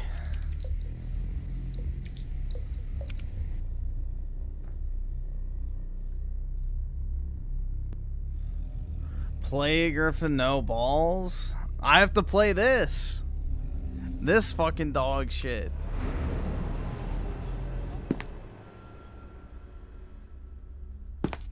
But yeah, I have the shitty Fate game. It's right here in my Steam library.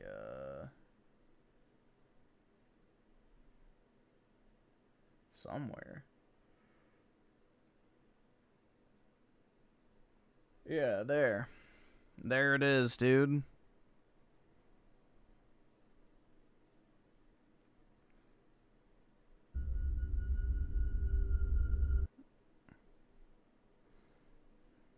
Alright.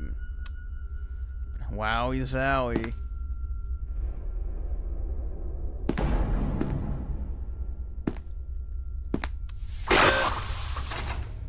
So spooky.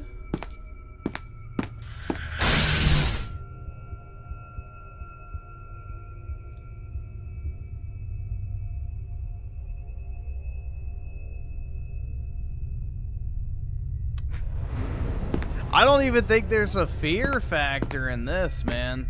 That's the thing. It's like, this isn't even scary. It's just boring.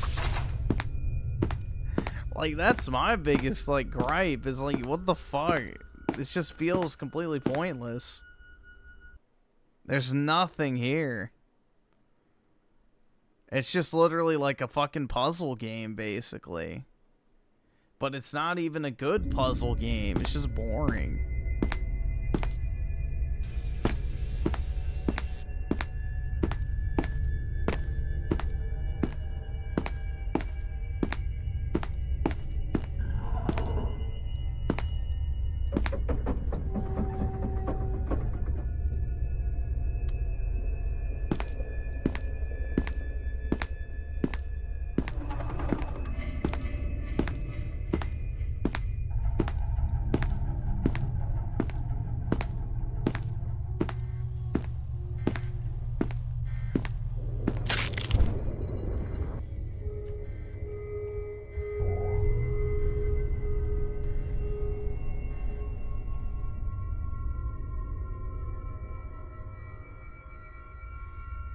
Okay, that's great, man.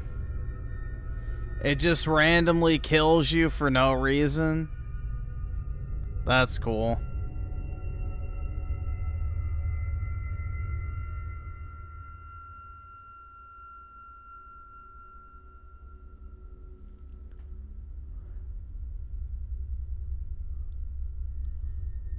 I saw one of the hostages released. His girlfriend cheated on him. I feel bad for him.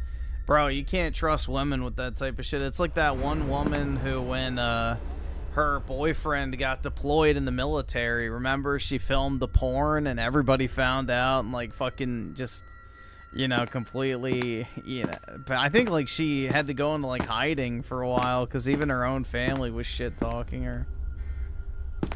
Yeah, she wore the same outfit that she took a picture with them of, like, and on his, like, way out, she went right to the fucking porn shoot. Straight up whores, man. Straight up whores. No, I've never seen the actual video, but I've seen, well, I guess I've seen a screenshot of it, but I've never seen, like, the actual video, no. I've never watched the porn associated with it. Is it good?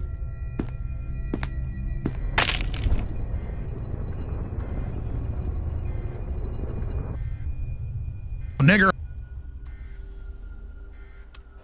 I don't know why I'm dying immediately now.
I have no idea, man. iDubbbz is claiming he was groomed into being homophobic. I don't know how that would work.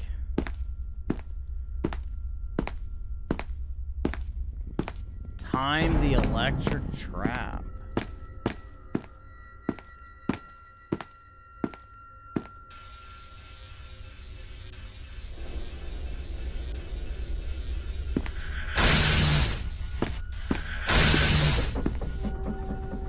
It hasn't done that once.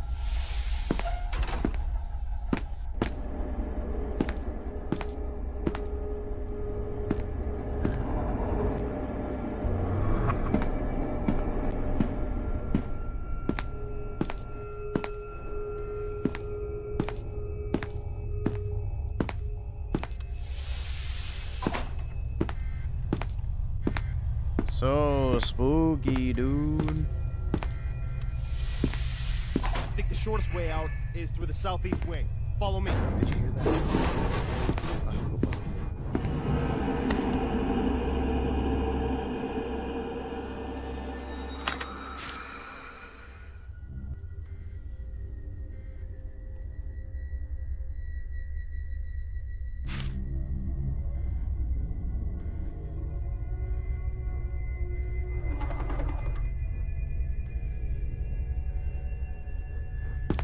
Dude, a fucking haunted teddy bear.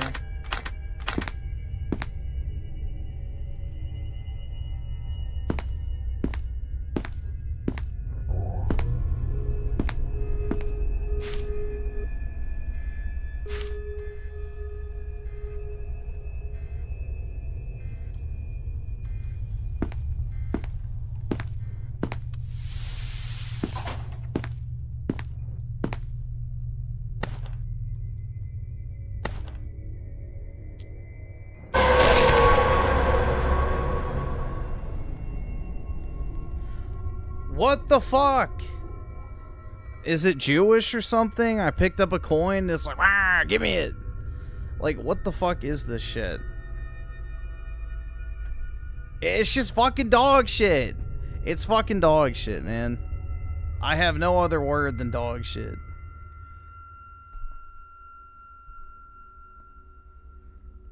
Holy shit, bro. I don't understand how this is supposed to be fun. I don't get it.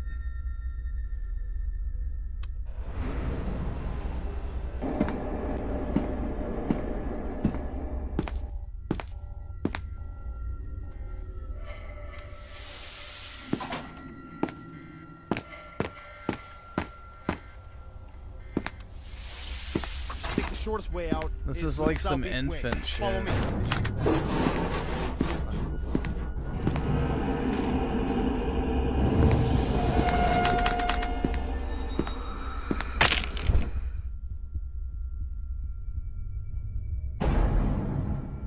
What?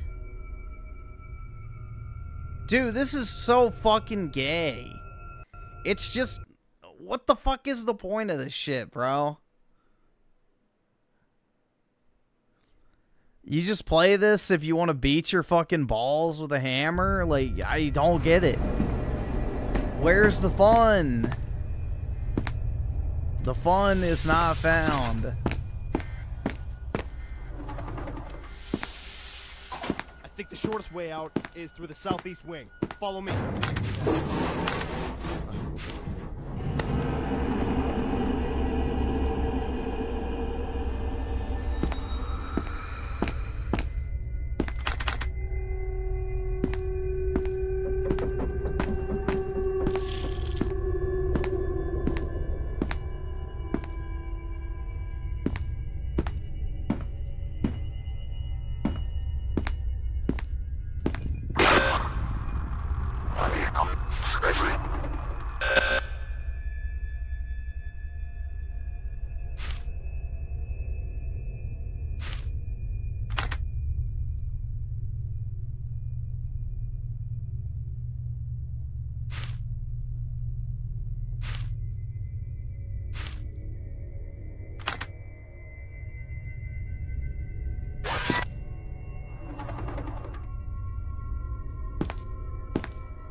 Yeah, it probably is a Gary's Mod game, you're right.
Nope.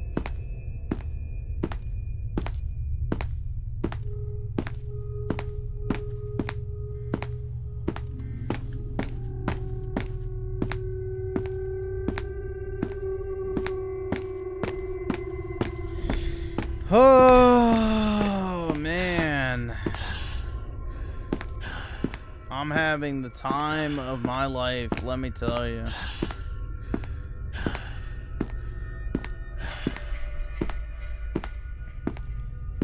Yeah, it is miserable. It's just... I don't get the fucking point of this shit, man. I really don't.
Am I scared yet?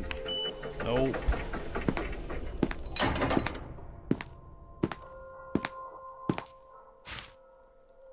I cannot say I am.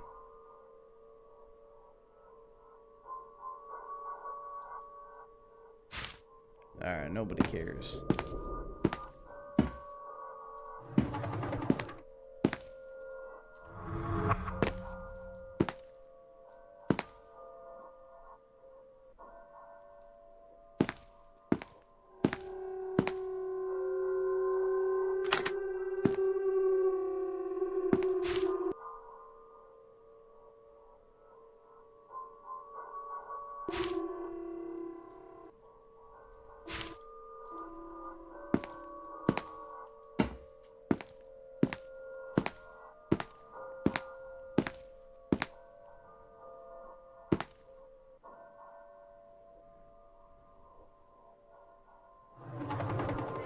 Yeah.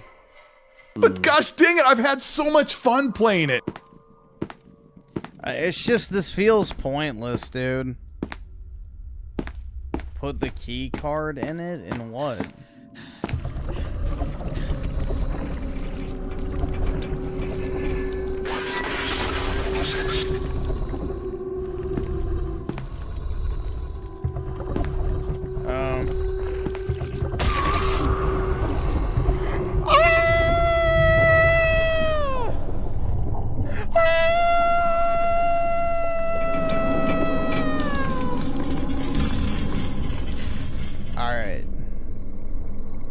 Has it been an hour yet?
You know what? Fuck this. I'm on Blog TV with my fucking hands up. Holy shit.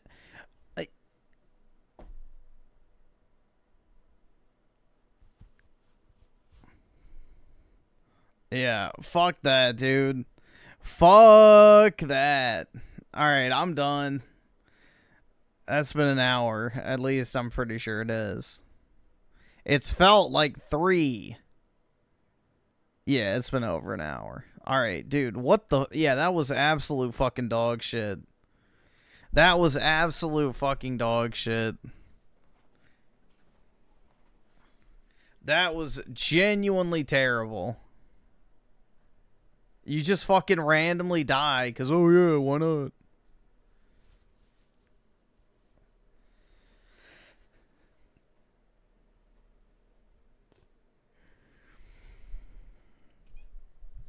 Yeah, that is literal fucking shit. Ban anybody who likes that game.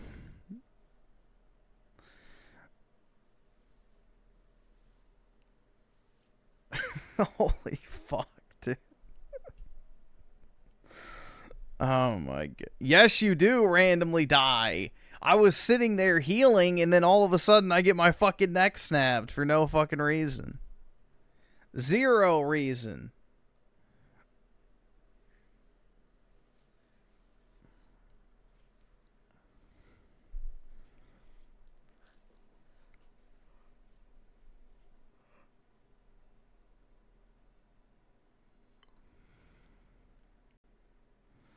Go clean my pants. Bruh, I'm not wearing any pants.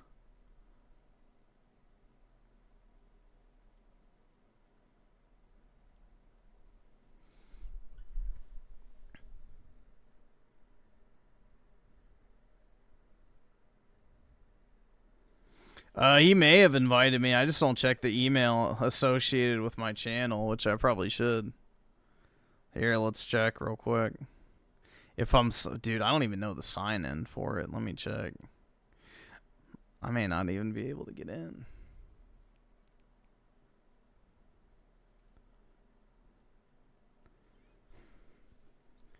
No, I don't have it on there.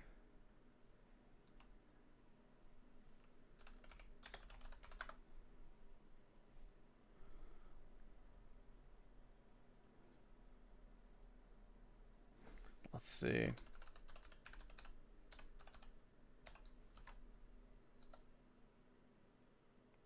Nope.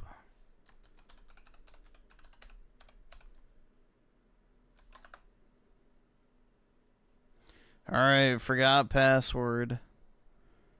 Verify using Google account. Let's see if that works.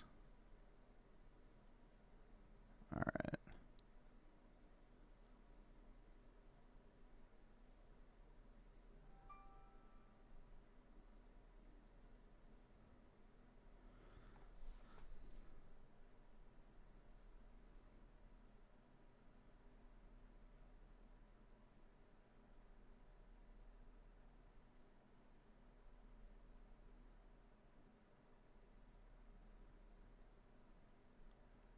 Dude, some Fanook. What the fuck, bro? Someone named Gertrude, which I'm guessing is just a burner account, just literally messaged me and put, Tifa is better, cuck. And then literally has a picture of Tifa spreading her fucking asshole. Jesus Christ, man. I feel like yeah, you know what? Here.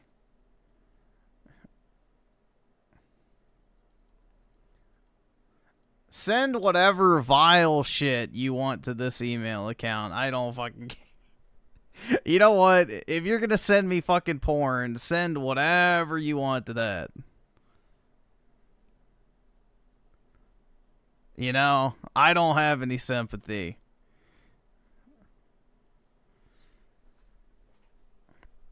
What the fuck, man?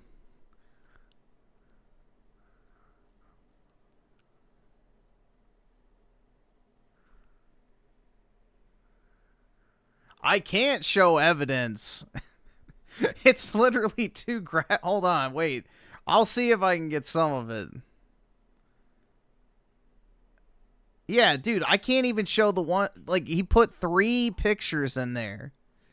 One of them is Tifa spreading her fucking, like, ass.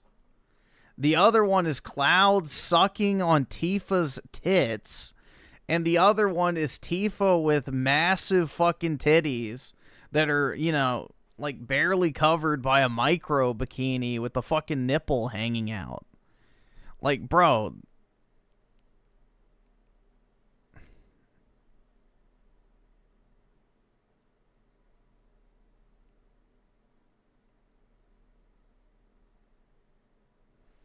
That is vile.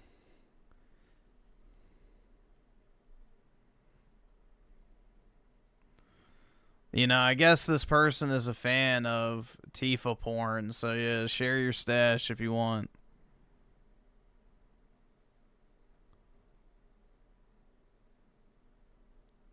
That's nasty. Jesus Christ.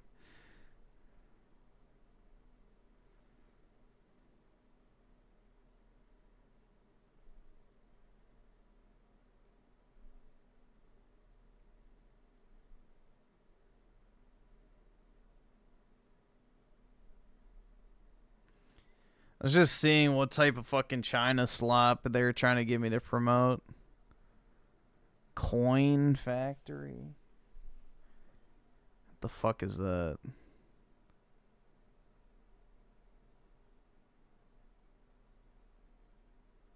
Yeah, some crypto dog shit. Open World RPG.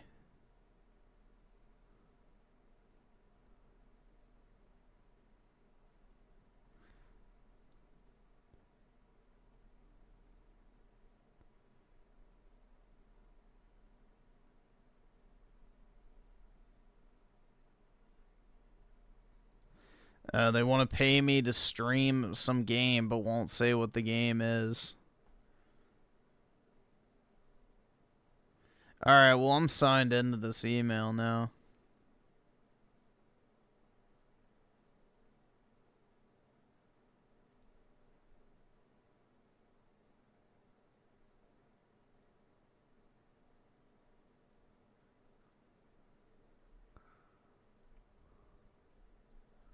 Alrighty. Close out of that.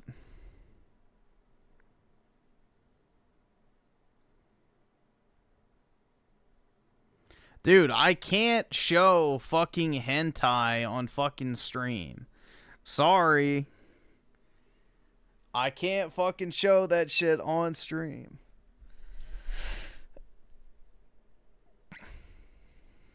Yeah, I don't do promotions typically. I don't really like them.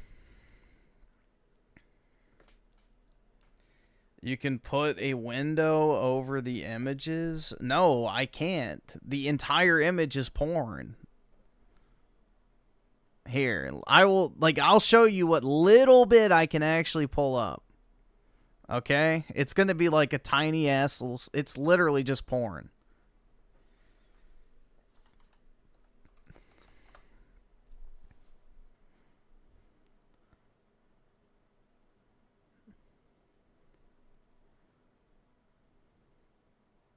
Like, dude, I don't even think I can show the first one at all. Here. Dude, yeah, I gotta be like... This is like 1/10 of the image, okay? 1 fucking 10th of the image. And I even feel like that might be too much. Well, nah, that's fine.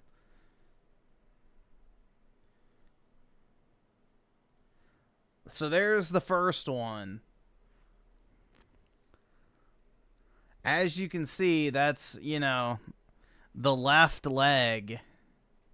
Hand spread. Yeah. Then the next one, I don't know if I can screenshot this one at all.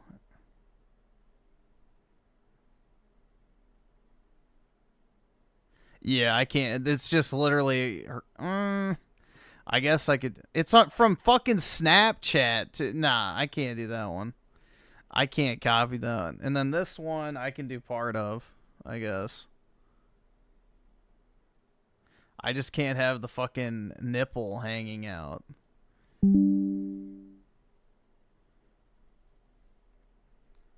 So yeah, that's the other one.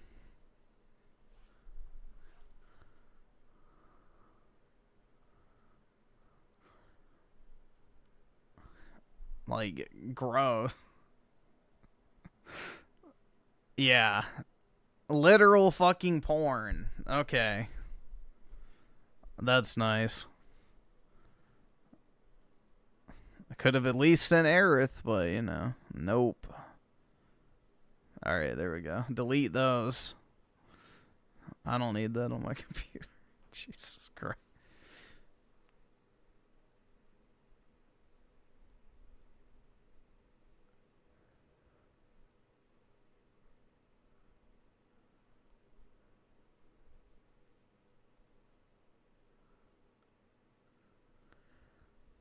It's over, Griff. You lose. Nah, it's not.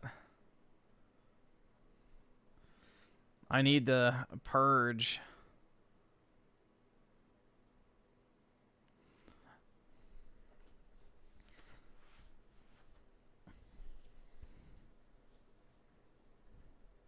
Yeah, people who are into tits that big, I have to question. Like, you know...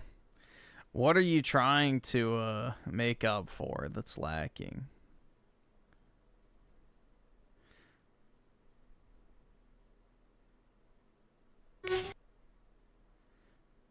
Don't play.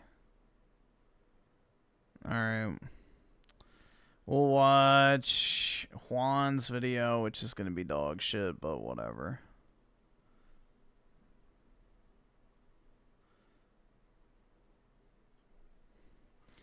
It's a woman. I don't know if I can do this.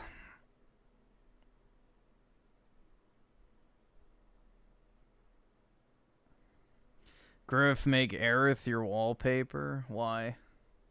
I don't need a wallpaper. I usually have something open on all my screens.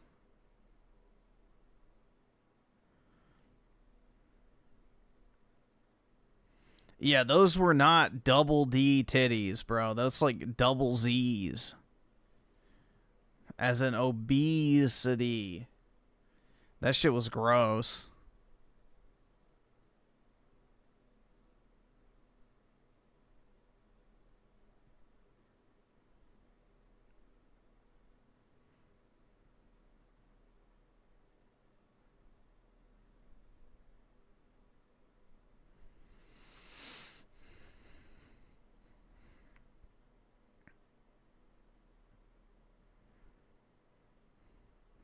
Alright, so what? Okay, I have PK's video pulled up. Alright, we'll get this out of the way. Dude, I already hate the Troon lighting. The Troon lighting is obnoxious. It's very trans-coded. Oh, it's muted like it should be. See, that's already better, but... I didn't see you there. What am I reading, you ask? Well, just one of the best-selling books on Amazon right now, with millions of sales and almost 20,000 5-star reviews. This book has been absolutely blowing up, especially on TikTok, or BookTok, as the kids call it. You've seen her nudes? I don't know if I'd want to be honest. Thousands and thousands of women, in particular, have been raving about this piece of literature. What piece of literature is it? You may... I don't know if we're gonna make it through the full 30 minutes. I don't really... It's just literally gonna be here like, oh, look how bad women are when it comes to their books. It's like, yeah. Welcome to 2010. We've already known this for a while. 50 Shades of Grey, bitches. Ask? Well, Morning Glory Milking Farm, of course. A popular romance novel about a young woman down on her luck who does what every young woman does when facing financial struggle. She starts an OnlyFans. No, I'm just kidding. She wouldn't degrade herself like that. She gets a job jerking off monsters. That's right, the Morning Glory Milking Farm. I have been reading Morning Glory Milking Farm since last night, and I'm obsessed. This was a good time. Yeah, I bet you are, you fat bitch. I did not disappoint. If this Look at how gross most of them are. book is trash, then I am a f***ing raccoon. Give me all of the garbage. Get your eyeballs on this, because it is so good. I regret to inform you that there is a new epidemic. An epidemic that many have yet to discuss. And that epidemic is female gooners. Now, for those of you unaware, gooner is internet slang for someone addicted to porn, and smut is slang for dark romance novels, otherwise known as porn. Many correct about the dangers of porn addiction with men, how it can destroy their lives and their relationships, and most men know the material they consume is weird. That is why they are ashamed of it. That is why they delete their browser history. That is why they go incognito mode. But these bitches freaks out here. They display their smut openly in bookstores. They proudly pose in front of their smut collections. They discuss their smut openly on TikTok. They go to smut conventions and get choked out by 9-foot tall shirtless wendigos. Now, I know what you were thinking. Shoo, isn't this the pot calling the kettle degenerate? Yes. Yes, it is. But have you considered, it takes one to truly know one. You see, women are strange, fascinating creatures. For centuries, men have tried to figure us out. Our mood is affected by the tides and the moon. We bleed for 5 days and don't die. By painting my face, I can instantly shapeshift from a 4 to a 6. We are truly mysterious, magical creatures. But one of the most mysterious aspects of women to men is our sexuality. You see, us women are not like those disgusting moids. No, we are sophisticated. We are evolved. We don't watch videos of strangers slapping their sweaty bodies together. No, we read about strangers slapping their sweaty bodies together. It's different, okay? You don't understand. It's okay when we do it. So... Shoe on head is for lonely men who want a parasocial relationship with a based woman. Yeah, exactly.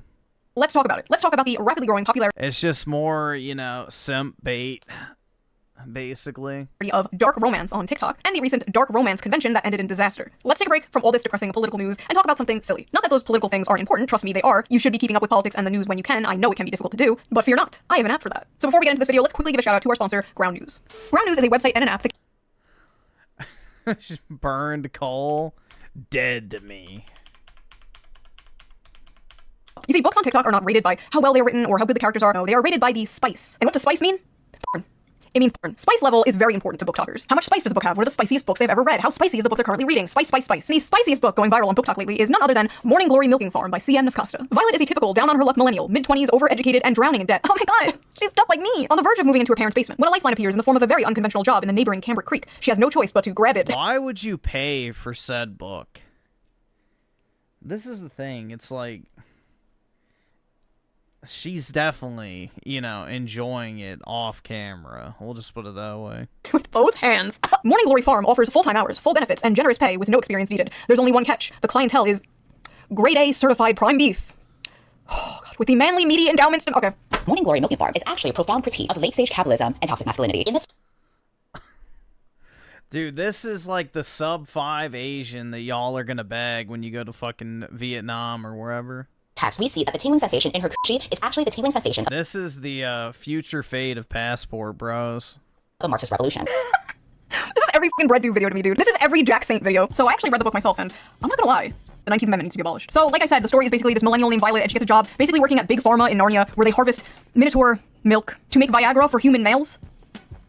And I read the whole thing. Probably gonna be put on some kind of watch list. But listen, this is my job, okay? I'm not out here like selling feet pics or something. What I do is far more dignified and normal. Now let's take a look at some of these notes I wrote. Let's see.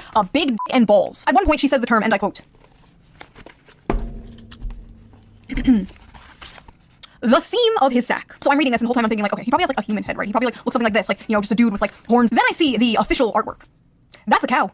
Bro is a cow. Bro is a straight up cow. In a few parts they're being intimate and it will be like, his hooves clip clop. My hooves will tear up your sheets. And it's like, I'm sorry, his what? At one point, she describes kissing him. And I swear to God, it was more disgusting than anything else described in this book. She's like describing how big and wide his mouth is and how big and like slimy his tongue is. She's like describing this shit and you're just like, that's a cow. I mean, we're at a solid 5.5 on the Barbeau scale here. This is dangerous territory, folks. She also f***s his ass. She f***s the cow's ass. By the way, if you want an uncensored version of this video and all my videos, Patreon. Go to Patreon, become a member. All members get the uncensored version of every video. So you can hear me talking about f***ing and f***ing a cow's ass. Is that what you freaks want? Anyway, I like how in this fantasy world, student loans still exist. Like, we can imagine a world with minotaurs and humans in a relationship, but we can't imagine a world without student loans. Sad. Oh, and he has one of those bull rings, like the Nose Ring Theory septum rings. And in this world, that means, like, you're married, but yeah, the fucking dog pill is unescapable, I guess. The dog pill is unescapable. Apparently he's divorced. The man is divorced. This is a divorced cow with a cow ex-wife. The lore is deep, folks. The funniest part, though, has to be when they go on a date. I need to just read this to you. When the bill arrived, she attempted to pull a handful of carefully folded bills from her wristlet before he stopped her. No, that's absolutely not happening. Put that away. She'd not thought about it until the day after their first dinner together, realizing that in mortification that she ought to have attempted to pay her half. What kind of feminist are you? She asked herself. She couldn't remember the last time she'd been out and hadn't paid for her half, including her coffee date with Carson Tinsley. She had come prepared that night, several weeks of her tips smoothed and tucked into her wristlet. But I didn't even offer to pay half the other night and shouldn't have. Violet. If the commanding rumble of his voice hadn't silenced her, the heat of his hand dropping to her knee would have. I don't want you to feel that you don't have any agency here. I might be the one giving all the orders, but you hold all the cards. Your comfort is the only thing that counts right now. And if I overstep, I want you to know you can tell me so. But that's not happening. Don't think I'm unaware we're at different points in our careers. You can say no, you can say you don't want to see me again. You can tell me to stop coming to the farm when you're working. It's dinner, not a down payment of your time. But I'm in a position to comfortably spoil someone. So when you're with me, I'm spoiling you. End of story. She was a good feminist, she told herself, and she definitely couldn't be bought. But if he had suggested at that moment that he would have appreciated a blowjob, she would have fallen face first on his cock with an open mouth without a shred of hesitation. Inside every woman, there are two wolves. Or two bowls. The strong, independent girl boss and the submissive, doting housewife. And in the presence of a masculine man, or a farm animal, she will fold like a lawn chair and instantly return to factory settings. It's dinner, not a down payment for your time. But I'm in a position to comfortably spoil someone, so when you're with me, I'm spoiling you. End of story. I said, okay, I highlighted that paragraph for myself. Disgusting. Clean up aisle 5. So that's what That fucking bitch is married, too. That's scary, bro. I thought of it. But what did other people think of it? What are the reviews on this book? This book has a 4.1 on Amazon with 21,000 ratings and a 3.6 on Goodreads with nearly 60,000 ratings. Let's just read some random ones here. Hear me out. Hear me out. A milking good time. Sweet and creamy. The spice is spicing. I was very leery of starting this because I thought it was just going to be porn. The plot is pretty good. The plot? Please. This is like the new, I read Playboy for the articles. Like, sure you do. This book could kill a Victorian child. 5 stars. I'll never look at a jug of milk the same. I think I'm lactose intolerant now. So that happened. Our eyes will never see the gates of heaven. 1 star. No. Yeah, I mean, that's about on par with the type of women you see in the Pokemon community. It's not too far off. A helpful guide. This book failed to teach me how to milk a cow, and now my family has no food for the winter. 1 star. Accidentally ordered while on pain medication after an operation. Gave this to my mom as a joke gift for Christmas. You what? Lesai. Why can't human males be more like this? 12. What's more acceptable? Big titty anime girls or fantasy bull man with 13 inches and sacks the size of it? Gee, I don't know, man. What is more acceptable? Jerking off to cartoon women or wanting to get fucked by a literal animal? Jeez. I don't know. I really have to think about that one. Rich and handsome are no longer enough, boys. Now you have to be a 9-foot-tall creature from Greek mythology with a 13-inch dick. I never want to hear from another person about how they read 100 books in a year if this is the kind of slop they are consuming. Well, Ronald, man detected, this isn't for you. This is for women. So take your ass back to Barely Legal Babysitter 5 or whatever the you watch that is so morally superior than this. Let him, who is without sin, cast the first stone, okay? God bless America. It's great to live in a country where I can casually enjoy cozy erotica about a young woman who milks her way to financial security and true love with a minotaur. This is what freedom looks like, and I intend to fully enjoy it before the Supreme Court takes this right away next. If this is what freedom looks like, I'm really rethinking my stance on freedom, not gonna lie. Maybe we should have less of it. All I know is if Donald Trump takes the monster porn, we are going to make 2020 look like a picnic, okay? Bull matters. Oh my god, edit that out. Editor, edit that out. Women are gonna be picking up Animal Farm now, like, where's the horse cock? Some of you people always certain streamer an apology because this book has way too many 5 stars. Some of you are lying. So after buying this book, Amazon has given me a few interesting recommendations. Would you like to see them? I accidentally summoned a demon boyfriend. That time I got drunk and saved a demon. Gentling the beast. Cupcakes for my orc. Dude, look how ugly they all are. Interesting recommendations. Would you like to see them? Like... Gross. Accidentally summoned a demon boyfriend. That time I got gross. Drunk and saved a demon. Gentling the beast. Alright, that one's not too bad. Cupcakes for my orc enemy. Gross. Main of my existence. The gargoyle. Gross. They're all fucking fat, dude. They're all fucking fat. And the spinster. The widow and the orcs. Hoarded by the dragon. There's something about dragons. Getting it on with gargoyles. Gotten by the gator. Mated to fat. The mountain bear. Oh, so this is why they chose a bear. The billionaire orc. Moth manager. Wolves and whipped cream. The wolf. Dude, look at that. That's just pure lard. This is what the average, woman who reads this type of shit looks like. Obese, covered in tattoos, multicolor hair. Yup, it's pretty spot on. The wolf in my tavern. Pounded by produce. Oh, what? Are these the books the Nazis burned? My husband only reads finance and sci-fi books, and so I think it's about time that I introduce him to some real literature. So the first book that I would like to introduce you to is called Morning Glory Milking Farm. And it's not a normal milking farm like with cows. What it is it's big, bulky minotaurs, and it's a special type of milking. See, honey, she's his stepsister, and she got stuck in the washing machine again. Women on TikTok are openly, proudly talking about the porn they consume and getting mad at people when they make fun of it. I hereby ban men from reacting to romantasy on TikTok. Bestselling romantasy books like A Court of Thorns and Roses and A Fourth Wing contain descriptions of hot sex. I feel like that's common knowledge, if not their primary purposes. But in recent months, BookTok has become full of men clutching their pearls while reacting to steamy scenes from these popular female-centered books. Obviously, this is all a massive performance. We live in the age of OnlyFans. The odds are that these men have seen actual porn that defies the laws of physics and God. Over 90% of men... How would porn defy the laws of physics? At least porn is real. These fucking bitches are flicking their bean to wanting to get raped by an animal. Like, what the fuck? Between the ages 16 and 73, watch porn in any random month. There's Like, sorry, watching porn is far more respectable than wanting to get plowed by a fucking, like, literal cow man. Statistically, no way all of these guys are shocked by the sex itself. What they are gawking at is sex from the perspective of female desire, scenes that depict women coming first and frequently. And what they are surprised by is the women they know love these scenes. In one video, a guy declares, "Now I know why women enjoy book clubs and wine." But his astonishment in itself is astonishing. Like, what do you think adult women were into? Not having sex and drinking wine? Grow up. Imagine a group of men sitting around drinking wine, discussing porn they watch. That is what you guys are essentially doing. It's just funny, okay? Like, it's funny. Are we really going to pretend that a story about a young woman getting a job milking mythical creatures to pay off her student debt is not funny? It's funny. If that makes me a sexist misogynist, you got me. To act like you're so different and above the other gooners is just, it's silly. I'm sorry, but you are no different than Joe Schmo jorking it to fat booty Latinas in Space 12. You're sitting there all high and mighty, one hand on the book, acting like you're so superior because you can perfectly envision a horse spinning 360 degrees in your mind. I'm not impressed. The scenes these men are reading, to many people, myself included, are insanely sexy, but purely in terms of the acts being described, they aren't all that alert, and as many of the comments on these videos point out, there's much wilder stuff out there. For example, these men have clearly not yet discovered nodding, a popular term in romantasy right now that involves werewolves whose penises get so swollen after they have to stay inside their partners until the swelling subsides. Oh my god. That is not what that means. Nodding literally refers to the knot on a dog's cock. No. These bitches are fucking beyond degenerate, bro. They want to get raped by a dog, I'm telling you. Like, the dog pill is, you know, unfortunately inescapable. Oh, honey, that's not a popular trend in romantasy. That's just a thing real dogs do. Oh, you just don't get it. You don't know what nodding is. What are these women reading, bro? What happened to that, like, stupid fucking corny Hallmark thing, going home for Christmas to your hometown and falling in love with a cute farmer boy? What happened to that? We used to make fun of that. We truly did not know what we had until it was gone. Now we're out here fantasizing about getting the asses clapped by demons and werewolves and goblins and ghouls. I remember when 50 Shades of Grey came out and people were like, "Oh my god, this is so crazy. Women are crazy." 50 Shades of Grey looks like missionaries through a bedsheet for the sole purpose of procreation compared to the the average woman on TikTok is reading. At least Christian Grey was a human man and not a fucking dog. You fantasize about dating the quiet, shy, nerdy girl. You know, she's innocent, she's pure, she's not like those other girls, like going out clubbing and hooking up with random men. No, she's at home, curled up by the fire in a blanket, reading a book, except that book is about a half man, half bull. Let me let you in on a little secret. The quiet nerdy girl is way more of a freak than the... Yeah, the quiet nerdy girl you think is fine until you ask her to dog sit, and then next thing you know, she's spread eagle on the couch with peanut butter smeared on her fucking cooch.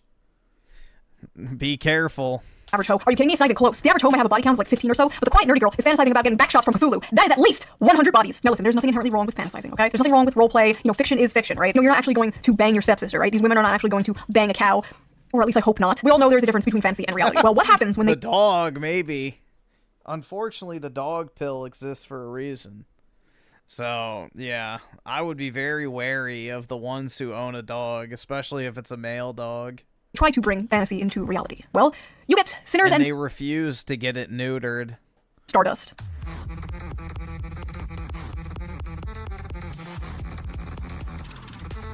What in the eyes wide shut is going on here? Sinners and Stardust was supposed to be a dark romance ball for romantasy authors and fans alike. So what's the big deal? Seems like a fun, sexy time, right?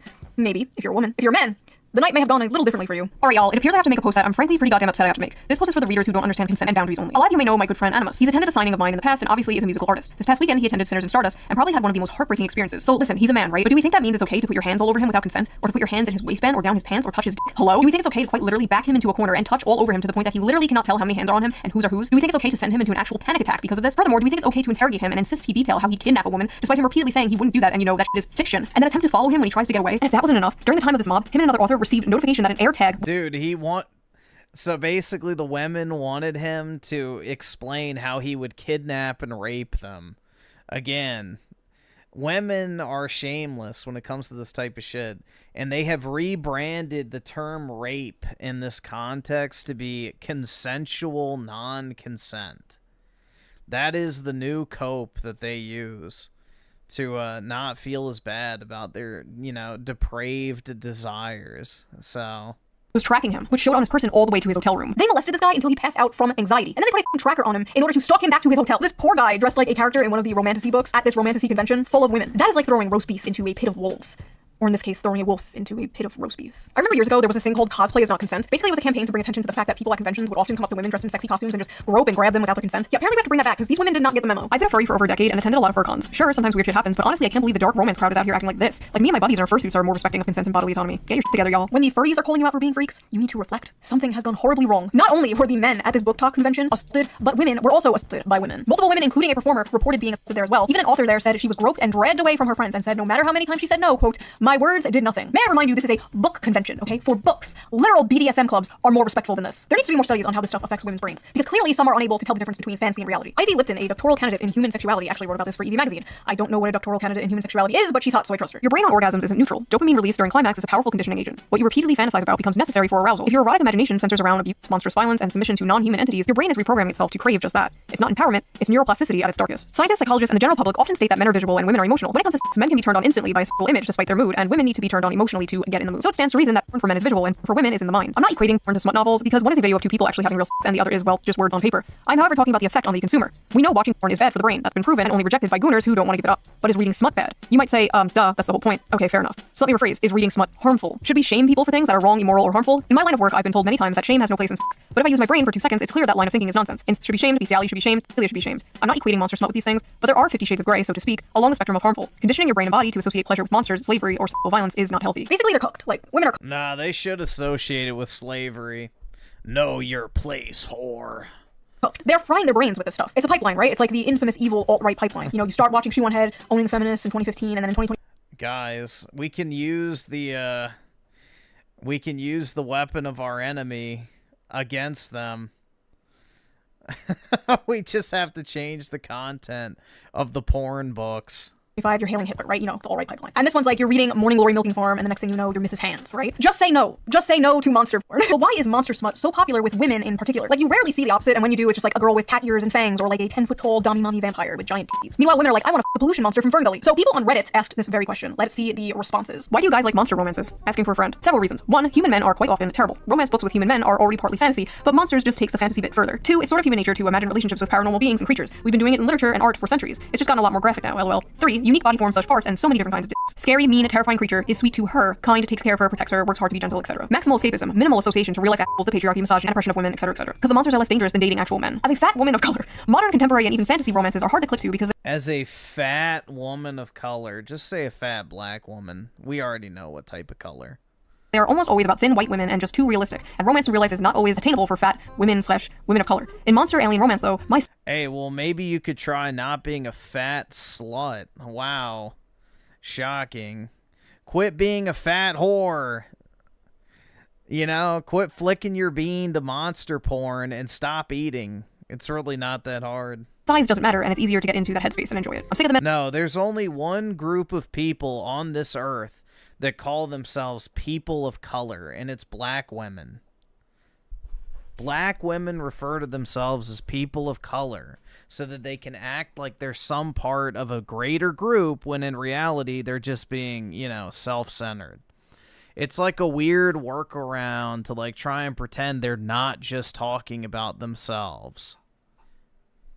On Earth and looking for some variety. Non-humans haven't betrayed and hurt me, so they feel like a safe haven, if that makes sense. Plus the unusual monsters have big, fun-shaped dicks. I love some bizarre peen, unique genitalia. I don't know what I was expecting, honestly. A lot of women's smut, especially monster smut, is about submission, domination, forced breeding, non-consensual consent. The women are like conquered and taken and overpowered by these monsters. And I think rape.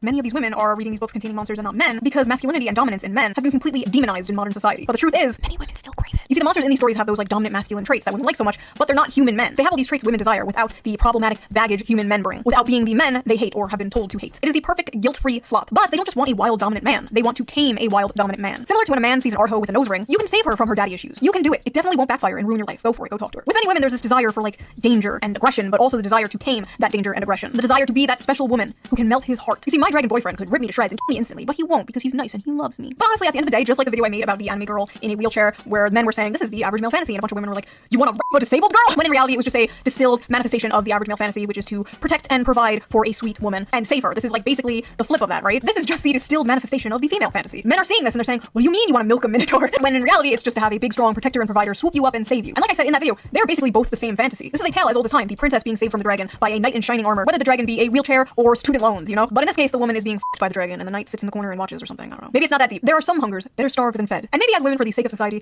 we have to starve our hunger for minotaur penis. Yeah, that's the moral of this video. So what do you guys think? What is your theory? Why is the monster romance genre so popular with women in particular? And who is your weirdest? Hear me out. Be honest. I don't want to hear no.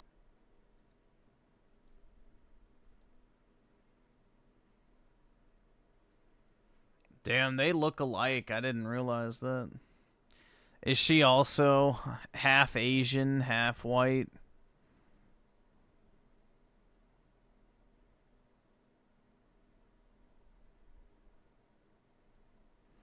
Alright, let's... Why is that playing? Hold on. Alright, we'll see what PK's video is real quick. I don't even know if he's here.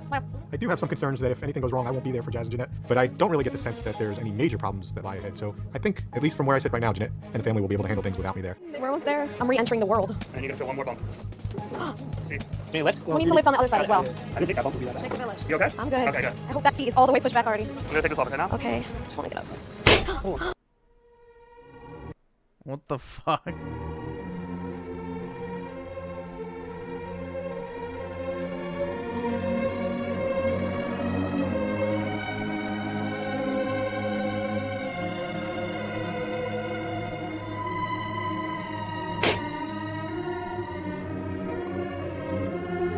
I don't know what happened either. Did her leg snap or something?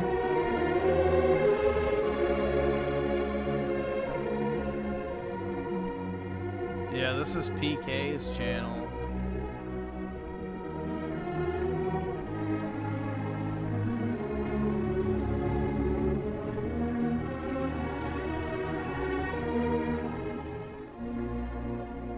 I don't know.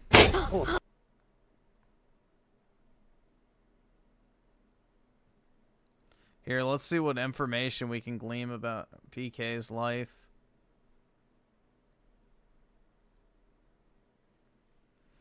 So, he uses Metro. He's an Uber driver and Dasher. And both are using his location service at the time.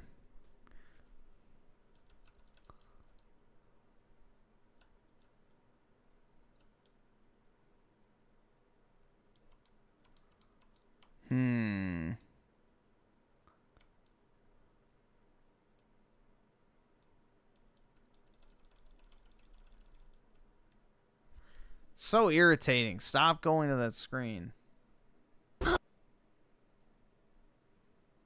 So I don't know what happened to her, but...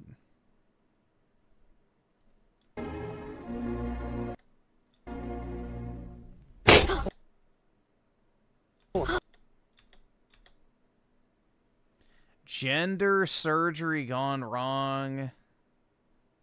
Oh, is that what it is? A troon? Okay. But I still don't know what the pop is. I don't get it.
Into a whorehouse? Yeah, pretty much, man.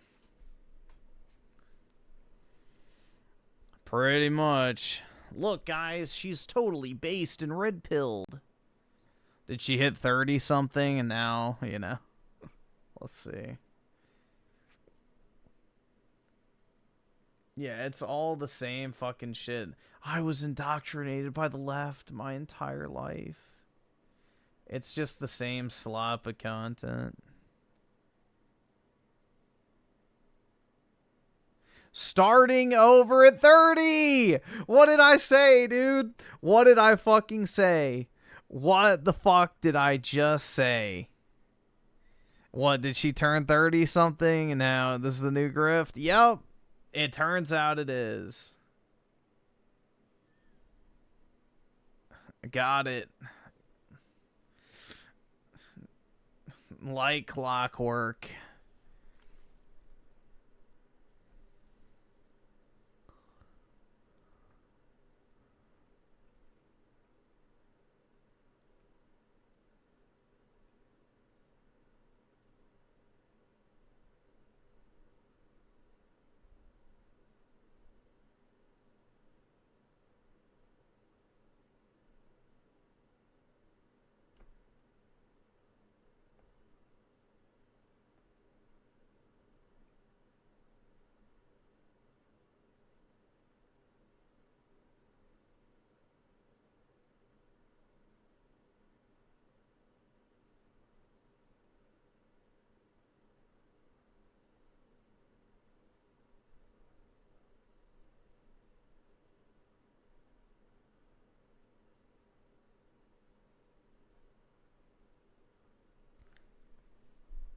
From what I know of Jazz's story, his mom basically from birth gaslit and indoctrinated him into being trans, many such cases.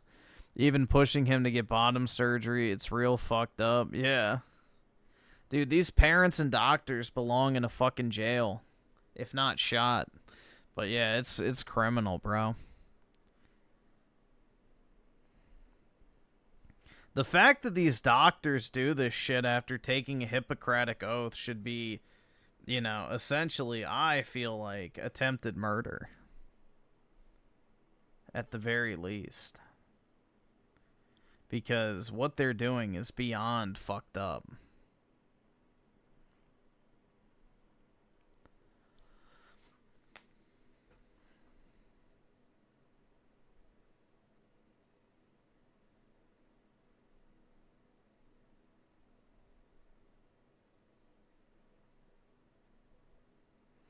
Synth can date her, same. Oh my god. Yeah, there you go.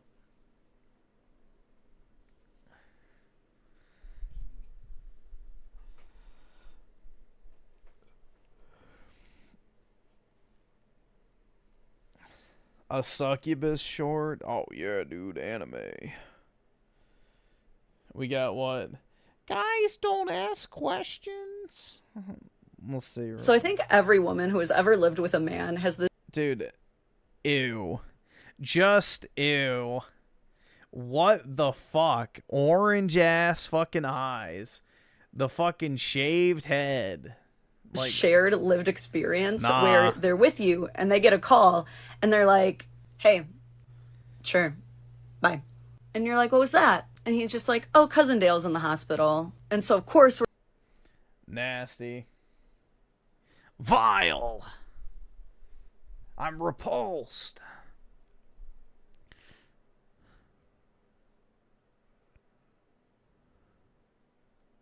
Disgusting. Goth. Oh, it's this bitch again. I can't stand her, dude. Woman gets reality checked by dating a man who knows his worth. We're getting incel content from watching that one fucking woman, dude. Girls think that they want to date a high-value man until he starts calling you out for not taking responsibility, before he starts holding you accountable, before he has higher standards for you than you have for yourself. Everyone talks about, oh, date a high-value man. It's so, this is what you do to have to attract a high-value man. But I've never heard anyone talk about, like, actually dating a high-value man takes a totally different kind of woman. It's not for the weak. I have other friends who are dating, like, very... She's adding so much to the video, guys, by just standing there, filming herself in the mirror.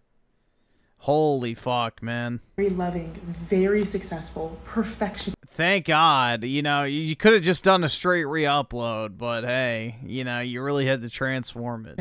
Ambitious men, and it is not for the weak. Girls think that they...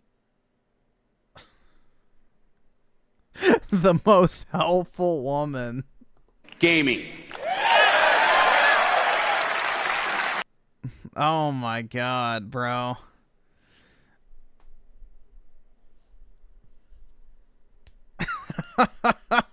Yeah, she stood there and pointed a few times. and nodded her head in approval. Holy shit.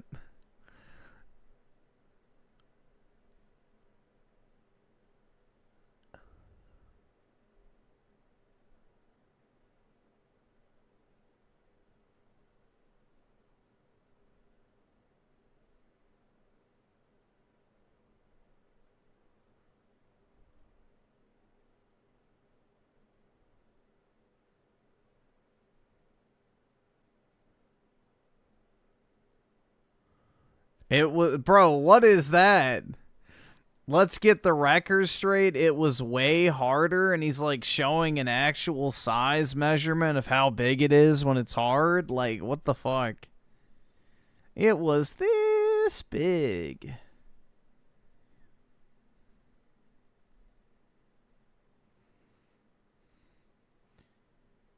Fourth short, black. All right, we'll watch it. Men, I have a question for you, and I really don't want to offend you on this one, but I just genuinely need to know your reasonings behind this, because it has happened in every single relationship, or friendship for that matter, that I've had with a male. Tell me why, every time I have ever asked a male in my life, what colour shall I do my nails, what colour shall I paint my nails, they always say the most ugly, abhorrent looking colour on this planet Earth. They will have the gall to turn around and say, you should paint your nails black. Black? Do you see how white I am?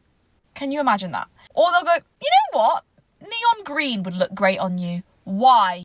Because they want some fucking nasty emo bitch. That's all it is. Gotta be a reason, because I don't believe they actually would like to see me pull up to our date with neon green fingernails. It's always... The correct answer is always white, or you don't need it. There you go. Oh. Yeah, exactly. I would personally prefer 0 fucking nails, but white is the correct answer. Actually, do bright blue. Oh yeah, that would look really good with my orange hair. Yes, bright blue. Let me do bright blue nails. Yeah. Just white. Always just say white. Would you smash her? Maybe.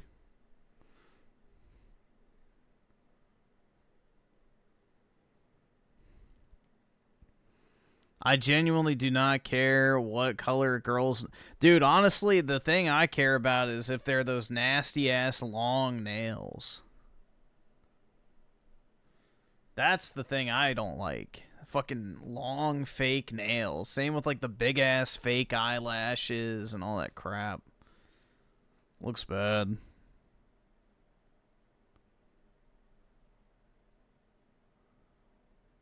Griffin would get rejected. Sad but true. Story of my life. They don't even look at me. Bruh. I can't even get a woman to look at me. Holy shit.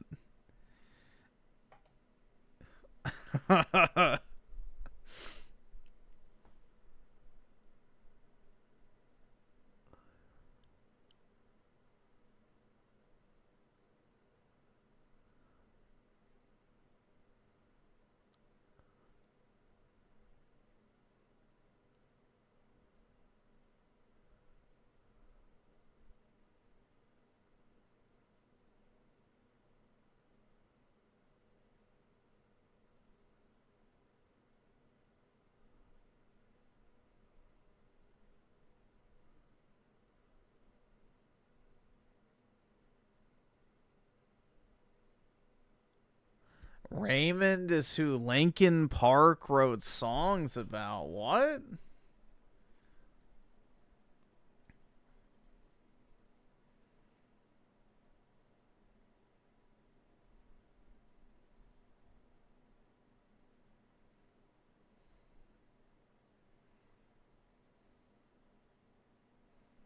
What was this? Hassan claims Kaya didn't have the collar on during the incident, and then he proceeds to explain why shock collars aren't actually that bad. There's no way. Third group of people are the ones who are like, look at this clip, look at that clip, look at this clip. Like, yeah, it's obvious he's moving his arms around. Like, he's fucking constantly in a state of zapping. They moved away from the initial conversation, which was that, like, she didn't even have that collar on to begin with. And the only reason why I showed the collar was because people were clipping. Dude, what a fucking... Skip it up, fucking loser faggot. You know, honestly, I don't give a shit if he shocks his dog or not, because maybe it'll rip his throat out when he's sleeping one time. I don't know. But anyway, what I do have a problem with is those fucking gay-ass pearls, bro. If you're a man wearing pearls, you might as well just wear a shirt that says, I want to take it up the ass. Like, honestly, that is the gayest shit ever.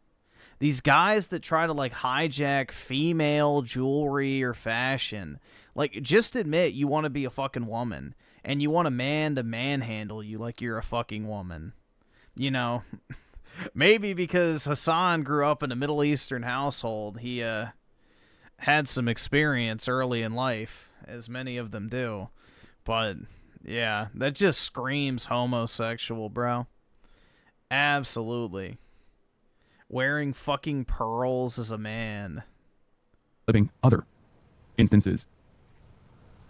America's much more consequential violence, okay? It's the same reason as to why America, Kaya, please just fucking go, just stop. What? Even in the maximalist position, said this already, e-collars that have shocking components feel like a tennis machine, which I've used on myself in the past, because, you know, I'm around dogs that have been trained with that and use it. This gray hair is new. It's not been good. Not only is it not illegal, but it's also... Look at his chat. The massage. Yeah, dude, no man should wear pearls. Like, sorry, some things should be left for women. Like, Hassan is probably a few months away from putting on... Well, he already has put on a dress, so never mind. Never mind. Odd bot group. My guy, stop giving your haters what they want. Why are you still talking about this? Can you get to the point and just provide the model? Fuck off. She wasn't... Nah, pearls are very expensive. They're saltwater pearls. Freshwater pearls are cheap. Wearing a collar. They are photoshopping the collar. You guys need to stop. This has to stop. Please. You don't have to do this to yourself. There's still time that you can step away. They moved away from the initial conversation, which was that, like, she didn't have that collar on to begin with. And the only reason why I showed the collar was because people were clipping other instances.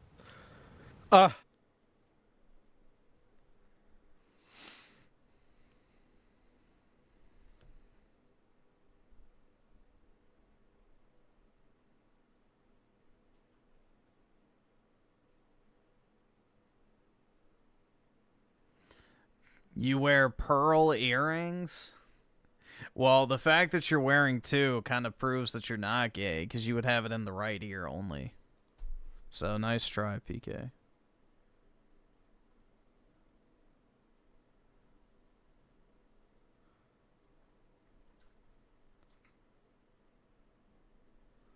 Let's see, is there... I don't think there's anything happening gaming-wise. Yeah, nothing new. Oh shit, new generation, with the 50, you don't have to watch it all now? What is it?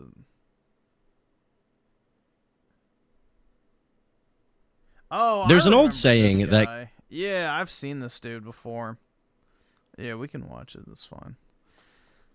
I remember seeing this guy before. I don't remember what context it was, but yeah.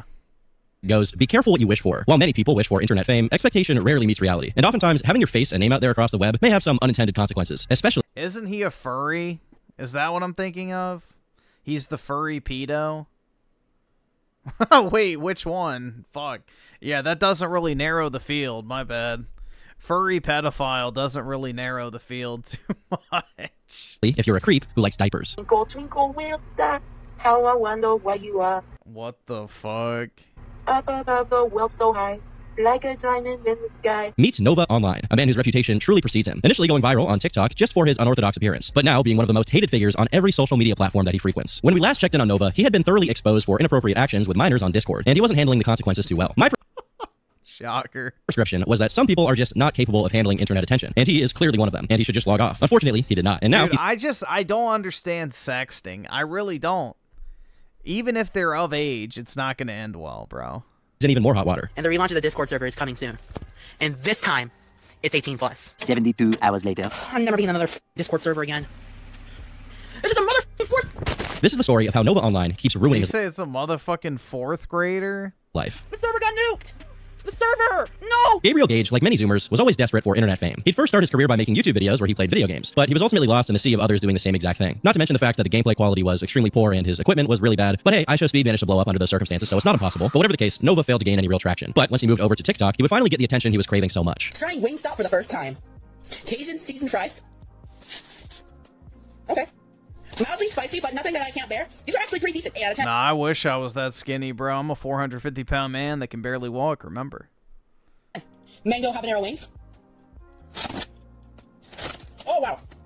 Okay, these are very, very spicy. Oh, wow. They're very spicy, but they're still pretty good. 7 out of 10. This video went absolutely viral, getting millions of views within hours, albeit mostly for the wrong reasons. People basically just made fun of his appearance as the stereotypical Discord moderator, with greasy hair, a neck beard, the whole 9 yards. But for the time being, Nova was seen as relatively harmless, just a weird dude who people like to check in on to see whatever his latest cringe post was. That would all change when he was caught singing Twinkle Twinkle Little Star to who he thought was a 14-year-old girl, as well as a number of very unscrupulous Bro.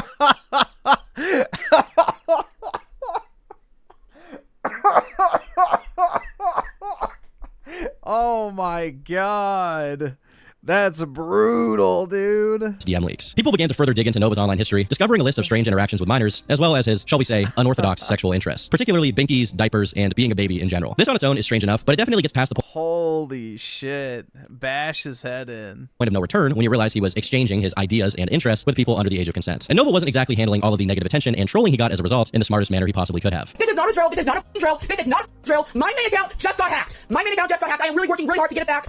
So Nova's chance at becoming a mainstream internet celebrity had officially been blown, as YouTube video after YouTube video was released calling him out for his irresponsible activities. He did try to get a few jobs in his area, but it wouldn't be long before at least some of the local employers became aware of who he was online and all of the baggage that came along with that. And a lot of them weren't too keen to hire him, at least at that time. With various minimum wage job opportunities ruined and his face plastered across hundreds of thumbnails calling him a disgusting person, the smart move honestly would have been to quit. The problem is that Nova has developed an addiction to the internet. Before he had blown up, he was just another face in the seemingly endless sea of people trying to make it on YouTube. Now he was famous, or rather infamous. He craved validation for his own existence, even if that validation was negative. And that brings us to February of 2025, when my first video about Nova was released. While Nova had been doing his best to hide his strange interests, he wasn't doing a very good job of it, with it being discovered that his Facebook account was following a page called BabyFur/ABDL Caregivers and I had a feeling. Yeah, that's what I thought. I thought I remember seeing this guy in the context of being a furry pedo, but yeah. Not shocking. Littles. For the unaware, ABDL refers to adult baby. Where there's fur, there's usually pedophile, and where there's pedophile, there's usually fur. Diaper lovers.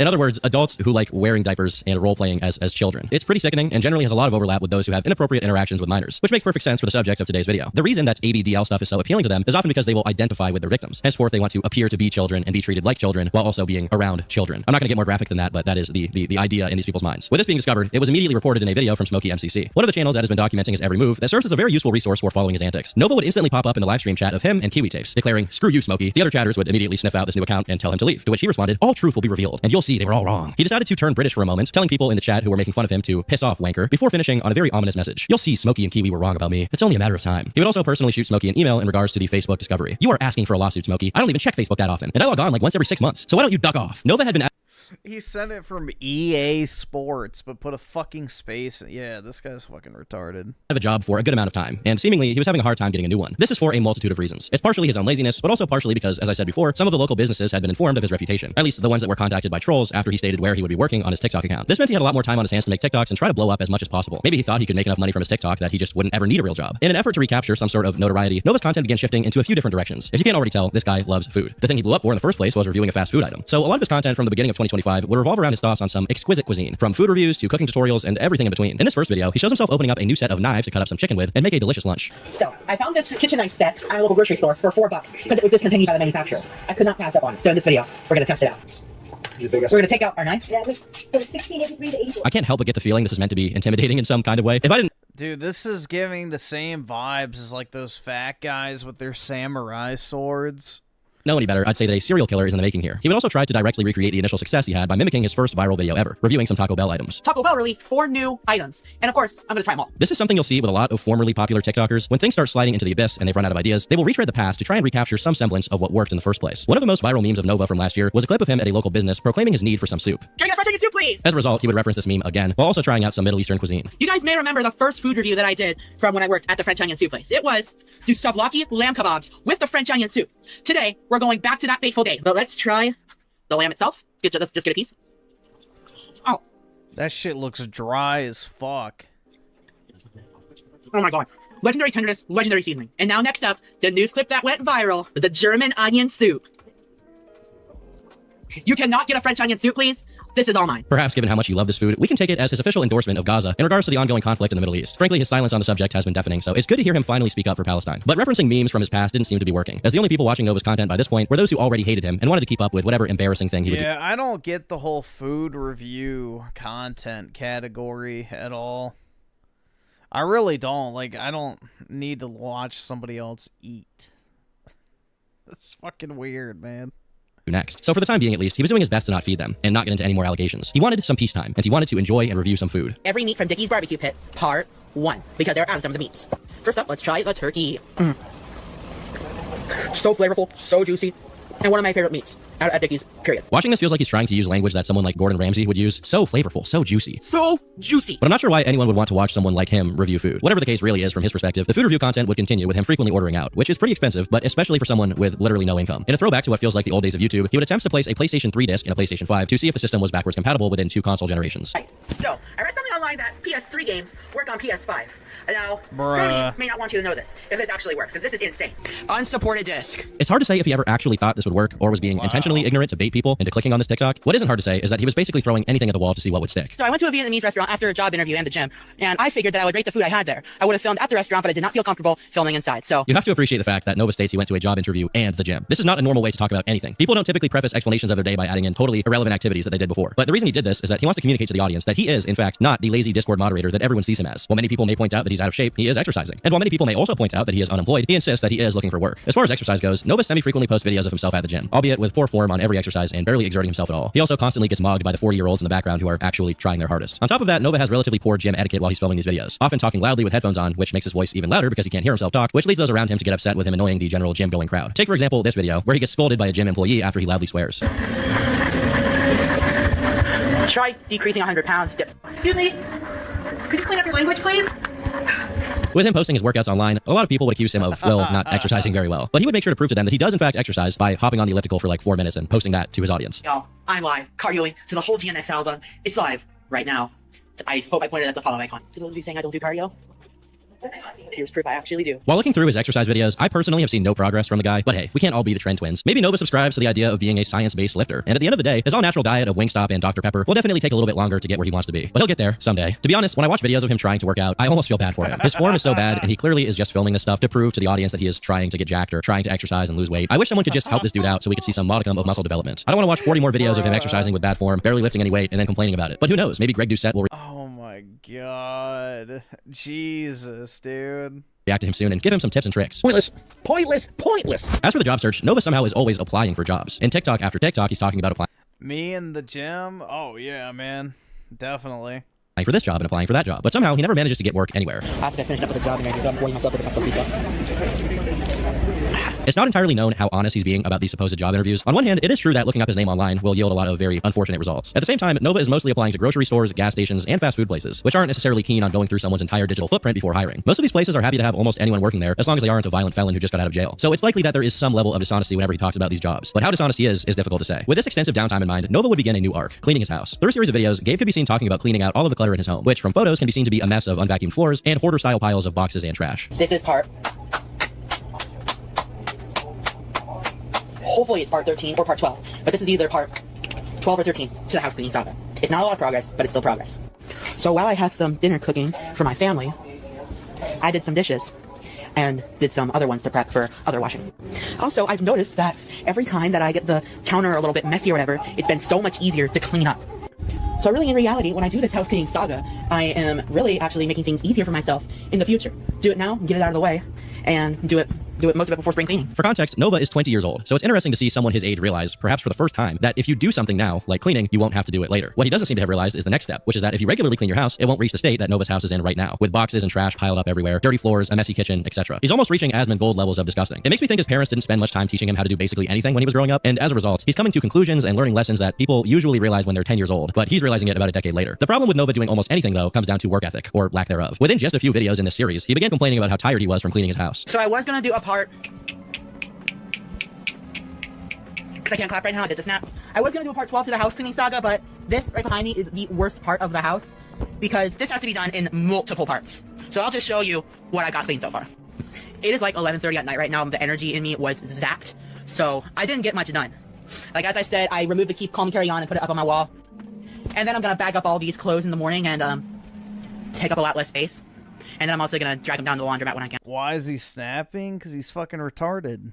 And then pretty soon, that part of my floor will be usable again after I don't know how long. But that's what's upcoming, and I'll show you a before and after photo. I'm not even sure what made him so tired, considering the fact that all he was doing was picking things up and throwing them in trash bags. But maybe it had to do with the fact that instead of using his hands, he brought a literal snow shovel in the house to get things out of the way. This brought him a decent amount of mockery, but also a lot of questions. Namely, why would you use a snow shovel made for snow to clean up your McDonald's wrappers? And as a result of the mockery and questions from this incident, the cleaning arc would come to an end. Also, I just wanted to give an update on the house cleaning saga. So, house cleaning saga streams will no longer happen, but the videos will continue. As you can see, I've gotten a ton of dishes done. They're all right here. They just need to dry, and they're waiting to be put away. Be on the lookout for some more cleaning videos in the near future as I try to improve how my house looks. By looking through his TikToks, within just a week or so, he had already given up, referring to himself as the guy who used to be known for cleaning his house. I had a thought earlier, like, y'all know me as the food review guy, the karaoke guy, the guy that tried to do a house cleaning saga, but kind of failed on that and is now cleaning his room at his own pace. But brushing aside the fact that none of these things are what he is known for, it's strange that he refers to it as at his own pace, considering the pace was always decided by him. Unless some supernatural force was controlling the pace at which he cleaned his home before this point, and I'm just unaware of it. His aversion to doing basically anything that requires the smallest amount of effort would also bleed into other aspects of his life. If you've seen my last video about Nova, you may remember that one extra stream of income he had coming in was from Cameo. It's a site where you can send celebrities a short script and pay them to read it. People generally were dissatisfied with their purchases when it came to his page. Because of how disappointed I was, I gave him a 1-star review. And immediately he decided to text me, DM me on Discord, saying, "Why did you rate my Cameo 1 star?" And then I proceeded to explain how I was just disappointed with it, and he just said, "I'm just afraid to get bad reviews." Well, Nova still offers this service, but this, too, he would find a way to complain about. For those waiting for a Cameo, I have 16 pending requests right now, as I've been in high demand as of late. Obviously, he has to add in that he is in high demand, as if these people are anything but trolls trying to squeeze some content out of him. A Cameo is at max a 2-minute long video on average, and all it really is reading a script or giving a short shout out to whoever the buyer asks you to shout out. This is not some Herculean task that leaves you bedridden for the rest of the day. With this 2-minute benchmark in mind, this means that at most, it would take Nova around half an hour to 40 minutes to record all of these videos. And considering that he charges $17 per Cameo, he could pull in a solid $272 from recording those videos. He's currently unemployed and apparently needs that money, but apparently getting this relatively easy task out of the way is simply too much for him. He would rather spend his time on his new business, making bracelets. Tori placed a Novacore Paracord order. Let's ship it out. Jesus, man. You ordered 2 bracelets, two-tone bracelets. You ordered a blue and beige, which honestly, I really like this one. And you also ordered a hot pink and beige. This one is definitely the best looking one. Paracord is a kind of rope usually used in survival situations and is generally considered a pretty strong material. For whatever reason, Nova had developed a fascination with weaving it into bracelets and selling it online. He took the business so seriously that he even made some business cards for it. Ladies and gentlemen, my new business cards just arrived in the mail. And let me tell you, I love the way these things turned out. They look absolutely perfect. They got the Novacore logo. Look at that subtle white coloring. The tasteful thickness of it. Oh my god. It even has a watermark. By looking at his eBay store, we can see that the reviews for his bracelets are actually pretty positive. If you look for similar bracelets online, you'll find most of them being sold for around $5, and some of them even have useful items attached like compasses or flashlights. Meanwhile, Nova was selling them for $15 a piece. With this in mind, it seems his job search began to slow down, as he saw this bracelet business as a new avenue for him to make money. Maybe he wouldn't even need a job in the end. And the money itself would prove to be super important, as Nova's spending habits began to come into question. In his TikToks, Nova is constantly seen spending money. It seems like he orders a DoorDash almost every day so he can do his food reviews. And on top of that, he orders a number of toys and trinkets frequently, supposedly for the purpose of his reviews. We've got the Yu-Gi-Oh! Retro packs here that I bought for $23.74 with my pro membership. We're going to open these and see if we get any bangers. Opening Adam Devine's Super Starter Kit. I don't know who would be watching these. Any adult men who stumble across them and don't know who he is will undoubtedly quickly become aware of the number of disturbing habits that he partakes in. And any children run the risk of ending up in one of his many Discord servers. But more on that later. It's important to keep in mind that during this period of joblessness, Nova's mother began demanding rent money from him, which is fair given that he is 20 years old and does not contribute to the household whatsoever. But it seems like instead of doing that, he decided to spend his money on something else. Water bottles. Nova developed a very strange fascination with containers that hold water, an interest that, much like his bracelets, I have a very hard time wrapping my head around. In particular, he's a big fan of flavored water, having a hard time drinking anything that isn't infused with a bunch of additives. For example, at one point, he decided to purchase a water bottle from Air Up, a company that creates flavored water bottles. And of course, he wanted to review it for his audience to see. After all, his endorsement or condemnation is sure to make or break any product. We've tried Circle. We've tried Seala. Now, let's try Air Up. Out of price, this one was the most expensive at $40, when I think I paid about $25 for my Seala. Oh my god. Observing the bottle, this feels very well built. But it doesn't feel like it's the same quality as Circle. It came with 5 pods, and I think I am going to do the peach first. Let's add our water. It definitely feels like it's more than 22 ounces. Now let's stick the straw back into the bottle and just push it down. Now let's open the peach pod. Oh, it smells like peach yogurt. We'll have to activate and let's try it out. Dibocha. Honestly, yeah. I think it is safe to say Air Up is a scam. He was so sure that it was a scam, he said it's safe to say. It looks like this product's entire value is going down the drain. Air Up, bros. It's literally never been more over. And then, all of a sudden, Nova came back. Hey y'all, it's me about 5 minutes after I'm about to end the video. I didn't push the pot up far enough, so I didn't taste the peach. But this time,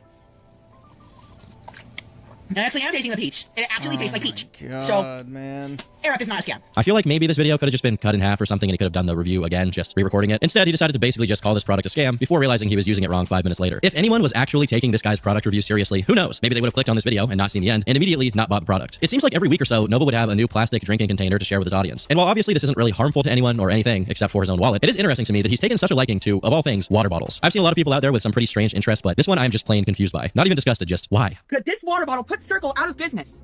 I got the Sela water bottle. Now, if you've seen my comments on one of my recent videos, you may know this already. Now, it's going to be a little bit hard to compare this to Circle because these water bottles are different. However, some of their flavors are still the same. So, I'm going to stick in the Fruit Punch Sela Pod and the Crisp Green Apple Sela Pod, and we're going to see how good it tastes. Alright, let's go ahead and try to insert this. Push it up. Up. Okay, I managed to get it inside. Let's fill it up with water. Now, this water bottle may look massive, but this thing only holds 20 ounces because of these little eyesores in the back. So, I think we're gonna try the Crisp Green Apple, and then I'm gonna drink the whole bottle, and then we're gonna try the Fruit Punch. So let's pump the flavor. It's crazy how long it takes Nova to say literally anything. I would guess that the reason he does this is to pad out the runtime of the video, but we are 1 full minute in, and almost nothing has been said. But it turns out that this water bottle has one major flaw. If you tip it upside down, water comes out. Also, a massive flaw with these water bottles is that if you tip it upside down, the flavor will just pour out. I learned that the hard way with the Crisp Green Apple, so... It's so over for us, Bottle Bros. We literally lost in such a major way that I cannot even describe it. Someone ended up calculating that Nova is spending a total of around $353 a month on this flavored water, which is insane. I do not know how he does that. But thankfully, that's nothing to a success. And people will say that, you know, poverty is like a real issue with certain people. This is the reason why people are poor, man. Jesus. Successful TikTok star like him. With content as good as this, the TikTok community stood to lose a lot if you went away. And due to the government proposing a federal ban on TikTok due to supposed Chinese influence on the app, there was a very real possibility of that actually happening. And obviously, Nova was pretty scared. TikTok is really all he has. When he thought the ban would be going through, he decided to give a wistful farewell to his followers. Well, guys, this is it. If you're an American and seeing this, this may very well be the last TikTok you're seeing from me. If my VPN strategy does not work out, then it's game over for me unless I find a second job. I'm really struggling. Not even McDonald's wants to hire me. Nobody wants to... Don't crash out, Nova. Do not crash out on your last video. That's what job withdrawal does to me. I've been going a month and a half without a job, and I'm sick of it! If the ban actually did happen, it would have been the end. Thankfully for him, his account remained up, and he was able to pursue another avenue, comedy. You see, in the midst of releasing his fast food reviews, Gabe realized he could add a little spice, and maybe that spice would help get the views up. He also made sure to name drop queso, probably hoping that he would notice. Jack in the Crack versus Wendy's Nuts. Which one has the better spicy chicken sandwich? Starting off with Queso's favorite, Wendy. And they double wrapped it. They triple wrapped this. What? What? They quadruple wrapped this thing. What the hell? Okay, to whoever was manning the chicken sandwich at the Post Falls Wendy's, get better at your wrapping skills. Like, this is outrageous. And this isn't even right. Oh, wait a minute. It is. It is. It is. Oh, I'm a dumbass. I didn't see a tomato in mail. Anyways, bone apple teeth. I once again have to wonder who exactly he is making this for. His fast food reviews have yet to really take off and be popular in any way, with the only exception being that first video that went viral. And what went viral about it was not that he was reviewing food, it was that he is himself. But as we'll find out a bit later, Nova loves and craves attention for his antics, desperately. But it seems that Wendy's had to be bumped a bit lower on the tier list, as unfortunately, it had a slightly negative effect on Nova's bowels. Hey y'all, so I think I'm gonna go stop going to the Wendy's that I normally go to, because I ordered a spicy chicken sandwich from that store today, and I ended up getting one that was wrapped like 6 times, and the veggies were not fresh at all, and they looked like dog shit. So, to be clear, he never said that's what happened, but he is shirtless in bed at 3 a.m., feeling the need to make a TikTok about how there was something rotten or stale or something. He probably still ate it, man. In his food, and it's somehow upsetting his systems is the only real reason I can think to do something like this. And keep in mind also that he has a thing for diapers and anything involving being a baby generally, so who knows what kind of nefarious activity was going on that we are not privy to. It's always important to be thankful for the Lovecraftian horrors you haven't yet been exposed to. Now, during this time without employment, Nova was looking around for a lot of opportunities. The problem is that instead of looking on a site like Indeed or just calling local businesses to see if they were hiring, he just decided to look through his email. The email address related to his Nova online accounts, so you can probably see where this is going. I think I fell for it again. Victim to another fake job offer. Oh my god, I fell for it twice, unless the supposed supervisor can somehow prove to me that it wasn't fake, then I fell for it again. I asked Gemini, there's no mention of a restaurant opening up the address they provided me, it's just that I think I fell for it again. I don't know why he didn't just take the normal route of applying for jobs. Typically, employers don't reach out to you unless you have a college degree with a specific set of specifications and you're listed on some job site. But what can I really expect from this guy at this point? In the eternal quest for content, another one of Nova's passions also began to rise to the surface, singing. He would often ask subscribers what song he should sing next to try and get those vocal cords warmed up. Unfortunately, during one particularly sad dry spell, he was going through a severe lack of suggestions. So he decided to make the suggestion himself, and then post a TikTok responding to it as if someone else had given him the idea. Sing to the hellfire till your lungs give out. Alright, you know that's a deathcore song, right? R.I.P. to my lungs, and I'll try my best to do that. I don't know if he just doesn't actually realize we can see the account name right there. I almost want to think this is some kind of 5D chess move to troll people into thinking he's dumb, but in reality, he probably just is dumb and just didn't think anyone would even notice. Eventually, though, he did get a real subscriber suggestion, and he absolutely knocked it out of the park. Chicken. See you have a chicken, yes, see his tail. Ooh, mama thinks now you're ringing the bell. Raise me and juicy, now you're having a snack. Ooh, super spicy, it's a love letter. He even covered What in the fuck? Jesus, man. A heavier song, a more vocally intensive song from the band Slipknot. Let's see how he did. I did my time, and I wanted to go up to finish the fight. It doesn't touch to call it knuckle vibrate. I think there's no doubt he made every member of the band and every fan out there very proud. Cheers to you, my good sir. Nova would also attempt to broaden his horizons when he sang a song entirely in Spanish. And frankly, it appears to me that if he had gone to college, Espanol would have been his major. He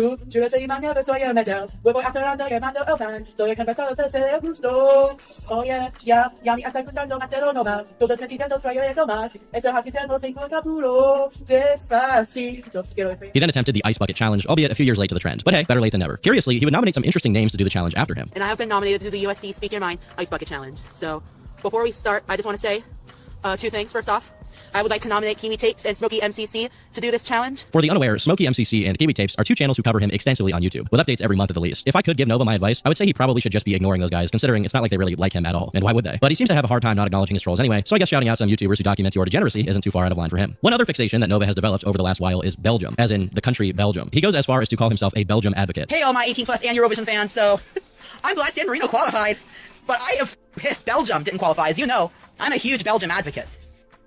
I'm disappointed. I'm not sure how bad their song was, but because I missed Eurovision today, but I've always got Thursday. As far as I've been able to figure out, this fixation came out of nowhere, and I really can't explain it. I wish I had more of an explanation. I have no idea what is specifically great about Belgium. No shade to the country or its people, just why. The inner workings of his mind truly are an enigma. He also references Belgium in his link tree, where he writes, American, but I wish I was Belgian. And then in some Belgian text that I translated, he writes, just a TikToker who poops too much. K3 is my inspiration. Nova would go live on TikTok during this time as well to stream himself playing video games. The issue was that you couldn't actually see the game he was playing, and Nova provided no further commentary. So this was just a video of him sitting in silence, allowing his chins to be seen freely to the world while he stared into the distance. But gaming stuff was pretty run-of-the-mill for Gabriel by this point, and there were a lot of other areas of interest he wanted to explore. He posted saying that he would be creating a brand new type of content for him. His first film review would be coming soon. It's kind of jarring how frequently he flips between different kinds of content, with the only real thing tying them together being that he is responsible for it. A true Renaissance man. But the response from the audience ended up being exactly what you'd expect, as when he offered for people to guess what his first review would be of, they instantly declared that he would be reviewing cuties. Apparently, Nova's Guys like this would be sent to the sanitarium? I guess so, man. various pursuits as a young entrepreneur weren't quite working out. He hadn't gotten on Shark Tank yet, so he began looking for employment anywhere he could get it. Hey 18 plus fans, I'm still struggling to find a job because, as I said before, not even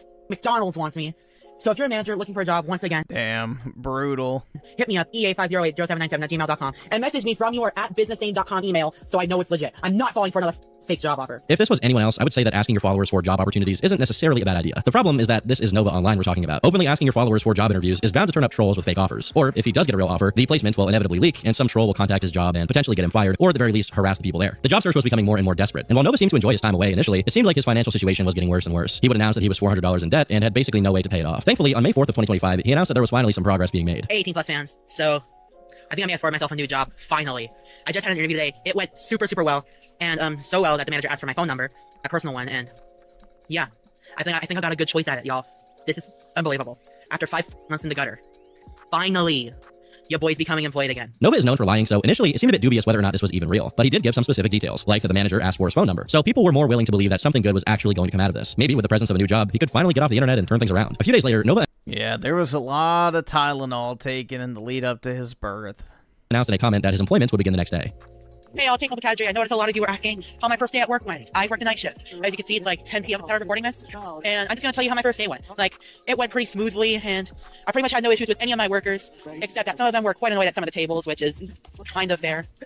Like, I sometimes get how servers can be in the back of the house versus front of the house. So yeah, to answer your question, how my first work shift at the new workplace went, it went pretty smooth, no issues at all, and I actually had fun working. Like, first time being employed in 5 years, not 5 years, 5 months. Whew. Damn, Bruh, the Powerpuff Girls. It's working. To his credit, Nova actually managed to avoid complaining for once, and even seemed kind of glad to finally have some money coming in. This kind of stability in his life had the potential to turn things around and make him a more normal person. The less time someone like him spends online with the ability to collect even more allegations, the better. And despite the amount of negative attention he was getting, some of his followers were more than happy to see him improve. But nothing good can ever last for Nova Online. On the 14th of May, less than 2 weeks after starting his job, he announced that he had already lost it and was all the way back to square one. People initially thought this may have had something to do with trolls contacting his place of work, which had happened in the past. But as they were correct to point out, if that had been the case, Nova probably would have talked about it like every other time. So what happened? Well, clarification for this would come out pretty quickly, as one of his coworkers came out to fill in the blanks. Now I want to preface this by saying a few things. Firstly, the majority of the story is boring and I've cut out some of it. Secondly, this video is kind of unnecessary to make and really is just another random person who had fine interactions with Nova trying to cash in on getting attention from a very limited interaction that he had with him. Thirdly, this is all hearsay. That being said, the things he says seem to be pretty consistent with the way Nova does everything else in his life. And I worked a couple shifts and I realized that he's just a weird kid, and he would play weird brain rot TikTok music in the kitchen over everyone else's music. He would consistently ask everyone, guess what? And then you would say, what? And he'd say, these nuts. He states that Gabe was a very lazy worker. Instead of using a tomato slicer, he would slice each tomato individually, making it take as long as possible. Other tasks that are simple for everyone else would also take far longer than necessary as well. One thing this guy made sure to point out was that Gabe basically refused to clean any dishes, and in general was lackluster at cleaning his workstation. During one interaction, Gabe specifically asked this coworker to clean up Gabe's workstation, to which this guy replied, just do it yourself. While this all could be completely false, this guy's story is believable enough that I think it's probably true. And he just turns around, walks away, and says, thanks for the help. Or, he said it in this voice, thanks for the help. Not to mention the fact that this is all consistent with what we already know about Nova's cleaning habits in general. Take, for example, the series of videos where Nova cooks himself some corned beef and cabbage. A few weeks ago, I made corned beef and cabbage. Now that's a totally different one. By screenshotting some of his cooking videos, we can see that his kitchen is generally in a state of uncleanliness. So he must have been serious when he said he was cleaning the house at his own pace. His own pace being not cleaning at all. I mean, I seriously have to ask if any cleaning was happening at all during the saga, because it seems to me like he wasn't getting very much done whatsoever. Anytime he shows his kitchen, we can see a pile of dirty dishes just sitting there. A pile that has been there for days, weeks, and months, well into the time the cleaning arc was supposed to have started. Nasty. Cooked a pan with some oil. I already cooked some eggs, so that's why it's got a little bit of egg syrup on it. Another coworker would also give his own Dude, what the fuck? That is gross. interview about his experience working with Nova. And it's here where some more details come into play. He reiterates the prior claim that Nova is extremely lazy. There's more? Oh, I'm sure. Yeah. I mean, he's a furry pedo, so yeah. Which, while it is expected, it's even more surprising given that he wasn't even a full-time employee. He was working 4-hour shifts 4 days a week. He would also claim that Nova's strange interests extend further than his bedroom and Discord messages, with him actively wearing diapers to his job. The final piece of new information was in regards to how his job ended. They claim that Nova quit his job because he felt he was making enough money from his cameo, so he no longer needed the income from Denny's. However, I doubt that he was truly making that much. In all reality, he probably was just a bad employee, and maybe some part of him even knew that, so he did everyone else a favor and just quit, so he could go be lazy by himself, rather than pawning off his problems onto other people. Shortly after leaving this employment, Nova began self-reflecting a bit on his life, and perhaps even realized that he wasn't quite where he wanted to be. I feel like I'm just really behind. Yeah, I would not want this guy. This is the thing that's also kind of creepy about restaurants to me, man. It's like, imagine this guy touching your food. Yeah. In life. So I'm class of 2022, right? And I go on Facebook like once every 1 to 2 months. And every time I do, I see some of my former classmates, some of the same ones that I graduated with, are way more ahead in life. Like, they're starting families, they're getting married. I haven't done any of that. Yeah, I feel so far behind, and it's been making me hella depressed. I just feel like no matter what, I'm going backwards and not forward.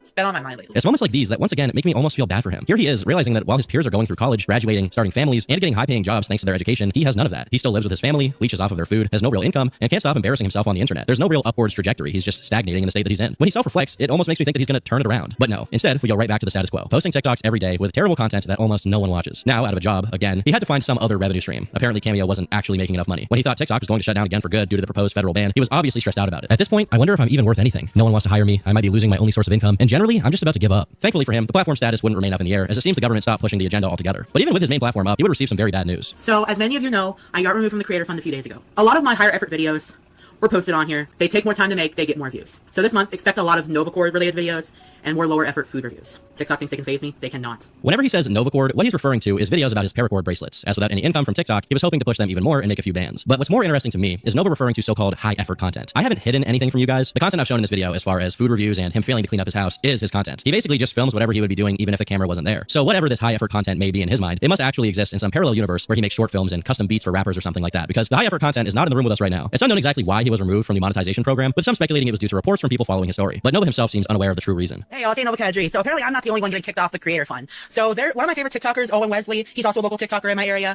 He's having the same issues with TikTok, except he's got it way worse. So, Owen, if you're watching this, I totally feel your pants getting kicked off. You don't want his diaper fingers in your food? I'd rather not, you know? If I have a choice in the matter, yeah, I would rather not have his diaper fingers in my food. From the creator fund, and hopefully TikTok gets us all resolved soon, because we didn't deserve this. He stated that his paracord business wasn't selling as much as he would have liked, leading him to consider an even more drastic option, OnlyFans. That is how dire the situation was getting. Thankfully, for everyone's sake, this... Oh my god. Could you imagine? Dude, it's like that other retard, Blow Blacks, with his fucking OnlyFans. Option was put on the back burner. Mr. He, She, or whatever the fuck it was called. At least for the time being. While he wasn't making money on TikTok, he was able to farm some donations over on YouTube, where he was streaming late into the night. That isn't a terrible idea on its face, as streaming takes relatively little effort, even when compared to his typical food review or exercise videos, and you can easily collect donations the entire time. These streams, however, are a complete disaster. On one hand, the majority of his streams are pretty boring and hard to get through, even for a few minutes. But to add insult to injury, anytime he goes live, trolls will pester him, and he'll end up having a pretty bad time. You, Google. That's why I switched to Alexa. No you. Sabao. Sideways. Screw Mario Lord, he's doing a one-sided beef right now. No, you put the fries in the bag. If you didn't catch that there, Nova threw out a diss to Mario Lord. He's an interesting figure in his own right, with multiple documentaries made about him available on YouTube. This is one of many attempts from Gabe to distance himself from people who, in all honesty, oh my god, ew, are quite similar to him. I literally just got a haircut and shampoo today. How the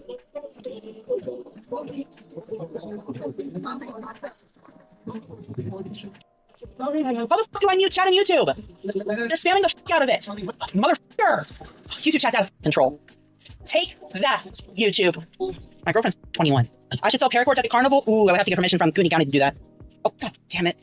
Mom still has the scissors. It also appears that at one point, Gabe suddenly had to get up from his stream and run somewhere, and I'm not totally sure about this, but Mom still has the scissors. I think it's because he had a bit of an accident. Listen closely. Maybe this guy does need to wear adult diapers after all. But by far, the biggest issue with streaming, especially this late into the night, is that Nova lives in a pretty small house, and it seems like his streams were keeping his family awake, leading his mother to yell at him. His thoughts during this time grew so dark, he even expressed ideations of taking his own life. He was apparently so desperate for people to talk to that he gave out his phone number, albeit it was a Google phone number and not the real phone number tied to his SIM card. However, within a few hours, he was feeling better, and he thought of a new use for his number being out there for so many people. Remember that number I posted earlier? I posted it when I was kind of in like an iffy state.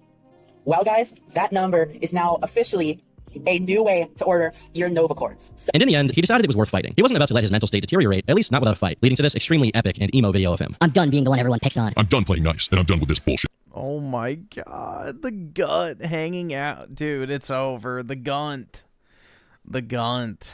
Prepare for a whole new side of me. Like a phoenix rising from the ashes, he would set out to diss everyone who wronged him. Well, not exactly. Instead, he decided to do a performance of the Kendrick Lamar song Not Like Us, with him using it to call out 3 fellow lolcows: Jupiter the Hybrid, Mario Lord, and Andy Ditch. It's worth taking a moment here to acknowledge that Gabriel is somewhat delusional about his place in the world. He sees himself as a content creator, one who does have some controversies, but It's me? Hell fucking no, bro. I've never had a gunt in my life.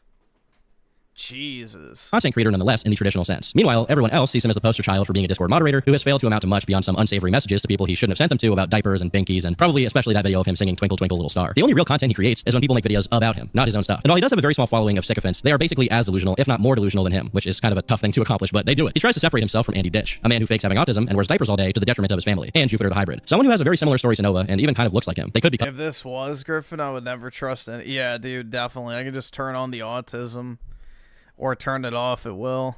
Cousins. But in reality, they are all dejected individuals who live in filth, with Nova perhaps being the most infamous of the four, which explains why the top comment on the TikTok would read, "They like us." Another funny suggestion was that they could all create a content house together, and as hilarious as that idea is, I think these three in the same room may genuinely be a sign of the end times, and I'd at least like to see the next Batman movie before the rapture comes. So thanks but no thanks, let's not open the portal to hell just yet. To make matters worse, the trolls were also getting a bit more uppity during this period. One, named Bobby, would email Nova attempting to order 6 paracord bracelets. So as you guys know, I have a paracord business called Nova Cord, and it's causing me a lot of this. But still, that doesn't try to stop people from getting in the way. So right now I'm taking orders through email. And there's this guy called Bobby. Yes, I'm using the name on the email. But there's this guy, he emailed me wanting 6 yellow and green paracord bracelets. And yeah, I told him the total. And then he started asking me all of these questions like, is your paracord edible? Is your paracord strong enough for survival? Gabe was initially very happy to oblige, but Bobby kept sending him links to try and get Nova to click them, which he was able to sniff out just in time, figuring out that it was probably an IP grabber to grab his IP address and either get his location or get into his accounts or something like that. He also acknowledges here that his paracord business is costing him a lot of money. And if we believe that, it's honestly just sad. Considering the paracord is very inexpensive and he sells it at a large markup, that must mean almost no one is buying these things. Meanwhile, in real life, some persistent A-logs went to his house to leave him a letter. Someone else had sent him another letter with a negative review of his paracord bracelets, which also included a nude image of fellow TikTok god Cyrax. Then someone told his a nude photo. His mom about his interest in diapers and the fact that he may have had some in his room. She was not too pleased. Are they sending my mom?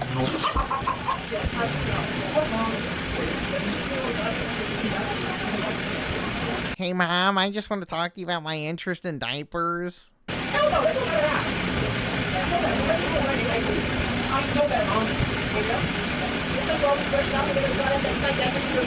Like, I'm literally just here peacefully making paracord, and people are calling my mom. While some of this stuff can be kind of funny, mailing anything to people's houses or going there in real life is a bad idea for so many reasons. Do not go to people's houses. It appears all of this was making Nova more paranoid, as during his usual food reviews, he attempted to disguise himself with a pair of sunglasses.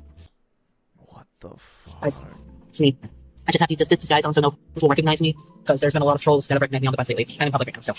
Anyways, I got this new chili turnover from a local bakery called Sebastian's. This was $3, and I'm gonna see if it is worth it. As much as I can appreciate the attempt, I have to say, I don't think it quite did the job. Maybe he should have added a funny mustache and nose if he really wants to blend in with the public. Despite his lack of income, food reviews once again continued during this time, as he would order multiple steaks for himself via DoorDash and compare them all for his audience to see. Texas Roadhouse versus Black Angus Steakhouse. Which one has the better prime rib?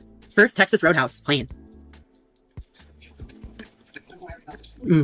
Texas Roadhouse is the best of 3 major steakhouse chains. Aside from the fact that there is no way Nova is getting a return on his investment of buying 3 steak dinners in one day for his content, it's just reckless to spend money on this in the first place. Nah, he just wants to eat. He's considering he has no job. He himself would post about how much being unemployed was weighing on him, as he basically had nothing to do all day but film boring videos and read mean comments. Of course, he could apply for another job, but that idea seemed to escape him for the time being. Scary jump scares that will make you fart. Okay, let's see if I get scared.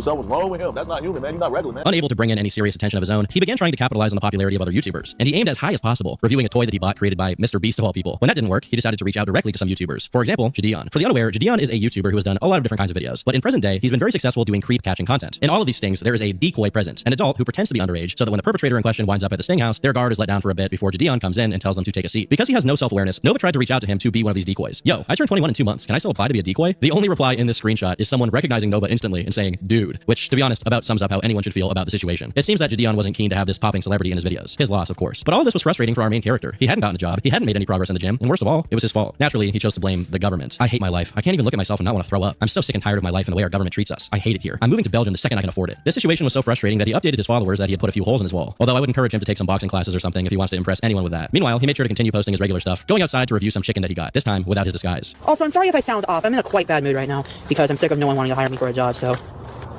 I'm desperate at this point. The reality is, there are plenty of places he could apply to who would accept him, as long as he were to not post about it on the internet. He could maintain whatever job he gets. Maybe getting a haircut would help too, so his greasy lion's mane doesn't make it so easy for people to instantly clock who he is. No offense. Well, maybe some offense. A few people had also seen him in public during this time, going about his typical routine. One of them even attempted to inform his mother about all of his online shenanigans when they spotted him shopping at Walmart. There's no doubt that his mom, considering she's a part of an older generation, likely is not up to date on what her son spends his time doing, especially when it comes to just how degenerate he really is. But I will say that reaching out to his parents probably isn't a good idea, and I don't think you should do that, and this conversation ultimately didn't seem to yield any real results. No, you put the fries in the bag. It seemed like Nova was getting more desperate for interaction with his followers, as his online presence was slipping into irrelevancy. Challenge for you. If you guys can DM me the one college football team I give a damn about within the next 24 hours, I'll give you a free Nova cord. Try and guess. Naturally, the comments were filled with people telling him they wouldn't be messaging him, as well as things like, challenge, keep a job for longer than a month, and a challenge for you. Take a shower. Take a shower. Another piece of interesting news would come when Nova apparently got a letter in the mail, which informed him that someone had tried to sign him up to be a member of Scientology, the infamous cult that many celebrities, namely Tom Cruise, is a part of. Bitch-ass trolls tried to sign me up for Scientology cult. Here's what I gotta say to that. Never again. Maybe joining could give him some sense of camaraderie. Just imagine Nova and Xenu chilling out in their DC-8-like spacecraft. Real gangster stuff. It's worth saying that not everyone around Nova had been preying on his downfall. While the trolls were making fun of him, one of his close online friends did try to give him direction on turning things around. For the sake of Nova's mental health and his family's safety, I'm encouraging him to get a steady job and remove his need to use TikTok to support himself. He enjoys making TikToks, but the reality is most of his viewers and followers are just trolls, and nothing good is going to come from it for him. I've discussed it with Nova. There's a chance when he gets another job and is sure he can hold on to it, he will deactivate his account and step off the internet, effectively deplatforming him. It'll suck for him for sure. He really loves content creation, but he can't keep it up and live a happy life. It's surprising that someone so close to him had such a sober view of his situation, directly acknowledging that his online presence was not only a blight on humanity, but also a detriment to himself. This online friend unfortunately wouldn't stick around for long, leaving Nova down one confidant. I just lost one of my biggest supports in my life now. If you want to know, Connor just unfriended me out of the blue. He was a really big support for me. Now I have just one person left. But it seems like instead of getting a job or spending less time online, like this guy advised, Gabe had other plans. He wanted some more friends, and where better to meet them than in a brand new Discord server. On May 24th, 2025, Nova Online would make a major announcement. Ladies and gents, tomorrow, another big announcement about NovaCord is coming soon. And the relaunch of the Discord server is coming soon. And this time, it's 18+. So I know nothing bad's gonna happen to it. It's difficult to say why he even wants to have a Discord server at this point. The last few times he had them, they were complete disasters. They were terribly moderated, allowing minors to enter and be exposed to stuff that they just shouldn't be seeing. And in the end, the servers would eventually be flooded by trolls looking to make Nova angry. But for whatever reason, he seems to be genetically, ethnically compelled to make them. It's something in his DNA. It's likely he wants to connect with people and vent to randoms on the internet about his problems, which is always a good idea. But he thought that this time he wants to suck on a pacifier in front of another 14-year-old again. It would be different. He would make sure that only people over 18 years old would be allowed to enter. But how would he do this? I'll just let him explain. ID verification is very complicated. It's like an honor system in the server, but if you verify by it, if you are suspected to be underage, you will have to ID verify. Ah, yes, the honor system. The most reliable way to make sure that the people in your Discord server are supposed to be there. Trust me, bro. Yeah, that's the honor system that Pro Jared had on his fucking nudes blog as well. Funny. Oh, his head both of them wore Sailor Moon costumes. For the server would relate on this a bit more once the server had been launched, saying, we assume everyone is 18+ at the door, as all channels are age restricted, but we double check when needed. I would like to make the case that someone like Nova Online should just not have any kind of chat room, Discord server, or community in the first place. But who would listen to me? Signs of trouble were already brewing from the very beginning. Immediately, Nova began begging his fans for money. His main admin posted to the announcements channel with the same message multiple times. Sorry to ping, but this is urgent. Nova needs $900 by Friday. And this guy also shared a link to his Cash App. It's unknown how much, if any, funds were actually sent to his account, although we can be sure that at least one server member was interested in helping. What's also known is that his own mother found out about him e-begging, and she wasn't too happy about it. Now my mom is mad at me. I need the money by Friday. She's charging me rent while she waits for her SSI to be approved. I hate to point it out again, but there's no doubt that if Nova would just stop spending his money on water bottles, paracord, and DoorDash, he would certainly have enough money by now to pay rent to his mom. There's also the question of if he even needed this money at all, at least for the purpose he claims that it's for. What's also interesting is that right from the beginning, Nova seemed very aware of the fact that stuff from the server would be leaked at some point, saying, I know Solidus Nova is going to haul ass and post this. The name Solidus Nova belonging to an account that documents all of his daily happenings. And yet, he continued to talk very frankly with his little community about the debacle. If that wasn't enough oversharing for one day, he also made sure to let his new friends know that he did, in fact, fill up his latest diaper. Despite how effective the honor system was supposed to be, within just hours, it could be seen that a 17-year-old had joined the server. But that's not that bad, right? I mean, they're almost 18. Well, at one point, a voice call was apparently held in which a 15-year-old Discord user joined and delivered a beautiful singing performance. Considering we know Nova is an amateur singer himself, it's only natural that he gave this 15-year-old mod status. And before long, it was alleged that a 14-year-old and a 15-year-old were talking about their age on the server for everyone to see, and nothing was done about it. According to a few different sources, it wouldn't be long before not safe for work material began populating the server. A 32-year-old user who was a furry joined requesting that a furry channel be added, and all of this officially marked the beginning of the latest Discord server meltdown. As trolls found out about the server's existence, they joined in droves. Never, ever add a furry fucking nasty. Just ban furries immediately. Posting pictures of Nova with a binky in his mouth to try and trigger him. Immediately, his head admin sprung into action, stating that anyone caught posting the fake images would be banned. The images are, in fact, not fake, as there's a long documented history of his interest in diapers and his binky artifact collection. Regardless, a few of the new moderators were promptly banned for their bad behavior and failing to enforce the rules set in place, even as not safe for work discussions continued to occur. One person asks if Nova can sit on a dildo. Another declares that anyone not 18 plus will be sent to Pound Town. Word of the server's existence was spreading far and wide by now, as trolls began finding invites and joining in droves. Pictures of Nova shirtless were spammed, as people called him a variety of names, the most prominent being to call him a pedo. Within hours, some more sophisticated individuals began joining as well, those with enough technical know-how to seriously screw things up for Gabe. Every channel name was changed to Fat Pedo Gets Hacked, and the hackers began spamming to the world, declaring victory over their target. At the time all of this was going on, Nova was actually live, and he didn't take it very well. The server got nuked! The server! No! I swear to God. And there goes the server. Seriously? Me sideways! I don't mean to encourage the hacking here, as not only would that be against the law, but I also would say that what these guys did was totally unnecessary. What I will say is that it's shocking how events seem to repeat themselves. We've seen almost this exact chain of events before. Nova starts up an unnecessary Discord server with the intention of venting to others online. Due to poor moderation, material that shouldn't be there gets posted. Eventually, trolls flood the server, spam embarrassing stuff about Nova, and it ends with the server being officially hacked. Nova ended his stream, posting to Twitter that he was not doing well mentally. And as much as people will make fun of this, it makes sense. His entire sense of self-worth comes from the internet. When things go wrong with his community shenanigans, it ruins his entire week, because why wouldn't it? With no job, very few friends outside of people he's met online, no consistent exercise, and constant consumption of fast food, why wouldn't he be feeling down? But the trolls would take it a step further. His uncle would have his phone number leaked, leading to a number of them contacting him, an event for which Nova felt some partial responsibility. Mom, this is urgent. Urgent. Andy just texted me again. His phone number got leaked, and now he's blaming. Word was quickly getting out about what was happening, and Nova felt the need to respond. And he would, in the most Nova Online universe way possible, by freaking out. I'm never being on another Discord server again. This is the mother... My life, everything, I'm done. As in character as this is, there's some part of me that feels like this is a calculated response. The reason I say that is, well, it's just too perfect. The way he holds the camera. Yeah, 11 million views is crazy, bro. Under his chin, the way his voice starts off normal and then gets high-pitched as it goes on, before somehow dropping his phone. I mean, he could have easily re-recorded this before posting it, so he doesn't drop his phone. But maybe I'm being too conspiracy-brained here. On the record, I'll take the tinfoil hat off and say that this is his real, genuine reaction. Whatever the case is, this entire situation would end up having a silver lining for the time being. That silver lining being that it went absolutely viral. As of me recording this, it has 9.1 million views, a number that only seems to be climbing more and more. Nova saw the numbers and knew there was a big opportunity for him to capitalize on. He didn't care that everyone who saw his account was just making fun of him. That's why his next upload was him singing a song to instigate the trolls even more. This is something you trolls need to do, and something that I am working on doing. I will pay ya, no way, no, why don't you get a job? The irony of him telling others to get a job is, well, it's so strong that I don't even need to explain any further. But it wouldn't stop there. Dude, there's just something so repulsive about, like, the lower class hoarder house. You know, there's just... I have more respect for someone living in a one-bedroom apartment with just a bed, a dresser, and a TV than someone who lives like this in their own home. Like, just look at all this shit piled up everywhere. There's just something very depressing about looking at that.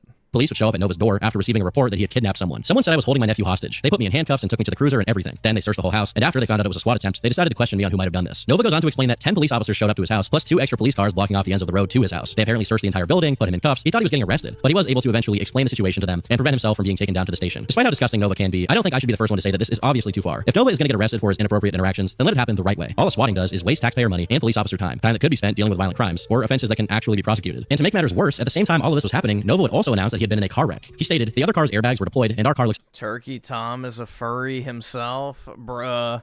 A bit damaged, but nothing major. However, based on the only available image of what happened, the damage in fact was relatively minor. Regardless, a lot of things were clearly piling on at the same time. Nova posted saying that due to the situation, he would be taking a break from TikTok. And I definitely think that's the right move. Taking some time to recollect himself mentally and perhaps to even reevaluate his relationship with the internet would definitely do him some good. And the reason I say would is because that didn't happen. The next day he was already back promoting his paracord bracelet business. Hey, also, I did say that I was taking a break. However, I am still continuing to fulfill some NovaCord orders, and I'll be posting some soon. So I'm taking a break from normal content, but I'll still be able to do NovaCord stuff. So yeah, since I've gotten a whole bunch of new followers, let me introduce what NovaCord is. And while he initially claimed that the swatting traumatized him, it seems like Nova got what he wanted in the end. Attention. So a video I didn't expect to go viral is now my most liked video ever. The most liked video I ever got was about 770,000 likes. And the video of me freaking out because of my Discord server that I barely cared about anyway has almost 1 million. You gotta love how he backhandedly states he never even cared about the Discord server anyway. I'm sure the more he states he doesn't care, the more everyone will believe it. They say that it's in the hardest times you grow the most. Nova defies that every day. Through this video, we can see where his priorities lie, which are in TikTok views. At any point, he could just log off the internet entirely, and most, if not all of this, would just stop. And while he is undoubtedly a victim in the swatting, and it never should have happened, ultimately, there are several other events that led up to it that were easily preventable on his end. But he does not care. If we could get that video to 1 million likes, that would be my first ever 1 million like video in history. But hey. Anyways, guys, if you subscribe because of that video, subscribe to my YouTube channel. Well, I'm actually getting so close to 5,000 subs, and I've been wanting a silver play button since I was like 13, and it's been almost 8 years in the making. So if y'all could help a homeboy out, that'd be really appreciated. All he wants is a silver play button, but that's probably never going to happen because to do that, you actually have to make content that someone likes. When he's not melting down or posting cringe, Nova's content is literally unwatchable. One forum user did the due diligence of going through one of Nova's streams, which was 40 minutes and 22 seconds in length. After cutting out all of the silence, it resulted in a total of less than 4 minutes of Nova actually talking. The rest was coughing, burping, and dead air. And that explains why, despite going viral again every 6 months or so, he's never able to turn any of those people into consistent viewers who support what he does. He is never going to be a proper YouTuber, at least if his content doesn't change. And from there, Nova just resumed his day-to-day, almost like nothing ever happened. Within 48 hours, he was doing karaoke at his friend's house. Okay, I'm currently at my friend's house. Be really quiet. I'm gonna prank them down with the song's very mellow, but I'm gonna go full death metal on. You almost have to admire the fact that, through it all, he continues to push on to deliver content to the fans, or rather, the anti-fans. He doesn't even seem particularly upset about the swatting. One thing I noticed about his TikTok when going through it was that he's even pinned a few of If people can spend all that money on Shieeeet, they should at least invest in cards. Yeah, exactly. Because the cards take up very little space, and they're easy to store. His biggest freakouts to his homepage, so he is at least somewhat aware of why people watch. The silver play buttons, I think, has always been plastic. I think they've always been plastic, other than the first one, which was... I don't know, it may still be plastic, but you got a glass and wood frame, but mine is plastic, yeah. After the initial design, I think they all became plastic. They just shrank it now. It's tiny. Him, even if it's not always at the forefront of his mind. He knows that by pinning these, when people stumble across his account, they will find them, and that may lead to some small chance of him getting another viewer or regular troll who will keep up with his life. Immediately after the Discord fiasco, even more photos of Nova would be posted, this time of him dressed like a baby. One of the messages he sent would read, "The passy started to make my mouth sore." Another went something like, "I'm smiling under my mouth tape. Do you want pictures to make sure I'm still a good boy?" When asked if he was tired of the conversation, he would say, "A little bit, but the baby is still a little energetic." He then announced he would be changing into a onesie, which he did in fact do. Truly amazing. And while you would think that the situation would scare him off from making other servers entirely, Gabe made sure to note that he would be starting another one within half a year, so it's likely that a similar cycle will repeat before 2025 is over. But in all of this, it's important to remember that Nova does not exist in a vacuum. Sure, his crash outs may be funny, but he also lives with his mother and the rest of the family, who can barely make enough money to scrape by, with his mom still having yet to receive welfare income from the government. Meanwhile, her 20-year-old son refuses to get a job and spends all day being a freak on Discord and posting TikToks, when he could easily be holding down a job and bringing in some cash for the family if he would just step outside of his dungeon. Whether he will ever do that remains to be seen, but for now, it seems like Nova Online will never learn, and instead will continue ruining his life. I've been Turkey Tom, thanks for watching, and until next time, leave me alone. When am I getting the 50 mil one? Never is the correct answer.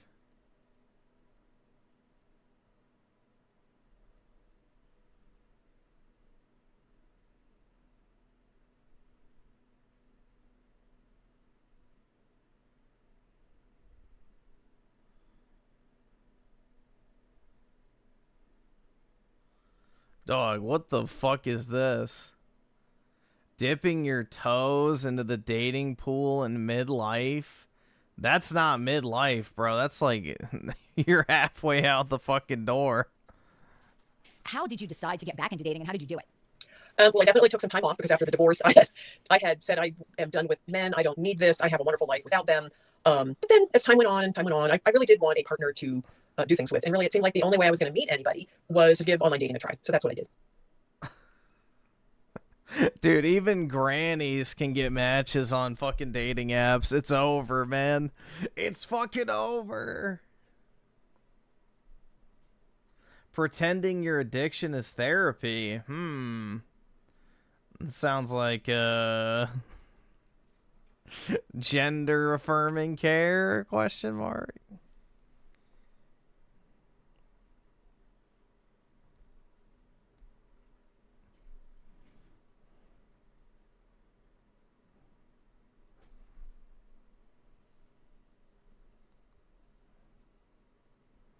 The one who acts like a dog?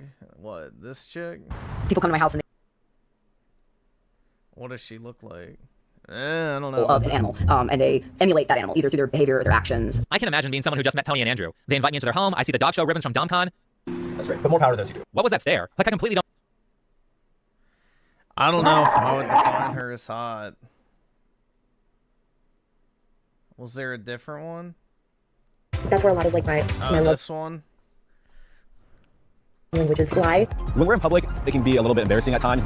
First question, why are you doing this in public? At least the other couple, Tony and Andrew, made a point to not subject other people to their kink who didn't consent to it. I do compartmentalize my pet play because not everyone wants or needs to see that. In this case, I actually believe them. As far as I can see in the documentary, they only carry out the kink in places that are biological dogs and their human owners. So going to the dog park is obviously one of my favorite things. When we're in public, I can see how it can be a little bit embarrassing at times. Jesus Christ. There's weirder things out there, like a girl pretending to be a dog isn't really the weirdest thing.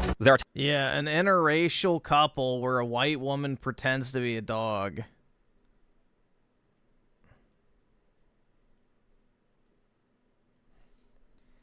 An interracial couple where a white woman pretends to be a dog, man.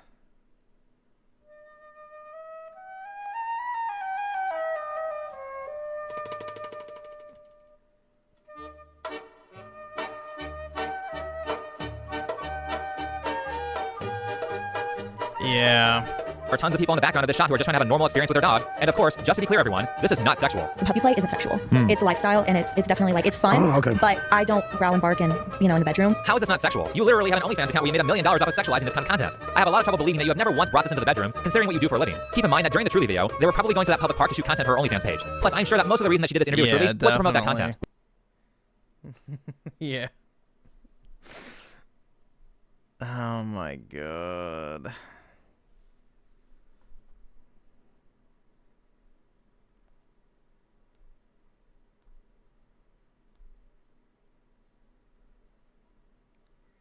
You see BossManJack. I'm not familiar with him. Got arrested. He's streamed himself ordering crack. I have no idea who that is. Here, let's see. BossManJack orders crack.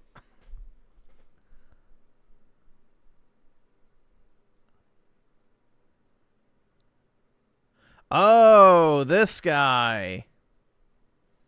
Okay.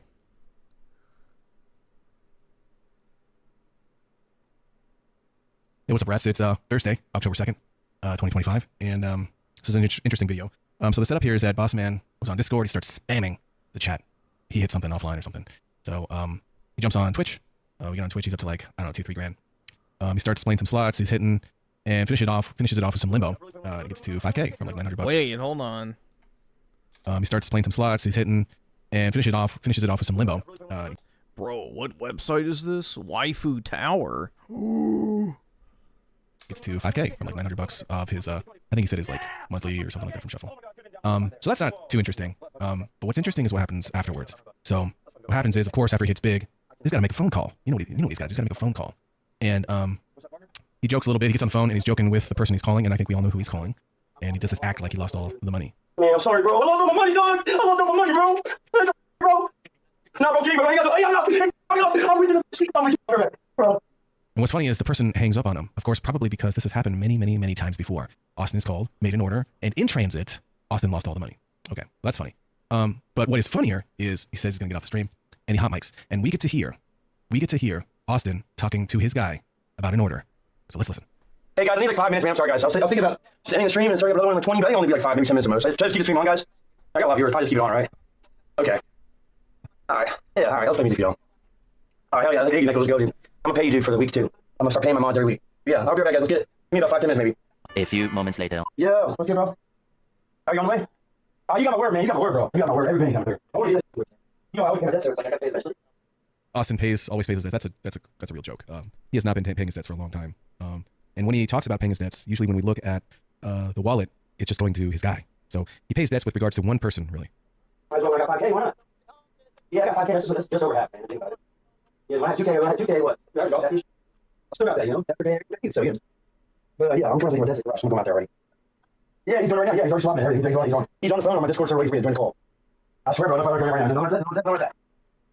So just to be clear, if you're wondering what he's talking about, he obviously has some kind of middleman guy who he sends the crypto to, then he swaps it for cash or who knows, Cash App or whatever, and then he gets it to the guy. So that's what they're talking about, some middleman. Yeah. Well, yeah, no, I'll do 600 on the last one. Like, yeah, I'm gonna bless you if you do all this, 600 all. I'll bless you some at the end. I'll do it, bro. Don't worry. I get that, bro. Oh, you got my word. You're getting it all, bro. Where you at? Where you at? I'm fiending. Are you, man? Like, for real, man? Okay, all right, I'll be 5 minutes. Thank you, bro. Okay, so we got fun. But Bossman has obviously got a tab with this guy, right? And there's obviously issues about promises, things like that. Nothing new with Bossman, right? I mean, he doesn't pay any debts unless it's really urgent. No, it's not. No, it's not. No, it's not, dude. No, it's not, dude. Oh my God, bro. No way, bro. Bro, who the is doing this to me, bro? Who the is doing this to me? Bro, there's no way. Bro, there's no way. That's somebody borrow money from you. It has nothing to do with you guys are actually idiots. That's not what I'm talking about. You fucking go. My mic's on. I don't give a about that, bro. I don't give about that. I have no. Could you imagine actually dealing with someone like this, bro? Like, nah. I would just hang up. He's mad and he's trying to play down how mad he is by saying, I wouldn't trust selling drugs to somebody like this, but then again, I guess, you know, the people who are buying drugs in general are pretty fucking retarded. he doesn't care. He obviously cares. He's freaking out. He's deleting all these messages about what he's buying.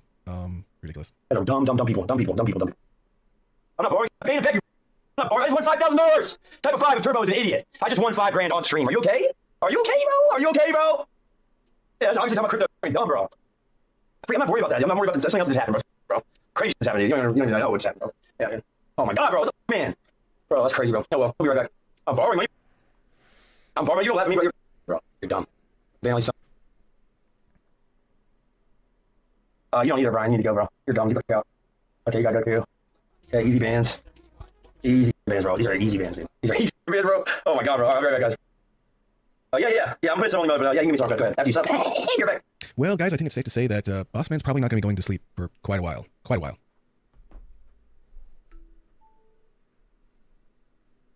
Yeah, the degenerate gambling shit, I don't understand, man.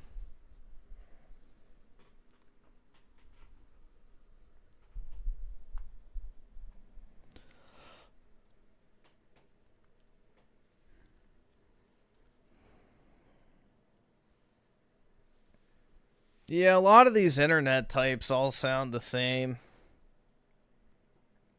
They all sound like coked out all the fucking time.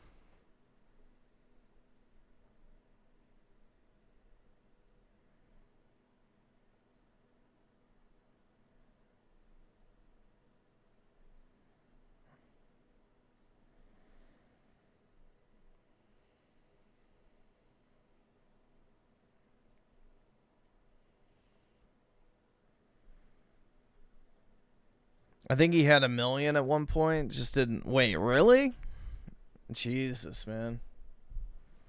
That's the thing, is I would be a shitty gambling streamer because I would just keep all the money. I'd win like 10% and be like, all right, yep, that's good.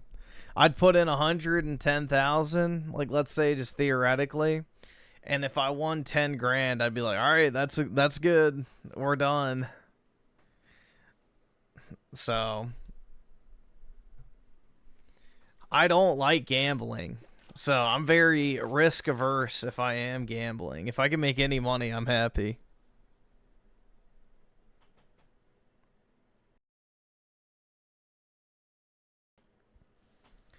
The creator of Ninja Gaiden and Dead or Alive passed away today. Oh shit.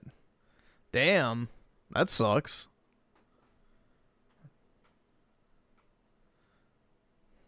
That's pretty what did he die from? Like just old age, or was he sick or something? That sucks. I mean, I guess it's good that his you know, final piece of work is complete. But damn. That's shitty.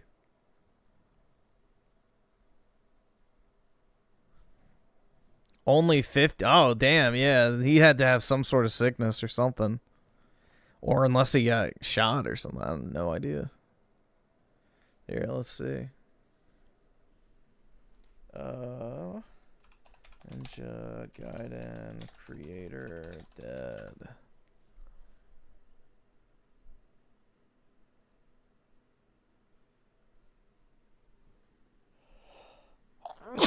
Shit. Let's see.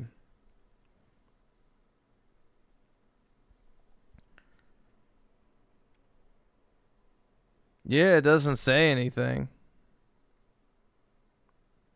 Just says that on his Facebook, a statement was put out saying that he had passed away.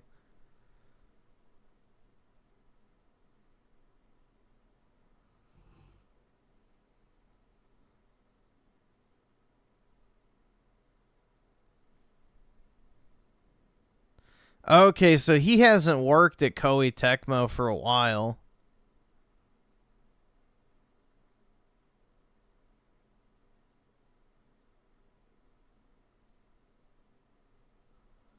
So yeah, he wasn't working on Ninja Gaiden 4.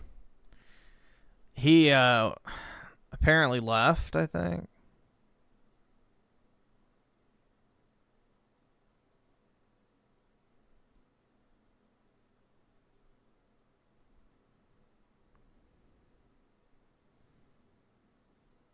Yeah, he resigned after Dead, or no, not Dead or Alive. He resigned after Ninja Gaiden 2 because the company withheld his bonus payments, I guess.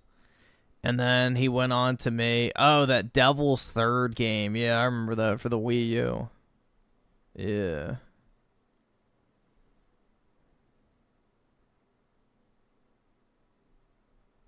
Yeah, so he left Koei Tecmo after Ninja Gaiden 2.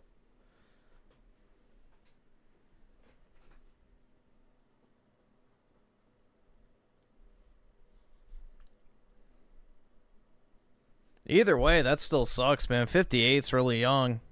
Especially over in Japan, dude. They live for a long time.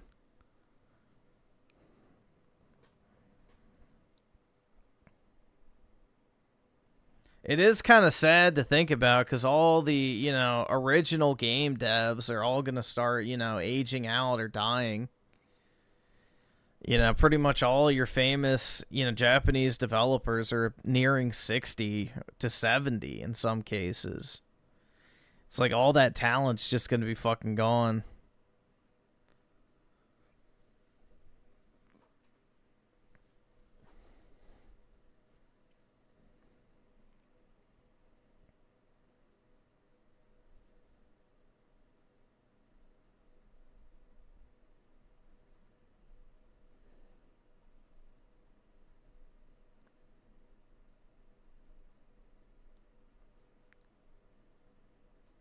It's over, bro. It's already over.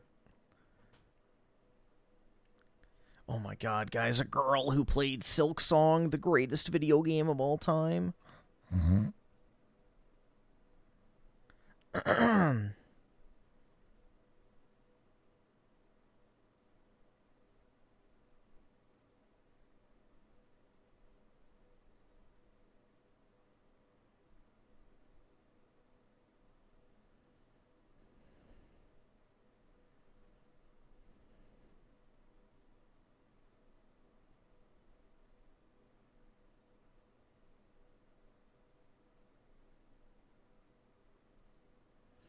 Yeah, bro, hopefully, like, all these old, you know, Japanese devs are teaching the next generation, but the creativity and stuff will not pass on.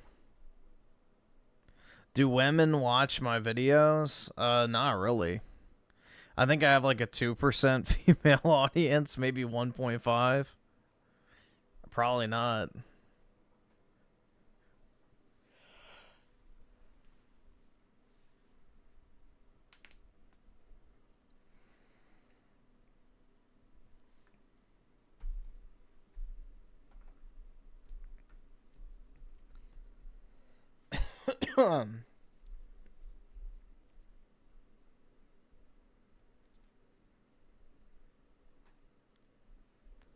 Yeah, hold on, let's see.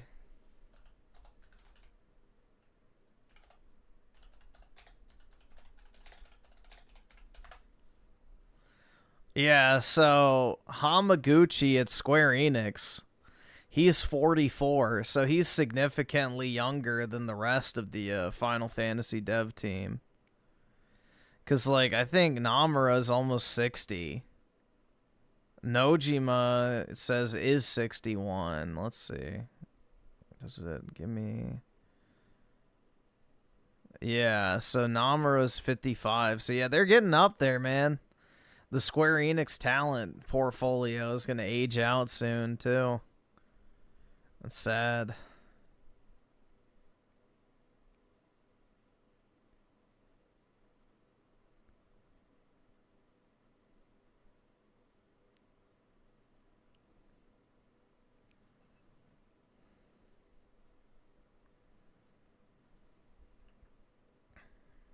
There's always a few girl failures lurking. That's right. How old is Kita say? I think he's like 60 something.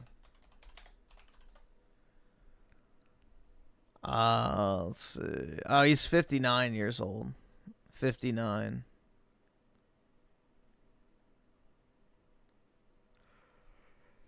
And the retirement age in Japan, I think, is 60. So that means that, you know, a lot of them are at risk of retiring because a lot of them will. Because they probably all have stock options with Square Enix.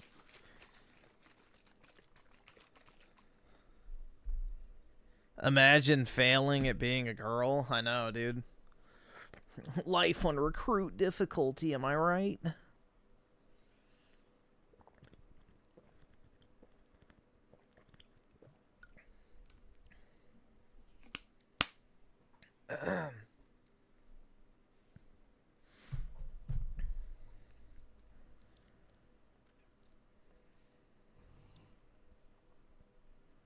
Fem cells, yeah, they're a rare breed, legitimate fem cells, but bro, there was one I saw.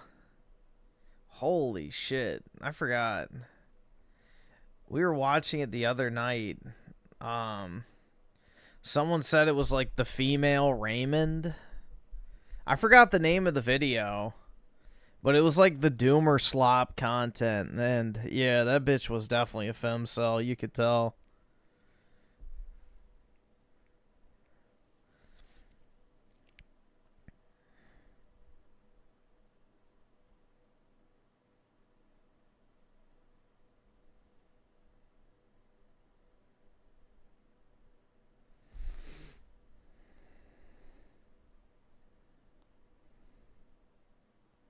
Female Raymond, yeah. I don't remember her channel name. It was like, I'm 32, unmarried, and so here, let's see. Or actually, I don't remember the name. No life single woman. Let's see if it just pops up.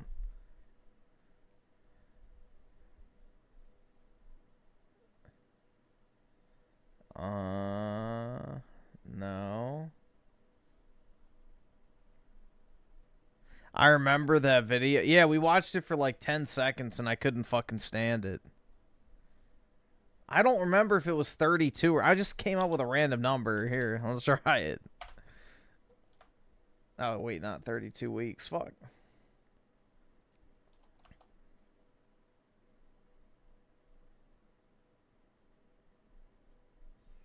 There's so much of this slop content. 32, single, no job, maybe? Yeah, this one, this chick. This is definitely a femcell. Hello there, everybody. This is definitely a femcell. Although there's probably people in the comments like, oh my god, you're so pretty. Like, dog, yeah. This one.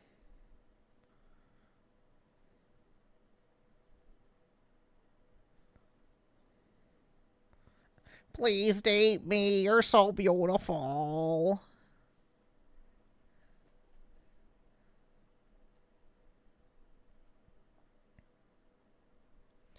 Never call yourself a loser. No one will realistically have a chance to ever see the winner that exists within you if you don't take time out to see it first. Oh my god. Jesus. You are not alone. Just love yourself.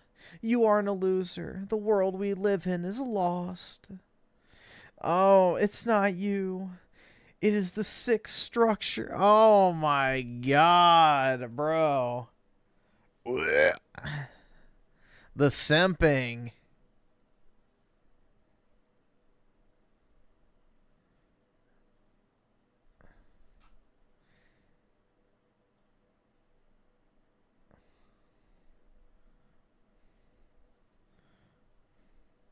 But yeah, that is what I would consider to be a femcell, bro. Like, yeah.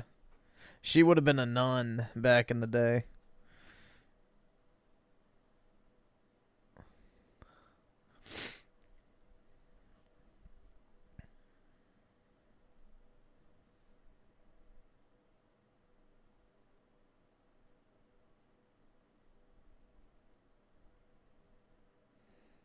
How addiction destroys your life.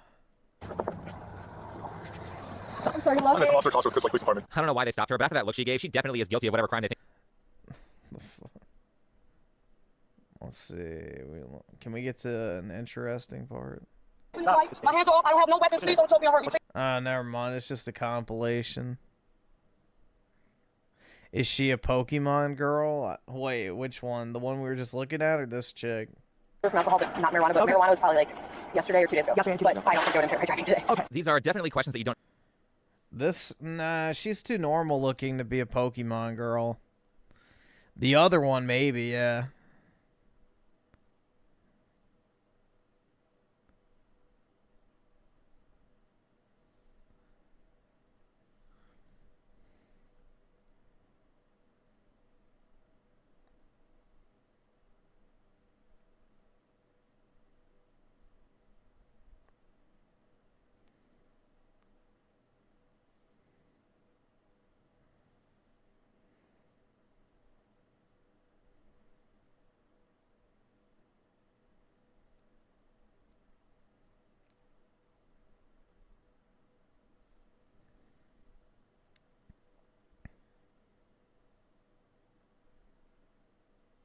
This channel became a simp after getting with Brittany Venti, and he tried to go on rehab. I'm not familiar with rehab room. But would I race? Dude, I don't find her attractive at all. I don't find Brittany Venti attractive at all. She's like always had that, like, I don't know, nerdy fat look. Also, yeah, no. Never. Yeah, absolutely not. He's a black pill content creator. Yeah, I'm not familiar with him. Here, look it up.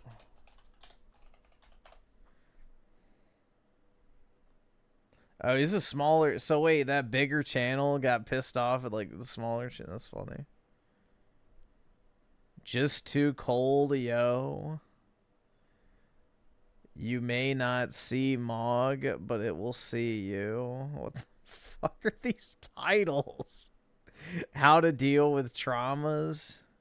Drink. Most delusional. All right, well, let's watch this. Most delusional passport, bro. That's what I'm saying. It's all about confidence, man. I tell people all the time, but they always think, oh, because you should take you get all the girls. That has nothing to do with it. Guys, I don't usually follow the Passportbros subreddit, but shout out their community member. Thanks to All right, we may have to slow this down because he's got a deep accent. him, I was made aware of this. This guy gotta be the most delusional passport I have ever seen. A 63-year-old dude goes to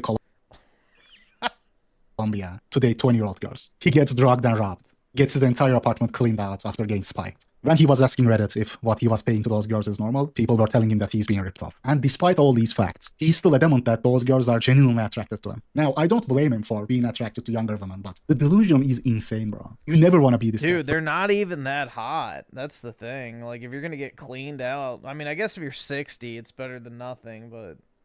Like, bruh... Like, come on, dog. It's not the 1400s. You don't have to go native anymore. He gets drugged and robbed. Gets his entire apartment cleaned out after getting spiked. When he was asking Reddit if what he was paying to those girls is normal, people were telling him that he's being ripped off. And despite all these facts, he's still adamant that those girls are genuinely attracted to him. Now, I don't blame him for being attracted to younger women, but the delusion is insane, bro. You never want to be this guy. When I tell people to travel, this is not what I mean. He lacks so much self-awareness about the nature of the relationships he's getting into. Keeps posting pictures with his so-called girlfriends on Reddit. Brags about getting millions of views on his threads. I mean, clearly he's enjoying the attention. I bet he thinks he's mugging everybody. That people think he is him. Dog. Yeah, nah. Nope. Hell to the nah, dude. I don't care how young like she is and how old you are. Like, nah. Yeah, that could very easily be a man. Yeah, no thanks. is that guy. No, you are not. And everybody can see that. I mean, I get it. I get that he's interested in younger women. There was a 10-year-old data from OkCupid or Bumble or whatever showing that even men in their 50s swiped right on early 20s. This won't be socially acceptable to admit in this day and age in public, but I really feel like if most men had the ability of, let's say, Leonardo DiCaprio, you would see that most men do what DiCaprio does. They just don't have the ability, don't have the same pull. Yeah, exactly. I mean, personally, I wouldn't just bounce around, but it's like if I'm 50-something and extremely loaded and not married, then yeah, I'd go for like some 25-year-old or something instead of a 55-year-old, obviously.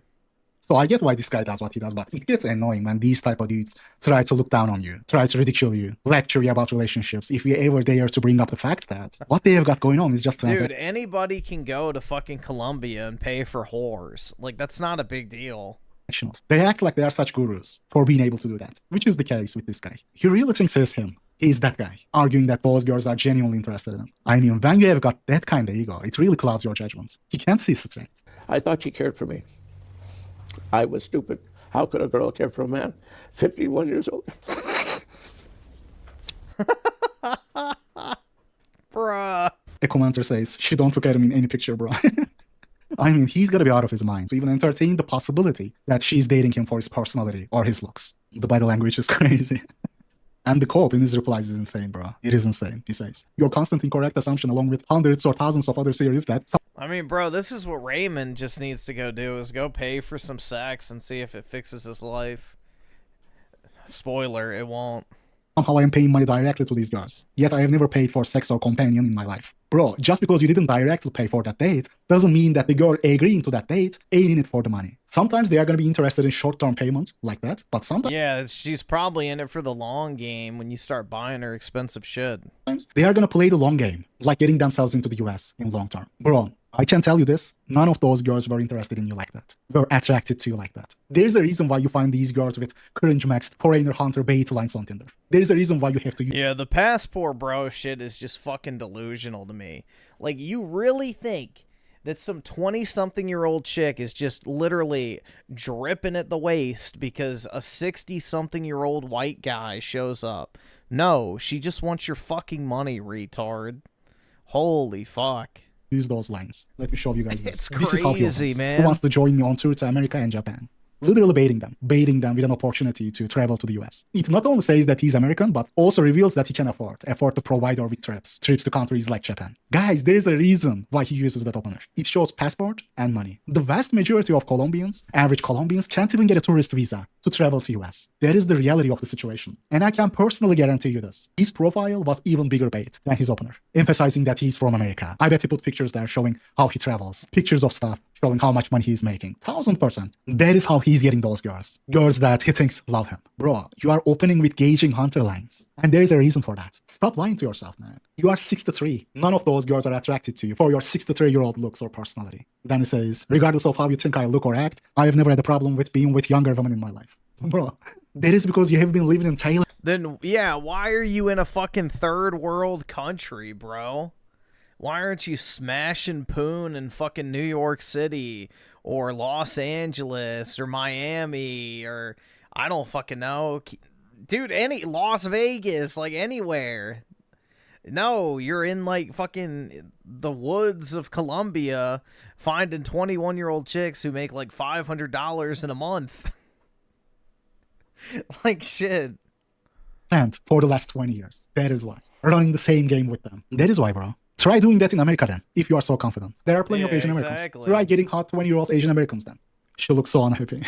And yet she went 45 minutes across town to join me for a $24 meal, total for 2 meals, and went back to my house with me. Adjust your contacts. Brother, it is you who needs to adjust his contacts. She did that not because of your charming personality or your 63-year-old looks, but to see if she could trap you, then make it to the US. Most Colombians can't even get a tourist visa, but the delusion that these girls love him, are attracted to him is truly something else. He's raging at people who suggest otherwise. He says, it is hilarious that the folks on the sub are convinced the girls don't love me or are attracted to me. Yet, 2 of them came over and it cost me a $5 Uber and 16 in pizzas. Bro, yes, they don't love you or are attracted to you. How blind you gotta be to the facts to not realize this? It is you who's being ridiculous. But sadly and unfortunately, a lot of passport bros have this ego and delusion. Delusion stemming from ego. Inflated ego. They go to those countries and they think that they are him all of a sudden. Because they live under that indoctrination. Indoctrination of manosphere online. Telling them that, oh bro, you know, women love men that can provide. Women love safety. When you grow up under that indoctrination, that is the result you are gonna get. Bro, they see you as a ticket out of there. A walking wallet. She doesn't love you more than women working in brothels love their clients. By the way, they already spiked him. Robbed his house. Took everything. I mean, this oofy-doofy way of thinking already got him robbed. Only 10 months ago. And you know what? If you warned him back then, you know what he would have said? He would have said, dude, why are you always so negative? Who is it that always says fucking oofy-doofy in the fucking chat? Is that you, Phil Spencer? I think it is. Is that where this... I'm guessing that's where this comes from. Yeah, that's what I thought. Yeah, I remember... Yeah, that phrase. So this is where you got it from? 10 months ago. And you know what? If you warned him back then, you know what he would have said? He would have said, dude, thinking already got him robbed. Only 10 months ago. And you know what? If you warned him... I mean, this oofy-doofy way of thinking already got him robbed. Only 10 months ago. And you know what? If you warned him back then, you know... Goofy. What he would have said? He would have said, dude, why are you always so negative? You always assume the worst in people. Oh, they are not being friendly because I am a rich American. It is about how you communicate. It's about how you look at it. Oh, they are just being friendly with genuine... Life is good. It's what you make of it, man. It's how you look at it. Guys, don't be like him. I mean, I get it. If you just want some, you know, younger companion for a while. Anyway, anyhow, it is up to you. But you gotta be realistic about the nature of what you have got going on. Like, I'm not gonna be like that dude in that club, going up to dudes and harassing them. You are gonna remember that TikTok. This is why they come to Cambodia. I am currently in Cambodia's city of old white men. They're roaming everywhere looking for a Cambodian woman. I actually feel bad. I don't want to film any of brutal. The girls because they genuinely don't want to be here. They're only here to make money and try and provide for their family. Look, we got the boys on tour right here. Look, we've got another old mate cracking on over here. That guy in that clip probably never tasted to a rejection, and yet he was going up to dudes and judging them. I am not going to be like him, but I want you to be realistic and understand what is going on. There is a major difference between a passport bro and a geomaxer. I understand that even older men, most older men would prefer... Yeah, it's just nasty, bro. Like... Dude, the thing is, even when you go there, it's like, you have to know that those women have been fucked by, like, 500 other guys. It's just gross. Like, it's just disgust. Like, ugh. No. It's nasty. This is, like, just degenerate-ass behavior. Woman, but you gotta be realistic about what it is. A passport bro is someone who is trying to leverage his passport. A geomaxer, on the other hand, tries to take advantage of lesser competition, lower level of standards in looks. I often advocate for traveling. Yes, no matter where you go, you take yourself with you, but you don't take your competition with you. That part is true, because being, let's say, 5'11", blue eyes, you know, that kind of stuff is gonna make you more attractive in some countries. All right, awesome. Thanks, nigga. All right. Yes, you can. Oh. Hello, can I help you? Yes, you can. Oh my god. Hey, cool, just grab me. Damn. You just grabbed my stomach. But how do you make sure that you are not being seen as a ticket out of our country? Oh, it's that guy. What was his name? Kurt, right? When you create a dating app account, make your profile as if you are some local the guy who was who pissed off iDubbbz by showing off all those Italians.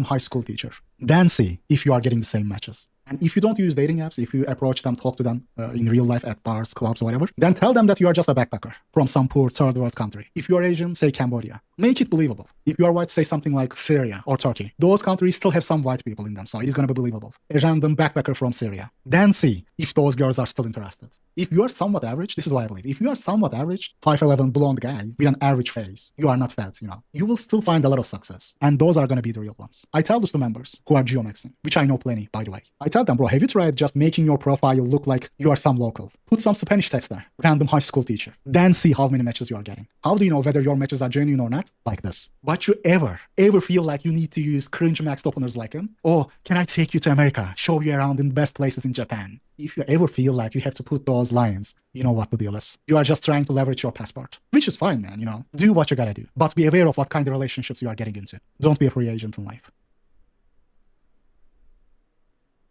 The passport bro movement. Somewhere...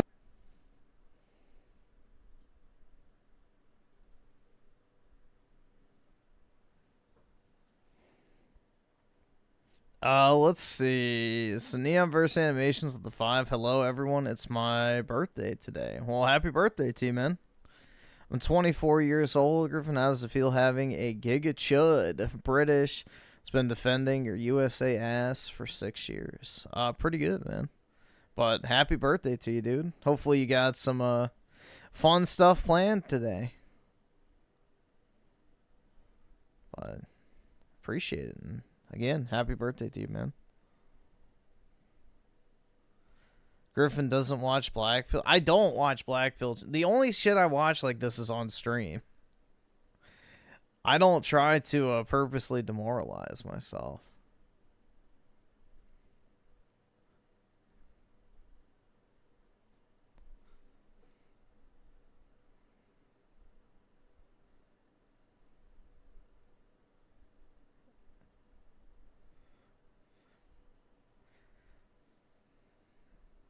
Here we go, dude.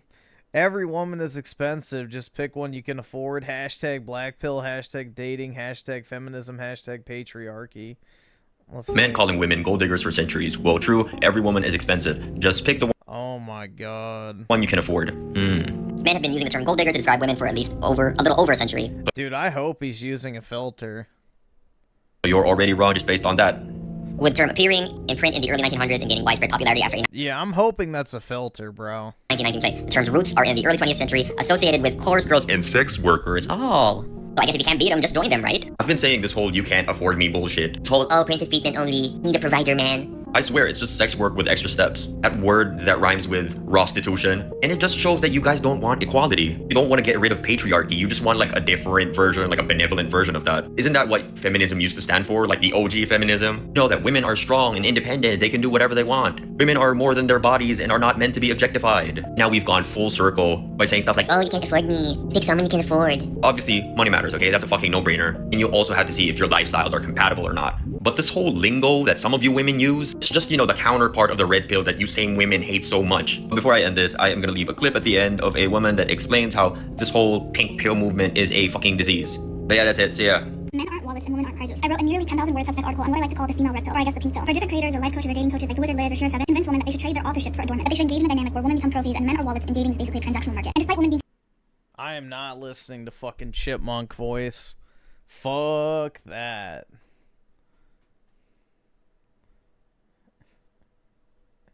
Am I that fucking ugly? Yes! I don't know if she's ugly or not, but let's see. Not long ago, walking out to someone at a bar or striking up a conversation in public was how you met people. Now, it just feels like men have ghosted in real life, women are frustrated, and men are disconnected. I can't sleep, I can't eat, I can't drink anything. I can't eat, I can't sleep. What the fuck? I'm 37 and honestly, it's so hard being alone every night. Dude, Raymond, where are you at, bro? Where's Raymond? Holy shit, this is his woman. Here you go. She's so alone. She can't eat, she can't sleep, she can't drink. Hey, cutie. Bruh. I wonder why men don't notice me or take the first step. Don't I deserve at least a little attention? Am I not attractive? Anything without pain. So, what happened? Let's rewind the clock to the pre-Instagram and pre-dating app era. Back then, guys would actually have to walk up and start a conversation, risk a little rejection, but that was all part of the game. Then came 2020, and with it, the great pause. Suddenly, socializing wasn't just hard, it was dangerous. People went months, even years without being around strangers, and social skills plummeted just as hard as my high school GPA. It became totally normal and socially acceptable to do nothing all day. My daily routine during quarantine was to wake up, doom scroll, binge YouTube, play a few games, eat and repeat, and I did that for an entire year.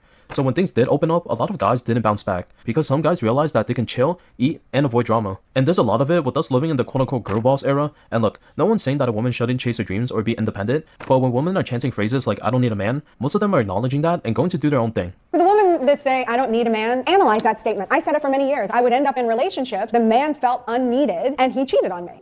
So when a man does have a purpose, and if they're not being valued, they'll go somewhere where they are, usually around their friends or just isolated from the world. I don't normally go out, but when I do, I go out with my girls, and I am seeing something, a trend. Girls are all going out with their girlfriends. There's not like one date in it. Yeah, most guys don't like going out. That's just the fact. You know, the only reason men go anywhere is to pick up chicks. And if that shit ain't happening, then there's no point. When we check the comment section on this TikTok, guys are saying like, I'm cooking for myself, I'm playing video games, and I'm unbothered. Now let's talk standards, because social media has done a horrible job on your perception of a perfect relationship. I prefer him to not be married. I'm not going to be a homewrecker. Be Asian. Be at least 5'9". I want to wear heels and have him still be taller. Do not be obese. I would like a fit man. And please make at least 150K a year. I think this is to show like how high our standards are, and we probably will never ever find our ideal person. And they said my delusion score is a 5 out of 5. I do not belong on this planet. But let's be real to all the girls out there, most people are average and there's nothing wrong with it. But what is wrong is expecting a high value partner without being one. And the guys that do meet the standard aren't interested in your quote unquote average person. How are you? Awesome.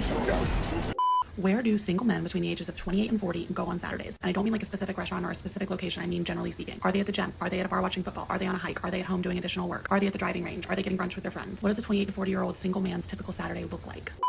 Well, as a Gen Z male in his early 20s, sleeping. Let me break it down for you. They're just out with friends, working on the— That's literally me. On a Saturday morning, I'm streaming or sleeping. That's about it. themselves, sleeping, gaming, living without drama, and lifting at the gym. But now lifting has been just as dangerous because of the gym creep label. If you look in the general direction of someone in the gym, you could get blasted online. You're one clip away from being the next viral supervillain. And let me tell you, most of the time, guys in the gym won't even notice that they're looking at someone, because when I finish a heavy set, I see stars and things in my eyes while I zone on absolutely nothing. This was the saddest thing that I've— Bro, what? Are you drinking enough water? Like, what the fuck does that mean? Viral supervillain. And let me tell you, most of the time, guys in the gym won't even notice that they're looking at someone, because when I finish a heavy set, I see stars and things in my eyes while I zone on absolutely— Oh yeah, dude, I see stars and things in my eyes. Bro, what the fuck are you doing?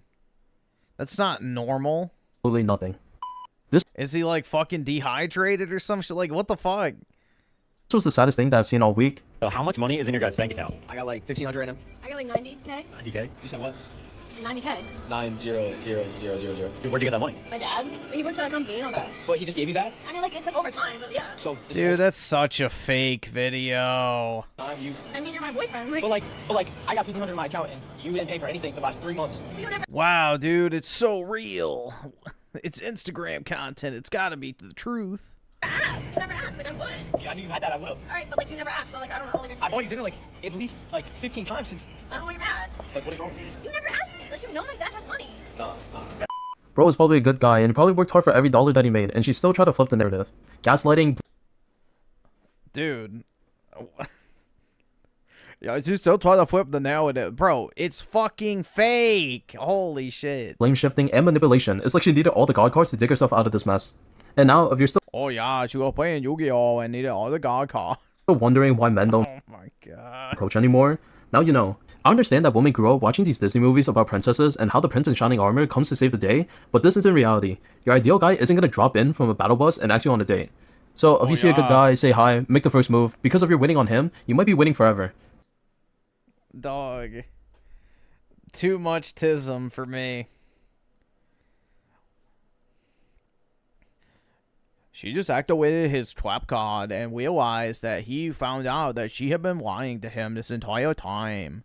See how she tries to flip the narrative and say that... Oh my god.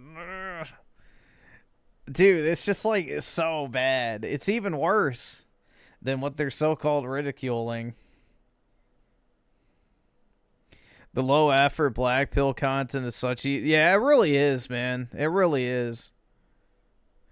Just need to have the Winged Dragon of Ra. I've got multiple copies of the Winged Dragon of Ra on my wall right now. So, there you go. No pussy detected.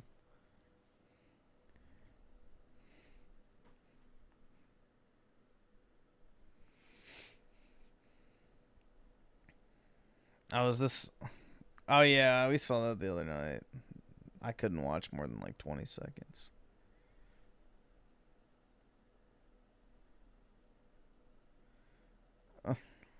I'm single, I'm 35, and quite honestly... You look like you're 50. Ooh.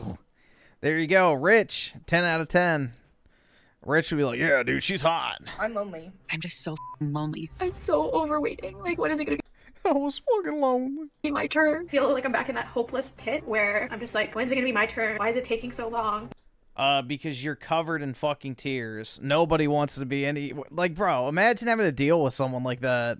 Why is it so hard to... They do all look like they're 50. Find a guy, never having been picked, never having been wanted, never having been desired, as you go through all of these years. 27 years for me, 27 years. Everyone talks about the male loneliness epidemic, but no one seems to be talking about how lonely women are. I literally cannot express in words how badly I want a relationship. I'm 37, I'll be 38 this year. You know, I don't have any kids, I don't have a boyfriend, I don't talk to anybody, so I'm always alone. I genuinely question if there is real love left, like especially in our generation. It sucks being 32 and single and seeing all your friends get engaged and not even being close to that. I've been stood up, ghosted, lied to, all in a matter of 3 months. I hate this shit. Like, what do y'all want me to say? Like, I be Gee, I wonder why she is single.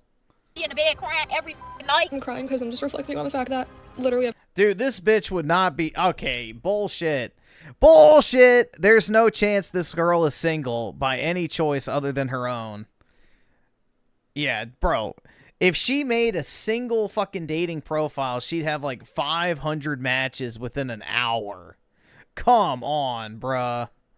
every person in my life has used me and then just throws me out like a piece of trash. And I'm so... Okay, so she's been run through. My point stands.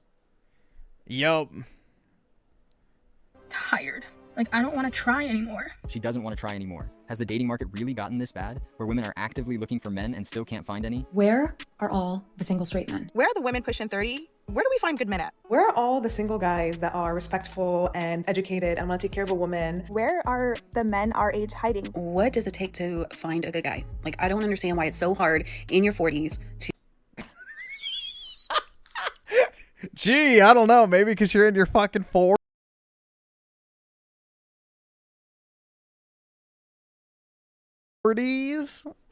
To just find a good person. I'm starting to wonder where they are.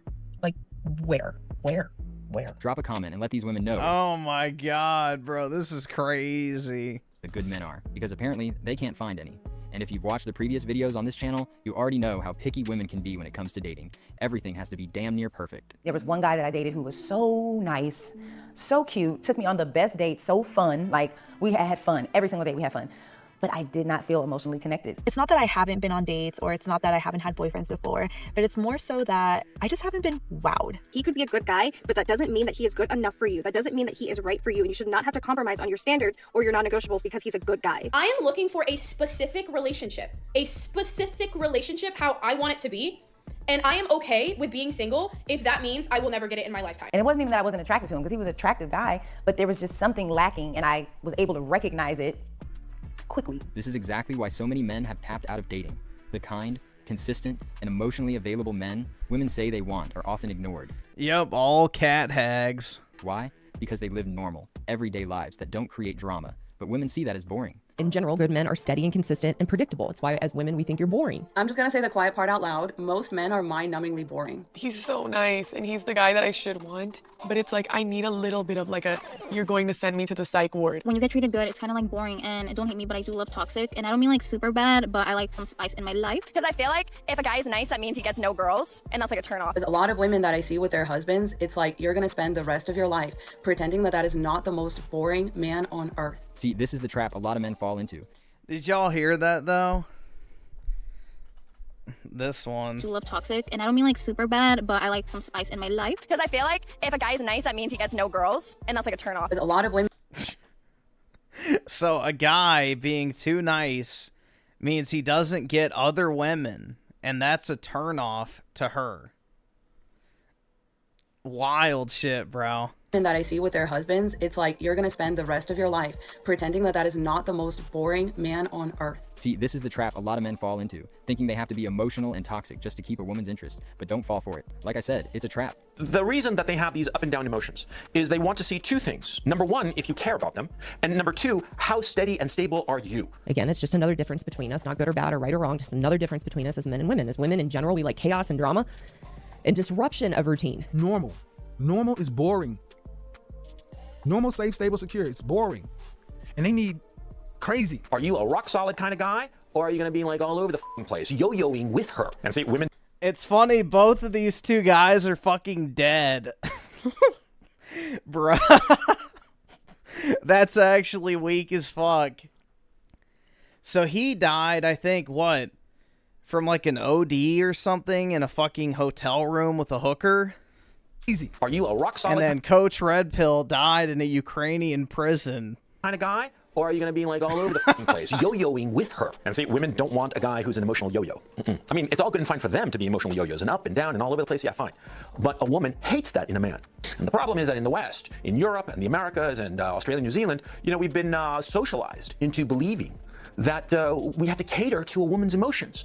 This is a colossal mistake. That's a huge mistake. This is why it's so important to focus on building your life so you have options. The same women who ignore good men now are often the ones complaining later when those men are no longer available or when they go for younger women. Men my age, they don't want this. The only kind of men that date and marry women that are substantially younger than them are insecure men. I mean, shit, they're teachable. They're fresh. They're pure. They're naive. Look at that ugly ass hag, bro. They'll listen to us. And here I come with my 44 years of experience and lessons and, you know, my self-worth.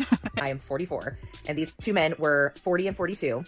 And they're the two men that are on my roster that I'm actually interested in, sexually attracted to, interested in intellectually, have great chemistry with, great conversations with.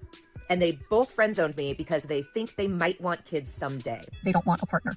If they wanted a partner, they would seek someone who was closer in their age. They would seek out a peer. So this is what I'm dealing with men who are my age, out in the dating pool, sniffing around 40-somethings, but might want kids someday.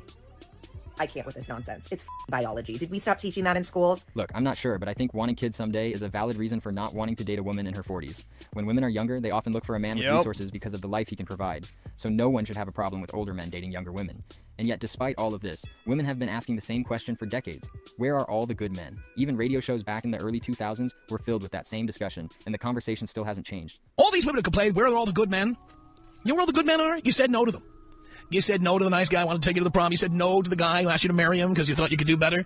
You said no to the guy who, wanted you to move in with him or wanted you to fall in love with him. You said no. You made fun of the guy, right, who sent you all those Valentine's Day cards and the balloons and the little teddy bears and everything. You just said no. And one day you suddenly turn around and guys aren't paying attention to you anymore. Now, if you want to see the struggles in dating for women who fell for the independent woman and the I don't need no man trap, click this video on your screen now.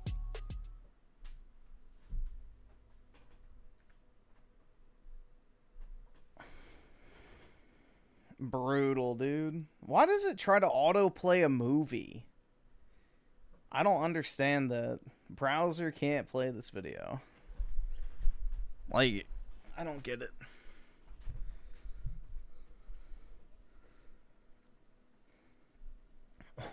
Yeah, they should put Melonie Max Fantasy. Dude, honestly, one of the big Red Pill channels should take that video clip of Melonie Mac fantasizing about Elon Musk breeding her. Holy shit. Talk about delusion. Dude, that shit's so fucking cringe. Oh my god. Her fantasizing about being Elon Musk's breeding womb.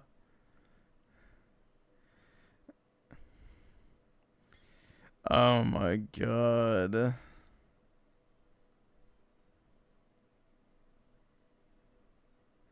Melonie Mac got black. Probably back in the day, man. Alright, I'll see if I can find it real quick. We'll do it real quick. Elon... Let's see. Yeah, this one, I think. If Elon Musk asked me to have a baby out of wet... Oh, she wants to marry him first, guys. She's no common whore. You know, if he wants to use her premium womb, then he has to put a ring on that finger. Get out. All right, Get awesome. the hell Thanks, out of Duga. my All right. house. In Jesus' name, I pray. I rebuke it in the name of the Lord. Like, dude, who has this type of fantasy, films a fucking video about it, and then pretends like she doesn't want to get bred by Elon, bro? Like, this is literally her, you know, living out the fantasy of like, yeah, I want Elon Musk to use me as his, you know, baby chamber. It's like, bro, what the fuck?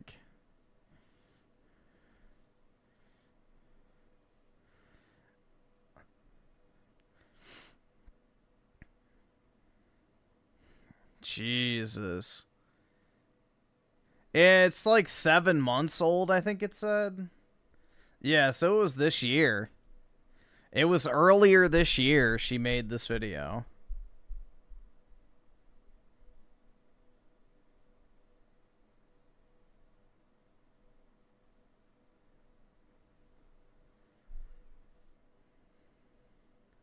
Elon is literally autistic. Well, so is Melonie Mac. To be fair, bro. They're about on equal footing.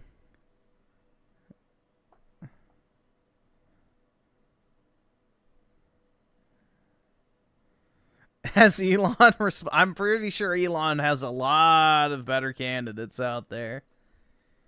I guarantee you. Let's see, Raymond with the yeah, we can take a look. Let's see. Can see what it is. Oh my god. It's just, dude, it's so performative. It's like, cringe. A remake of Silent Hill 2 was produced and has led to a slew of standard reactions. Is it good? Is it bad? Is it somewhere in between? What does it get right? It's bad. What does it get wrong? Does the game hold up? Is it a 10 out of 10? Is it a 7 out of 10? Is it average? Is it mediocre? But all these questions are very clinical. They don't really get to the heart of anything. Bro, why is the gameplay in 4x3? As they boil down the human experience to a set of numbers. How droll. Or whatever that is.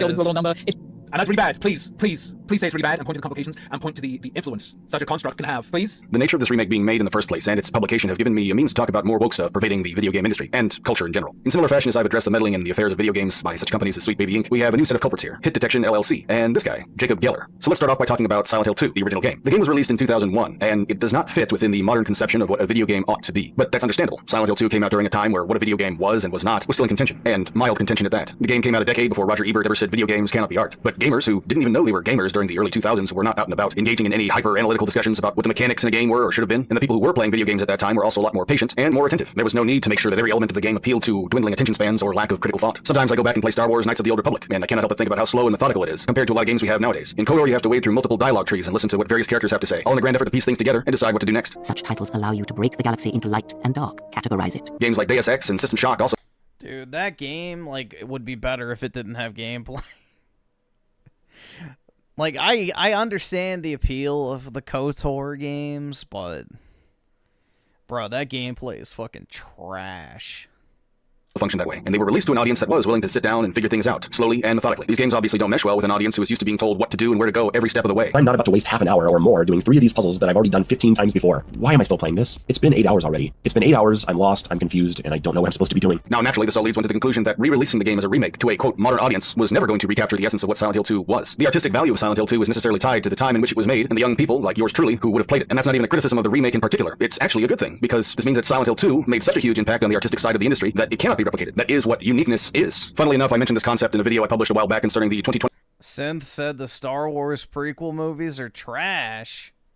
Soulless. That's a soulless take. The remake of Digimon Adventure. 20 years ago, the folks at Bandai and Toei Animation were allowed at a singular point in history where they could capitalize on the imaginations of children who were growing up at the turn of the millennium. But those particular sentiments are no longer relevant today. And there I said a remake would never... I can understand not liking the original trilogy, but the prequels, bro? That's pure early 2000s just peak. Like, it's just, I don't know, man. You know, say what you will about the original trilogy. I'm not the biggest fan, but the prequels are great. I like the prequels a lot. Recapture the same feelings of wonderment that the original show had, because the people watching it would not be the same people. The original show worked because it was a commentary about the advancement of digital technology and handheld devices. However, nowadays we've made the internet and cellular phones facets of our daily lives, and so that same wonderment that we had in the early 2000s would not exist in 2020. The value that art has is necessarily tied to moments in time, and those moments can be recaptured in memory, but not through technology. For Silent Hill 2, there are things about its presentation, about its art that cannot and never will be replicated. For example, the vocal performance of Guy Seehey, a man who had gone through his own divorce and inevitably brought that into his characterization of James Sunderland. I started weeping as I was reading the lines, and I was visibly shaking, and I think they understood that I could tap into that level of sadness and remorse at will, and it was because of my difficult first marriage I was just coming out of. Guy's performance feels far more real and impactful because of this. Mary's gone. She's dead. Liar, that's a lie. No, that's not true. You're a liar. She died because she was sick? No, I killed her.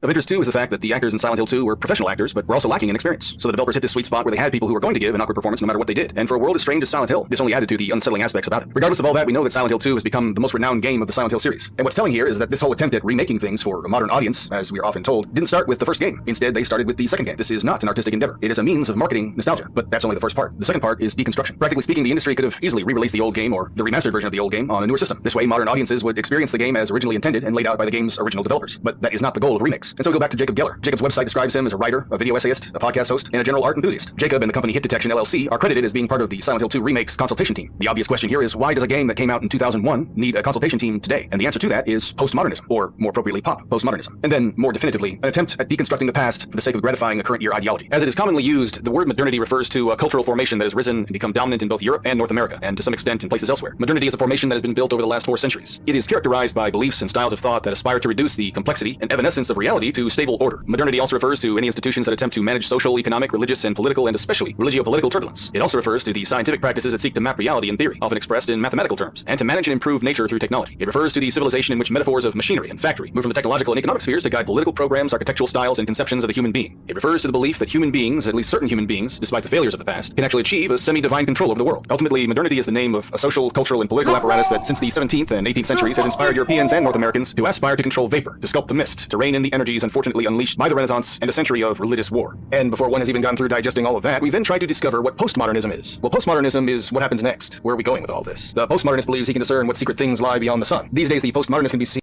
EB7 with the 2 originals are great, but overrated, especially episode 4. Yup. I mean, episode 4, I will give it credit because it was made on like a literal fucking non-existent budget, because no movie studio had any faith in the movie whatsoever, so George Lucas had a microscopic budget. But yeah, I don't know. 4 is very bland, if you ask me. Well, no, episode 4 was supposed to be the only movie. It wasn't a setup movie. It was supposed to be a one-off movie, and that was it. But because it was so successful, they decided to make more.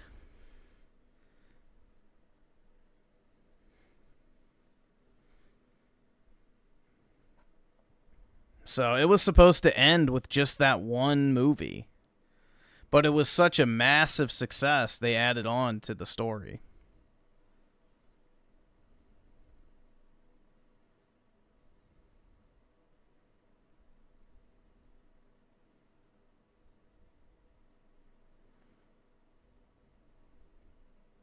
Yeah, I'm gonna be honest though, I'm not the biggest fan of 5. The Empire Strikes Back is fine, but I don't really like it that much.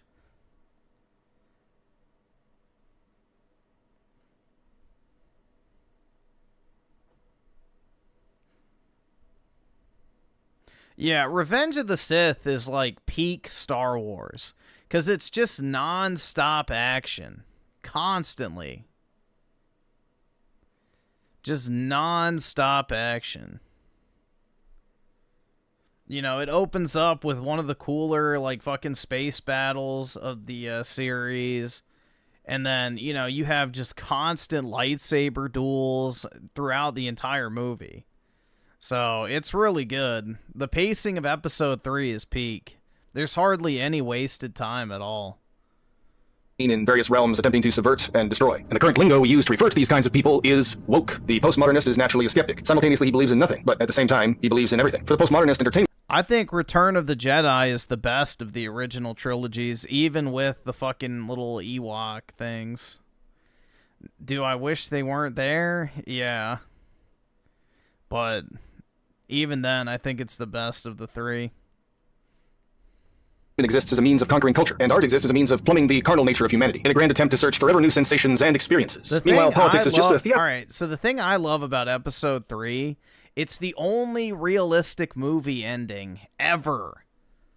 You have a villain that has meticulously planned things for decades, moving chess pieces on the board, planning his every move well in advance. And it's the only movie where the villains actually fucking win. It's like, okay, this is not only fucking peak, because Emperor Palpatine and Darth Vader are the best characters in Star Wars, but also because it's like actually believable. You're like, yeah, this makes sense. I could definitely see a story unfolding in this manner. Like, it actually makes sense from a, narrative perspective that the more well-equipped, well-planned-out villain, actually gets the victory. Like, yeah. Theatrical stage performance that throws a blanket over the projection and use of power. And society is an artificial construct. Meanwhile, anything that contains true value and substance must be deconstructed and ultimately destroyed. And this is where people like Jacob Geller come in. Jacob has a video entitled Who's Afraid of Modern Art? Vandalism. Like, some people hold Hayden Christensen's acting to a higher standard than... Dude, Mark Hamill is unbearable in the... I hate Luke. I have always hated Luke. The only movie where he's actually somewhat likable is 6. In 4 and 5, I can't fucking stand him, man. 3PO! Ugh. Dude, yeah, nah. I don't like Mark Hamill, and not just because he's a massive fucking shit lib. This was before I knew about his politics. I never liked him as a kid. Yeah, Harrison Ford carried, the good guys. I always liked Darth Vader and the Emperor, though, so... They were always my favorite characters, personally. Video games, and fascism. This video more or less tells you all you need to know about what Jacob believes in. For the sake of brevity, I won't go into it in any great detail, but I will highlight a few things which I believe will form an adequate picture in your mind of Jacob's caliber. Depression Quest isn't a new kind of game. Text-based adventures have been around forever. Targeted harassment campaigns at its creator ever since it released. Yeah, honestly, the thing is, especially in Episode 3, I almost think the awkwardness of Hayden Christensen adds to the overall cinematic effect. Because it adds, it adds to the level of kind of, confusion to the whole story and shit. Which I think captures, the nature of his character pretty well. So, unintentionally, his less than, stellar acting in Episode 3 in particular, with, a less than stellar script at times, I think it actually kind of adds to the overall story. Because it's the whole point is basically Anakin is confused and unsure of which side he should take or what the future holds. So, from that perspective, call it cope. But I do think he actually did very well in Episode 3. In Episode 2, I agree. It's pretty rough at times. It's pretty rough. But, overall, I do like the prequels. I just love the fact that they did so much world building for Star Wars, because the original trilogy feels so small in scope. And then you watch the prequels and you're like, damn, this shit's fucking cool. Like, there's actually a universe here. It's not just, a couple groups of a dozen people here and there. Released. Mark Rothko's work doesn't fit very well with the typical adjectives we use to describe art. It's red and brown and chunky stripes on an absolutely enormous canvas. Ooh, boy, does it make me feel. But Rothko's work, despite its acclaim, is still subversive. Awesome. My favorite of his works, and Digga, probably his most famous, is of a plastic crucifix submerged in his own urine. It's titled His Christ. Reducing art to a linear connection between skill and value fundamentally just turns art into a commodity. Art is the most damn subjective thing there is. I am not about to tell you that not liking modern art makes you fascist. However, when, for instance, every artist that the dominant ideology values for the last 1,000 years has been a white guy and creates things that glorify white and colonialist ideals, one place we might see those political motivations is, Nazis. Nazis and Nazis, Nazis, Nazis, Nazis, Nazis. Ooh, boy, does it make me feel. Modern art is a misnomer. Much of modern art is not modern. Rather, it is stuff that has been made by people who are attempting to subvert and overturn real established aesthetic value. It is pop postmodern art, and cannot even be described as art anyway, because the definition of the word itself must also necessarily be questioned by this supposed art form. Jacob's entire philosophy is built on the want to destroy, not to create. And there are comments that he has made on Twitter, which can be taken as evidence of that as well. Now, if I am to be charitable to Jacob here, I do know what that intent is, to bring about some woke utopia. Jacob is only doing what many within the postmodern realm have been taught to do, bring about the new but destroy the past. As a greater example of what I'm talking about, what was the first thing that Disney did when they created the sequel trilogy to Star Wars? Well, we know that Han and Leia are divorced, and their only child is estranged. And these things are a reversal of the Star Wars Legends canonicity, which was established in the 1990s. We also know that Luke Skywalker has banished himself, and his successor is a woman. All these things, subversion, reversal. Luke Skywalker should banish himself for being unbearably cringe. But that's another topic entirely. And they're all done because the past needs to die because it supports the present. Kill it, if you have to. That's the only way to become who we're meant to be. Traditional norms are the basis for true modernity, but there are things in the past that are left unreconciled. So what do artists do? Galen Wadsworth with the 5. Fun fact, Darth Vader only had 12 minutes of screen time in episode 4, but he's an iconic villain. Yeah, and he's the most memorable part. Like, the parts of that movie that everybody remembers is Darth Vader choking out the fucking, like, Imperial officer. That is the scene. That and when the door gets cut open at the very beginning.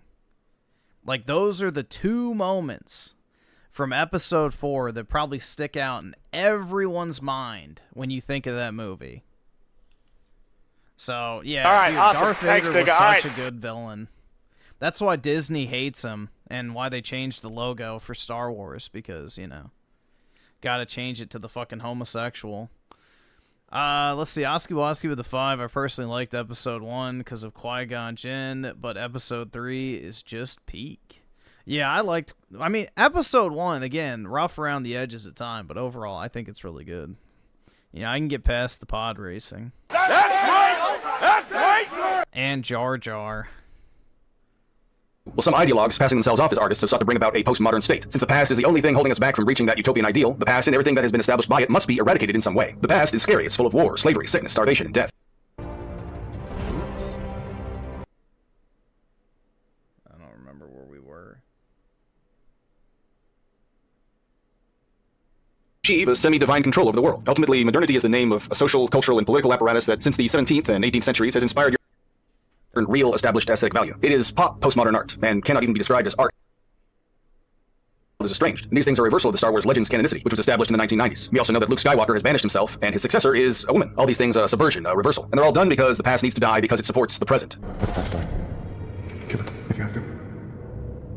That's the only way to become who you're meant to be. Traditional norms are the basis for true modernity, but there are things in the past that are left unreconciled. So what do artists do? Well, some ideologues passing themselves off as artists have sought to bring about a postmodern state. Since the past is the only thing holding us back from reaching that utopian ideal, the past and everything that has been established by it must be eradicated in some way. The past is scary. It's full of war, slavery, sickness, starvation, and death. Obviously, all things which we would prefer to avoid and not have to deal with. Yet within a godless society, we would like to conceive of some kind of intellectual system as a means of dealing with pain and suffering in the here and now and reconciling with the sins of the past. A godless society does not acknowledge that we already have a heroic figure who has already taken on the sins of the past, present, and the future. For people like Jacob, the sins of the past are appropriated with the term fascism. But what is fascism? The way he and others of his caliber use this word does not attend to its original definition. Instead, the word is used to describe anyone who finds more value in reconciling with the past than they do with attending to an imaginary future built on intellectual systems and modern technology. Now, whenever I talk about wokeness in media, I'm not just referring to left-wing propaganda, although that is a huge part of it. But when I use the term woke, I refer to something that is far more encompassing and refers to ideologies guided by postmodernism, or pop postmodernism, and that may not even...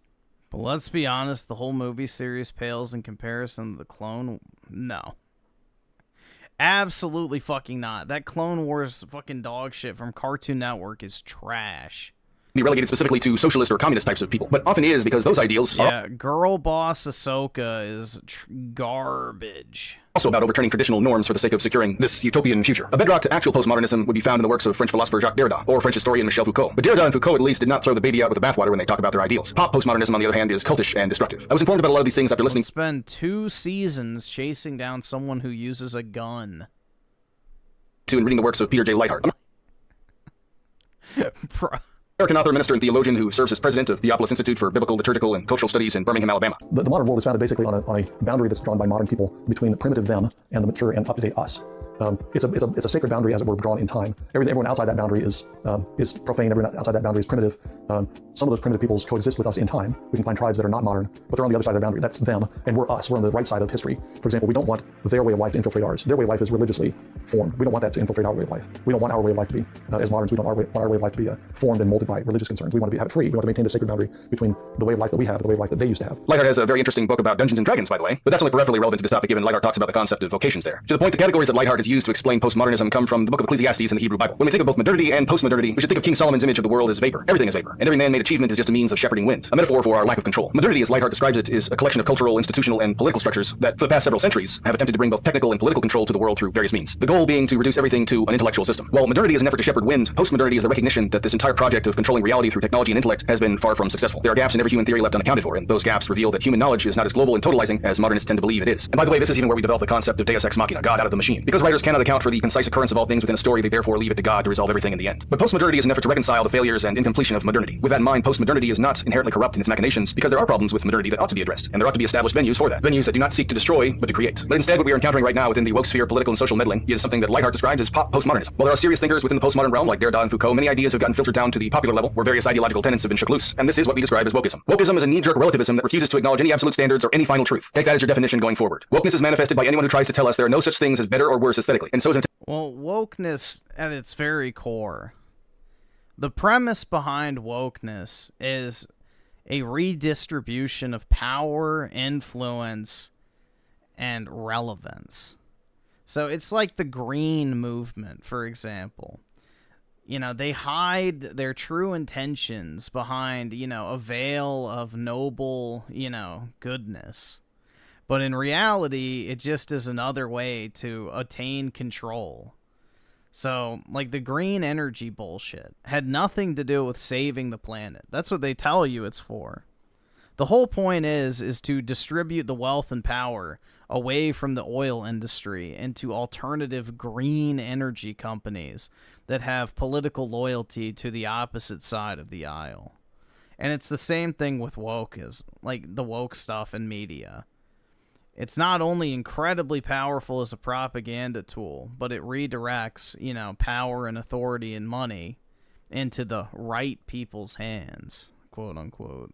To reverse and subvert traditional norms. One of the key aspects of wokeness, which is widely recognized, is the uglification of various characters in media. And we can even see this in some of the character designs in the Silent Hill 2 remake. Speaking of elephants in the room, we have to talk about the ugly women in this game. Yes, the women were blatantly made more ugly in this game on purpose. Angela is the most obvious example. She had the biggest character assassination in this game next to Eddie, and I think a big part of that is genuinely making her look like a man. Everyone who's seen the new version of the mirror scene, you know that's a fucking man, dude. Just look at that face. That is not an ugly woman. That is an adult male. These new character designs are a calculated deconstruction of aesthetics which have traditionally been visually pleasing to the eye. As a consultation group, I guarantee this is the kind of stuff that Jacob Geller was involved in, just based on his video essays. And this is why the remake hired him as a consultant. There was no grand effort to improve on the product, but to deconstruct it as a means of waging culture war on unassuming gamers. I mean, call me crazy, but she wasn't that attractive in the original either, right? I mean, I never played the original. I just remember the screenshot. Otherwise think that they're playing an aesthetically improved version of a game that came out over 20 years ago. The Halo effect is absolutely real. If this character is hideous, and she didn't used to be hideous in the original game, she's just an average-looking woman. Yeah, she's not exactly a looker. Then I'm obviously going to be less sympathetic toward the character. Another reason a lot of people within the gaming community have been made aware of this she's definitely defeminized to a degree, but it's not that big a deal.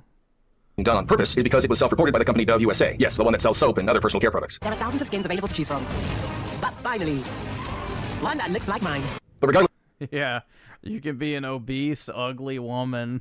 Of self-reporting, we can all see it for what it is, and it all helps explain why there is indeed a culture war pivot on aesthetic appeal and design. The push for a change in aesthetic design is obvious and egregious, easily spotted in such games as Horizon Zero Dawn, Spider-Man 2, or Star Wars Outlaws. In the Silent Hill 2 remake, the changes are just as obvious. And again, based on the involvement of Hit Detection LLC, these changes are definitely part of an ongoing deconstruction of objectively good aesthetics. And by the way, the main reason anyone will deny this is going on is because they would otherwise have to address the ideological angle as to why this is even being done in the first place. So if you're one of these, it's not happening, people. You are entitled to just turn your brain off, stop noticing things, and enjoy your pig slop. Or as Synthetic Man often puts it, just turn off the pattern recognition part of your brain. But just be aware that you will also be recognized as a patsy for people who hate the medium you pretend to enjoy. Just another tool for the postmodern state and its ever-changing current year ideology. Now, what is remarkable about Silent Hill 2 is the game did lend itself to a postmodernist attempt at deconstructing what true beauty is. What with James Sunderland essentially being caught between two versions of his wife. Not to mention the symbolism of the nurse monsters. But these are concepts which fall apart if one no longer believes in objectively good or bad aesthetics. And so the remake will not appeal to modern audiences in the same manner as the original game did. Anyone who insists on a standard of beauty in the world would also be drawing from something substantial. And that would be regardless of whether they realize what that substance is. It is something that may be difficult to describe, but can be described and historically has been described. Through words like exquisite, perfect, divine. But we also do this through poetry, through song, and through paintings. For a postmodern relativist, however, beauty must be questioned, subverted, and ultimately discarded. Denial of truth and perpetuating an existence under the thumb of this pop postmodernist ideology has placed everyone in a state of perpetual irony. And ultimately, we will be rendered unable to tell the truth if we deny ourselves the ability to make such distinctions as beautiful and ugly. Yet our current world would bid us lie to each other and lie to ourselves, and to always question everything. As such, everything becomes very artificial, and the internet, or social media, only lends itself to that ongoing delusion. Peter Lightheart explains that we are conscious of how artificial a lot of aspects of our lives are. If we are unable to acknowledge the unattractive things in our world... I think pretty much every aspect of life nowadays is pretty much artificial. I don't think there's very much left in our day-to-day lives that's what I would consider to be natural. I mean, just think about it. You spend all day staring at a computer screen if you work. You spend all day doom scrolling on your phone. You order food delivery. You don't even go to stores anymore. You order everything online. You know, even if you go take a walk, you got earbuds in. There's nothing natural about our modern existence.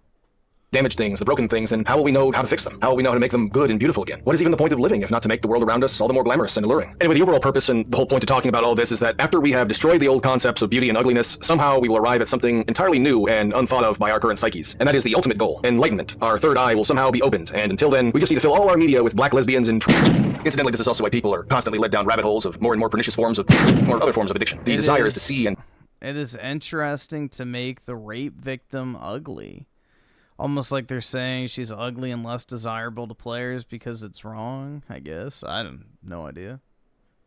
Maybe because she's spoiled good. Yeah, I have no fucking idea. And to experience something new, something that has not been experienced before. Because once you've seen and experienced one thing, that and everything like it becomes stale and stagnant. But that's just like these remakes, isn't it? The corporations that regularly produce our slop have some peripheral understanding about our cultural dilemma, enough that they readily exploit it. Rather than fight the current cultural degradation, these corporations continually develop new ways of marketing classical cultural experiences to us in the present. And this is all a grand attempt to peek beyond the sun, to leave us with the false promise of something original, something new. And what does that turn into? Vanity projects like turning all white men black, female, and gay. This is all a very short road leading nowhere, and I'm not certain as to how long things will remain this way. Not forever, of course. But what I do know is that as we get older and wiser, what will become more and more apparent to us is that there is indeed nothing new under the sun.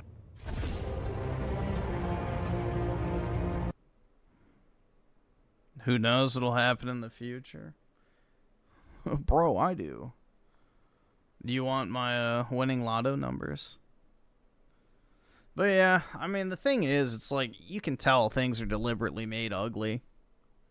It's obvious. Everything's ugly. Architecture, art, video game characters.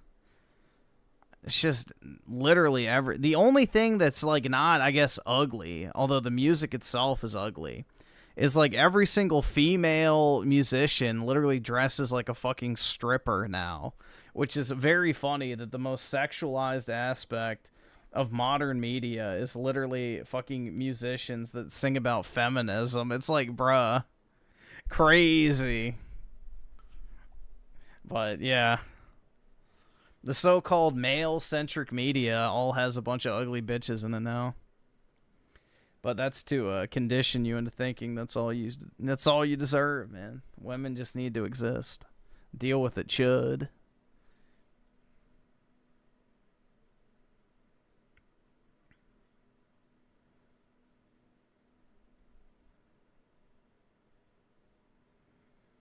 There's tons of fucking godless men out there too, man. There's a lot of godless men out there as well. The spiritual rot is not exclusive to one fucking gender.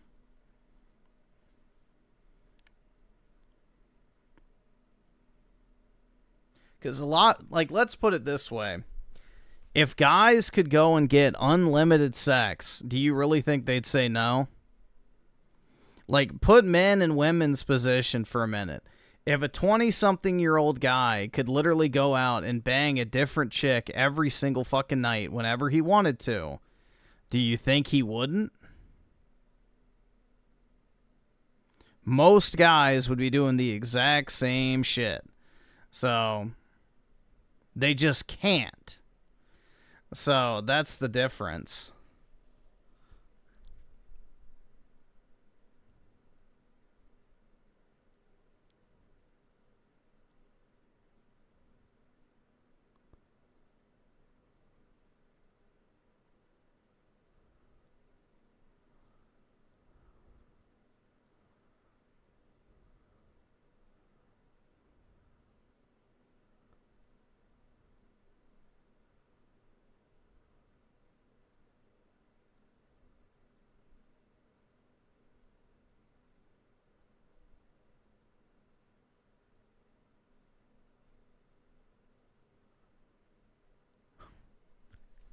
Unlimited sex would... Oh, yeah, dude. Oh, I can't think of a worse fate than having, you know, attractive women throwing themselves at you constantly. Yeah. What a horrible life. That would fucking suck, man. Jeez, I can't think of anything worse.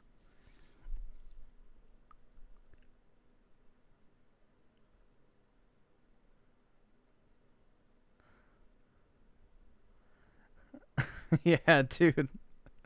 A hot 19-year-old with a perfect peach ass. Jesus, man. But yeah, that's the reality, bro. Like, come on. It's not... I mean, granted, the desire to do something is not the same as actually doing it. So, there's levels to it of severity, but the intent is definitely there if the opportunity presented itself. We'll put it that way.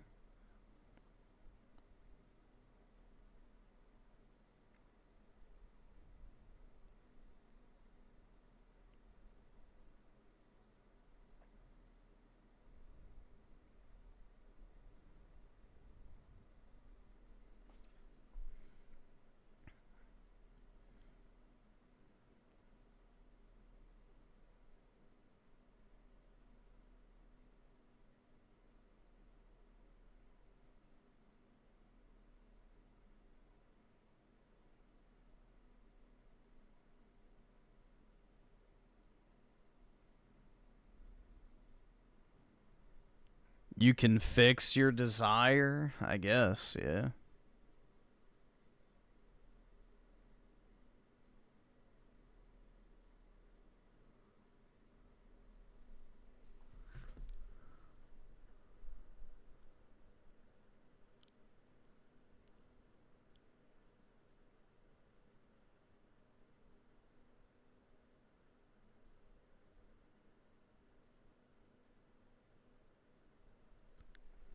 Y'all keep saying I'm going to be the next Raymond in 10 years, but I just don't see it, man. Personally, I don't see it.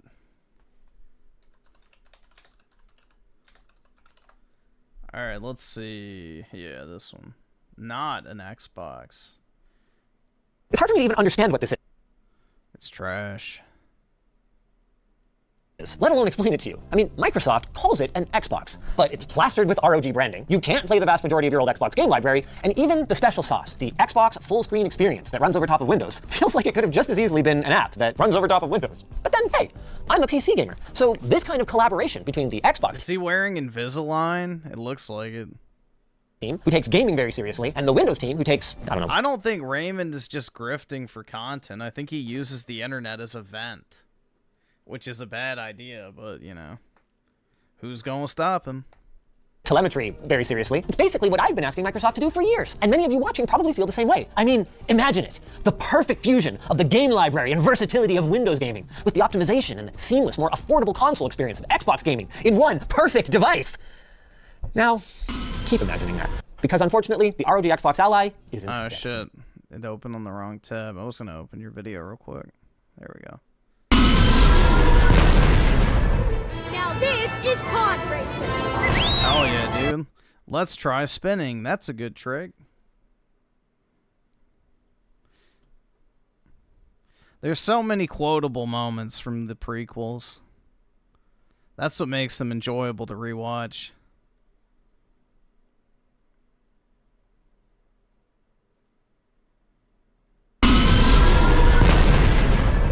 Now this is pod racing.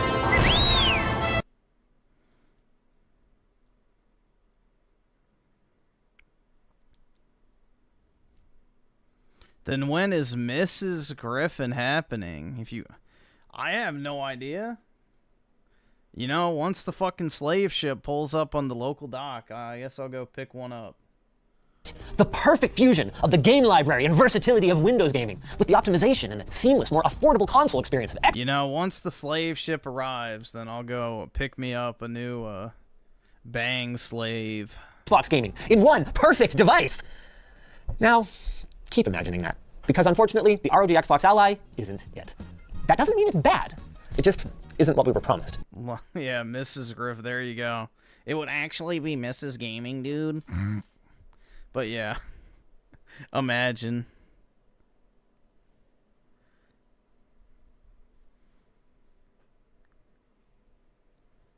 Raymond is crying for help. Yeah, dude, he uses the internet as a fucking, like, cope. That's the thing.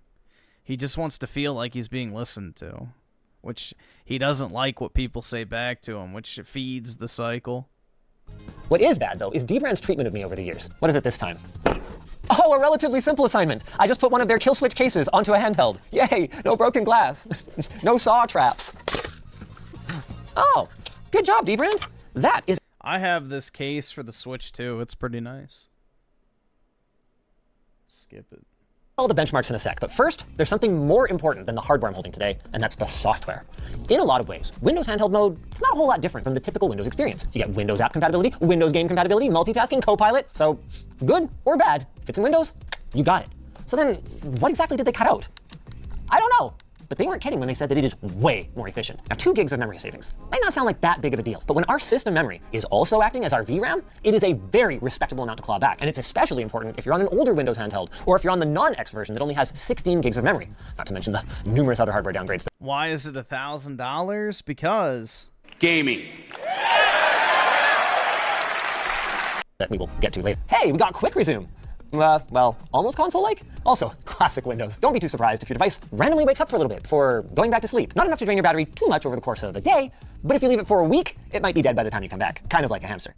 These complaints, though, aren't meant to take away from the incredible work that the Xbox team has done here. And the coolest part is that these optimizations are for everyone. If you want to try the Xbox full screen experience, you can do it right now. No purchase necessary. And I would recommend at least taking it for a test drive. It's pretty slick, and if you've used the Xbox app before, it should feel pretty familiar right out of the gate.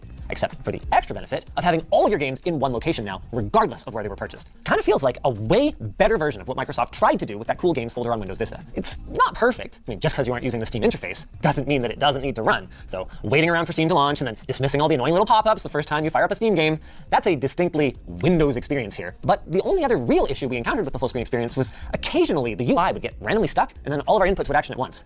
It does seem to happen less once the device has been running for a while, and we expect this to improve over time, but it is something we saw, so it's something we have to mention. Dude, Xbox, dude, that's funny, because the console has the exact same problem. If you've ever used an Xbox console for an extended period of time,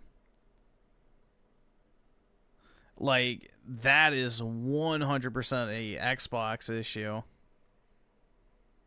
Bro, what the fuck? According to that Rehab Room YouTuber, he gets DMs for help from guys that jerk off 10 to 15 times a day. Bruh. It's Jover, man. That it is shockingly how is that shit not rubbed raw? Polished and complete feeling for launch software. Social features, store, cloud gaming, Game Pass. I mean, thanks to Armory Crate's overlay, you've even got things like built-in performance monitoring. The only major thing missing is Xbox games. Modern ones, no problem. Cross-platform, Play Anywhere licenses have been common for years now. But if you have a big digital library of older Xbox games, I'm sorry to say that a bunch of them will not run on this device. And there were plenty of comments. Yeah, dude, that comment said they only had 25 out of like 600 games. I checked, it was only like 10 games out of all my digital games on Xbox that work on this thing. 10 of my like 400 or 500 games are Play Anywhere. So it's like, okay, that does nothing for me. I would have to rebuy everything. Xbox's reveal video asking, okay, well, how is this an Xbox then? And the truthful answer is, I don't know. But, I mean, given that all it is just a mode for Windows 11 that happens to be launching on these new devices that have Xbox branding on them, maybe that shouldn't be a surprise. Except that Microsoft kept shouting, Xbox, Xbox, every time the subject of ROG Ally 2 came up. So this is a completely self-inflicted wound. On the subject of the Ally 2, the ROG Xbox Ally X. Let's talk about the hardware. This is a generational leap, both in terms of the internals and in terms of the design, with the most obvious change being the ergonomics. Let's start with the most controversial change, the angled screen. I was pretty skeptical about this one, but after using it for a week, I gotta give them credit. In a lot of cases, it's pretty great. If you ride the bus, or if you're a distracted pedestrian who holds your device out in front of you like this, it is more golden than the K-pop demon hunters. But if you lie on the floor, or on the couch, or you sit with bad posture... The K-pop demon hunters. Isn't that slop that Melonie Mac has a poster of in her fucking room now? I have no idea what the fuck that shit is, but it's like an anime or some shit, I'm guessing. But yeah. Steam Deck being built on Linux kernel. It's basically a device that says, if you want, you can become a pirate. I guess so. Oh, it's a movie? Okay. Oh, they're League of Legends characters. Gross. That's terrible, man. Yuck.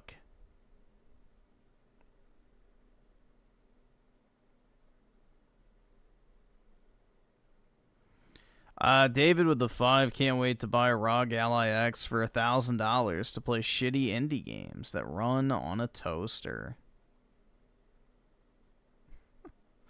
That's the truth, man. Because the only way you're getting decent battery life out of that thing is if you are running, like, really non-demanding indie games. You might find yourself wishing that they'd left it flat, or maybe even angled it the other way. And we've got a couple of other little gripes, too. What was this? They went and flipped the menu buttons. That's not awful on its own. New users probably won't notice, and returning allies should get used to that sort of thing pretty quickly. But guys, the lower one on the right used to be a dedicated button for Armory Crate, so I never even noticed how much the placement sucks. Now that it's a button that I need to use regularly, why is this thumbstick in the way of reaching it? On the subject of thumbs and buttons, I'm not too crazy about the face buttons. They do have a nice long, kind of desktop-grade travel distance. I just wish they were a little bit less wobbly.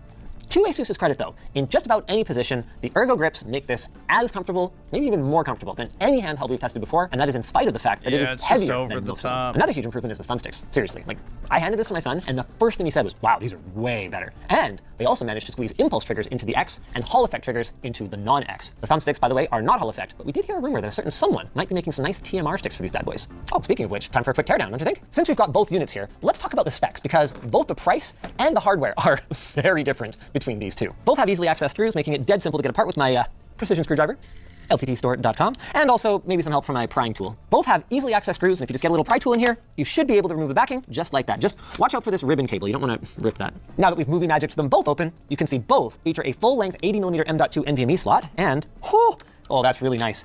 Ample clearance on the underside for a double-sided M.2 module. Ooh, hold on. At least that's definitely true of the X. For the non-X, I'm not sure. I might have to take this up. Today, nobody is putting, an 8 terabyte freaking double-sided SSD in this one, because if you're spending that kind of money on your SSD, you should probably just be getting the X.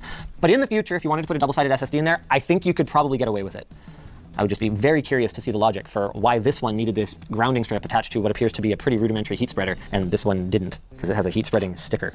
I always enjoy playing spot the differences between cousin devices. Here's the power for the impulse triggers, and here's the pad where we don't need it over here. Also, the front chassis is apparently the same, other than the color. There's a lot of shared components here. You can see the joystick modules back here are exactly the same, as well as some of these little daughter boards. But the biggest difference between the two is look at the size of the SoC on the X. This thing is loaded for bear with AMD's new flagship handheld CPU, the Ryzen Z2 Extreme. This thing is nuts, you guys. 8 cores, 16 thread CPU, 16 cores of RDNA 3.5 graphics. Okay, yes, you'll be paying a lot for it. The starting price is $999, so $1,000 for the X. It's paired up with 24 gigs of LPDDR5. Yeah, this is not meant to replace your actual computer. It's just an accessory kind of item. It's like the Steam Deck, they just basically made it as a way to, enjoy your Steam library in alternative forms.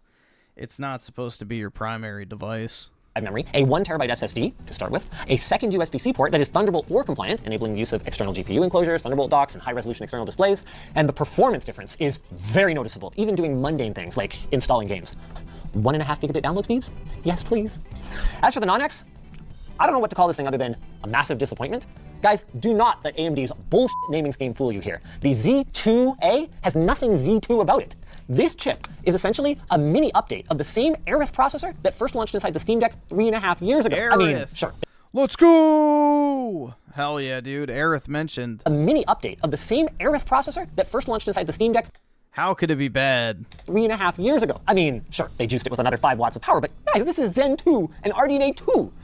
Neither of which would be a huge problem if it was priced right, but as it stands, you can get a Steam Deck, or even a Steam Deck OLED, for less than these things. And then, if you love Windows handheld mode so much, you can just install that on it, making this Xbox a pretty tough sell, unless there are some surprises when it comes to performance. Foreshadowing. Boom, let's go! Now, yeah, Aerith, my beloved.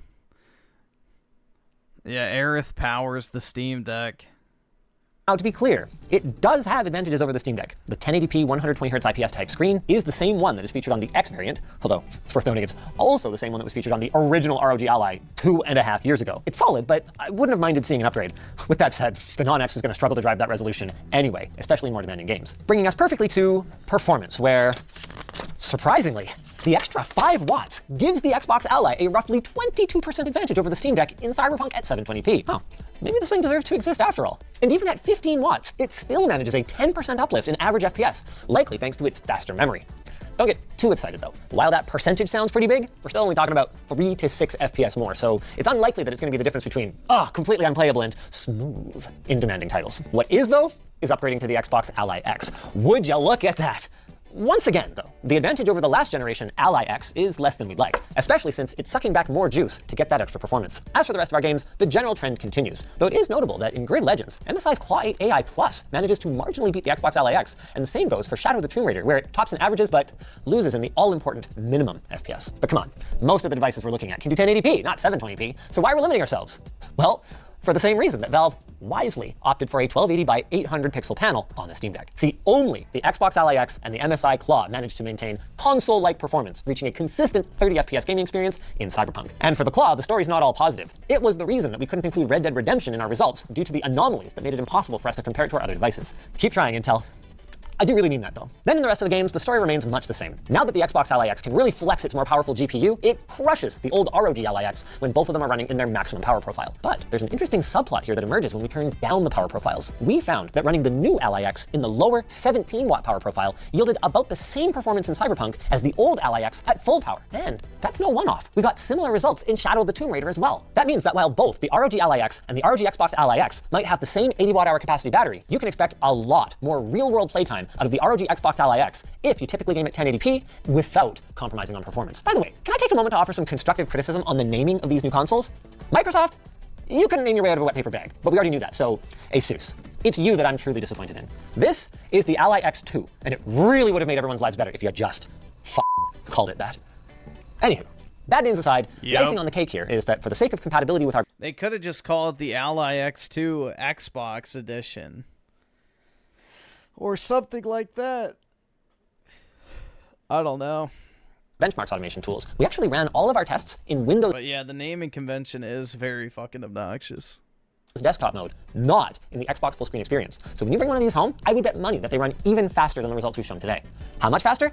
That seems like the sort of thing that the Fox would investigate, so I'm just going to optimistically link to his channel in the video description. He does great videos on handhelds. Coming back to battery life, the MSI Claw managed to exceed 6 hours in our light gaming workload at 720p. That's enough for the lead, but both of the Ally X's are nipping on its heels at 5 hours and change. A surprise here for me was the Xbox Ally Non-X, which managed almost 6 hours. Though it is worth noting that you cannot manually adjust SPL or sustained power limits on this thing, so it's actually running at 6 watts rather than 8 watts, so that's a little unfair.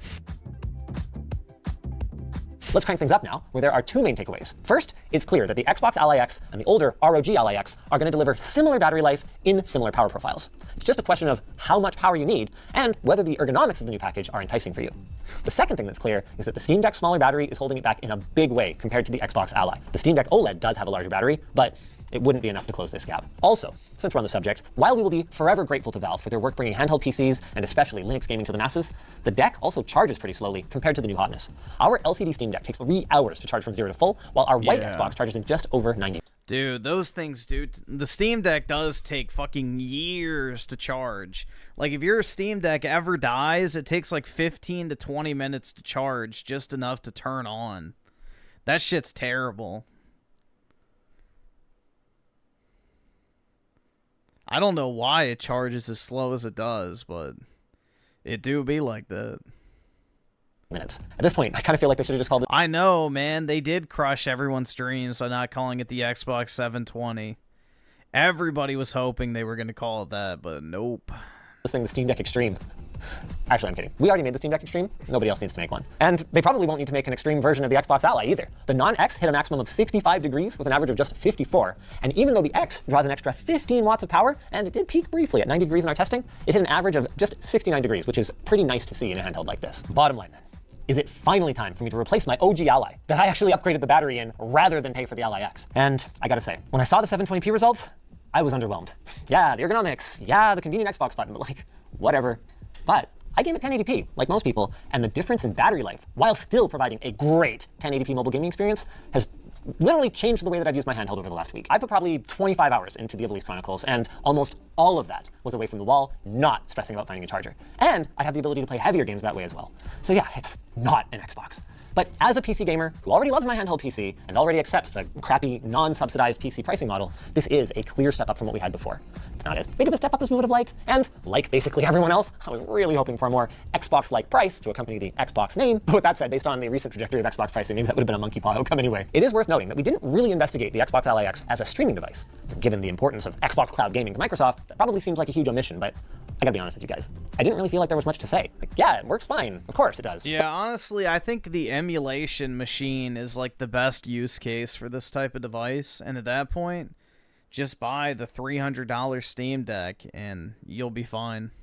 But if I wanted cloud gaming, there are cheaper, lighter devices that are better optimized for that, like the Logitech G Cloud. If I want to game on local hardware, though, and I don't want to spend $2,000 or fight with Arc things, this is the play.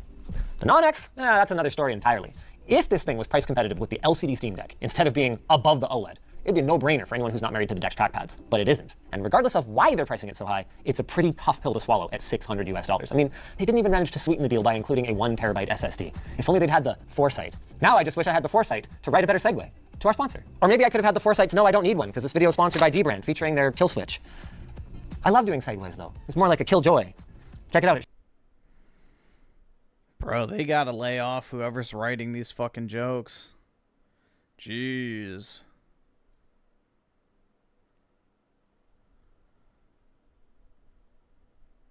Nah, somebody mentioned that we should watch his video on it. Which, to be fair, he does pretty good breakdowns on devices. So...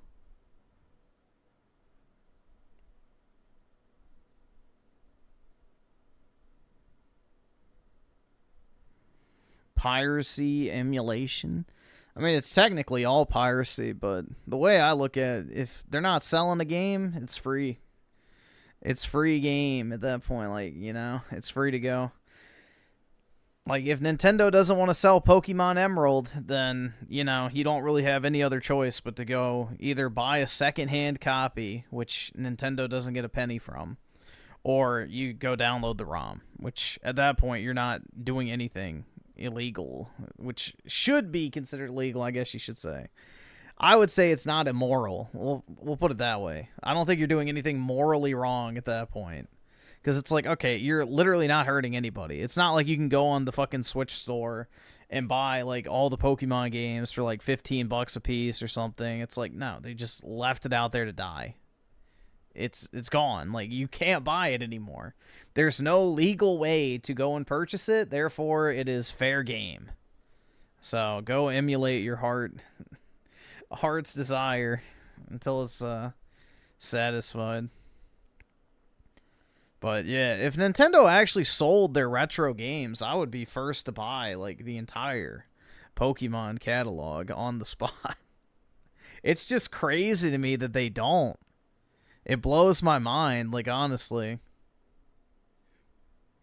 Dude, just literally put all the old Pokemon Game Boy and DS games on the Switch eShop for, like... they could sell them for $40 or $50. Like, I would pay. If I could get an official Nintendo version of Pokemon Emerald, you know, Pokemon Heart Gold, Soul Silver, Fire Red, Leaf Green, you know... all of those amazing games from the Game Boy, and then, like, of course, you know, stuff like Platinum, Black and White, all of them. Just stick them on there, and then charge, like, $40 a piece. People will pay for that without even a moment's hesitation. People will shell out full retail price for retro games, I guarantee you, because it's still cheaper than going out and buying a pre-owned copy. Like, Emerald is like $200 or something in good condition. So, Platinum, I think, is like $100. So, stick that shit on the eShop for $40. You will print money. Makes no sense why they don't.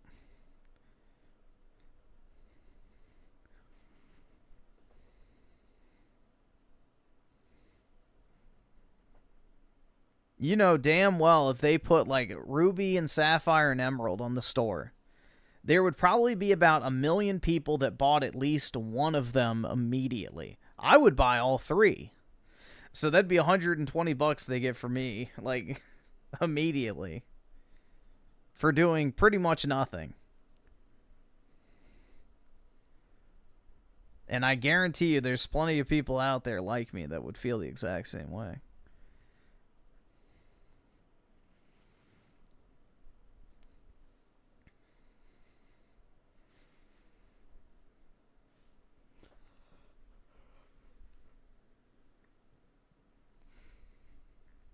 The short on the left? Nope.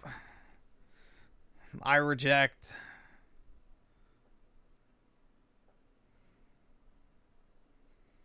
PK, that's how I know you're lost, bro. Because this chick is more attractive than her. And you choose this one instead. Sad. Alright, fine, we'll do it, but I have to get off. Dude, I don't get it how people will dictate if they... Oh my god. We've already watched this. It's just her coping over the fact that she listens to fucking satanic music. Listen to a band based on personal politics. It's so weird. Wait, so what's wrong with playing Gooner games then, you dumb bitch? Didn't she go on a whole fucking tirade about how men shouldn't play games that sexualize women? So what's the fucking difference? You listen to music that's, you know, satanic, but, you know, whatever. I went to a My Chemical Romance concert last night. Did Raymond go? Because he's not okay. Amazing, by the way. And a lot of the comments that I get are like, don't you know they're liberals? Don't you know they support this ideology and that ideology that you don't? And it's like, am I supposed to care? Yeah, probably, because you're directly funding that ideology, but, you know. The music sounds good. Yeah. Am I supposed... Dude, this bitch literally ranted about people playing the first Descendant. Oh, well, why should they care? It looks good. It's fun. Why should they care, dude? Right? Unless the lyrics are directly promoting demonic ideology or outright blasphemous to Jesus Christ. I don't care what... How is the first Descendant blasphemous to fucking Jesus Christ? Did Jesus Christ say in the Bible, thou shalt not look at scantily clad anime girls and your looter shooters? What the personal opinions or politics... Sorry, I got a free croissant today. I know, I'm carnivore, but it was free. They gave it to me at the coffee place. I couldn't... Okay, anyway. Oh my god, wow. Dude, she sounds like such an old bag. Like an old crone. But why would I care? Yeah. This is just some weird chronically online behavior to me. I don't get it. Same. Like, just don't get it. Dude, I unironically probably can sound more feminine than her. And I don't think that's the flex that anybody would want. Thing if I talk about a movie or something, oh, I really like this movie, but it's got such and such actor in it. Don't you know that they do this and they do that, or their favorite or their politics, or it's like, am I supposed to care? I just think they're good in that movie. Like, yeah, you can see the filter moving in real time. Like, I get it. Let's not... The makeup and the filter go hard, bro. Promote actual degeneracy in society. Trust me. Griffin's feminine, but that's right. You know, there's nothing wrong with getting in touch with your feminine side, guys. We all start out this life as a woman. It's just men make the realization and come to their senses that that shit ain't the way to go. That's why we all have nipples, by the way. But come on! Just come on! Make good music. That's if a band makes good music, I'm good. Dude, I don't... Come on!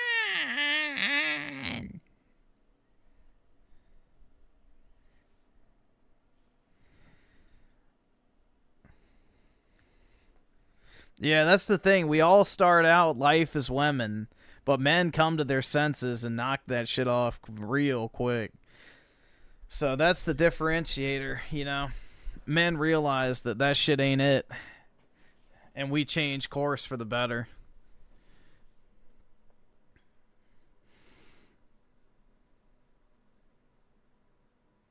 Yeah, dude, that's what I'm saying. They both like My Chemical Romance, and they're both around the same age. So,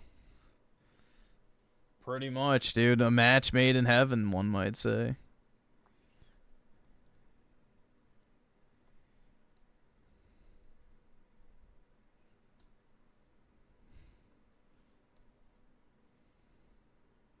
Meanwhile, I don't listen to music, so I don't have this problem. See?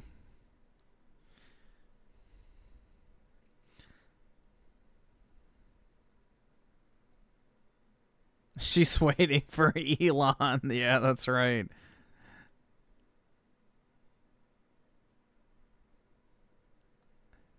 Yeah, Raymond's like, I'm just not attracted to 35-year-olds. It's like, bruh, so women shouldn't be attracted to you. Like, that's the thing I don't get. It's like, you're basically saying that by nature of your age, you're not attractive. Because women, by nature of their age, which is the same as yours, if not a little bit younger, are also not attractive. So, why would they want you, bro? Like, jeez. Crazy, man. All right, well, I need to hop off, so I'm going to head to the gym. Have a wonderful Thursday, everybody. And I'll talk to y'all later. Peace out, guys.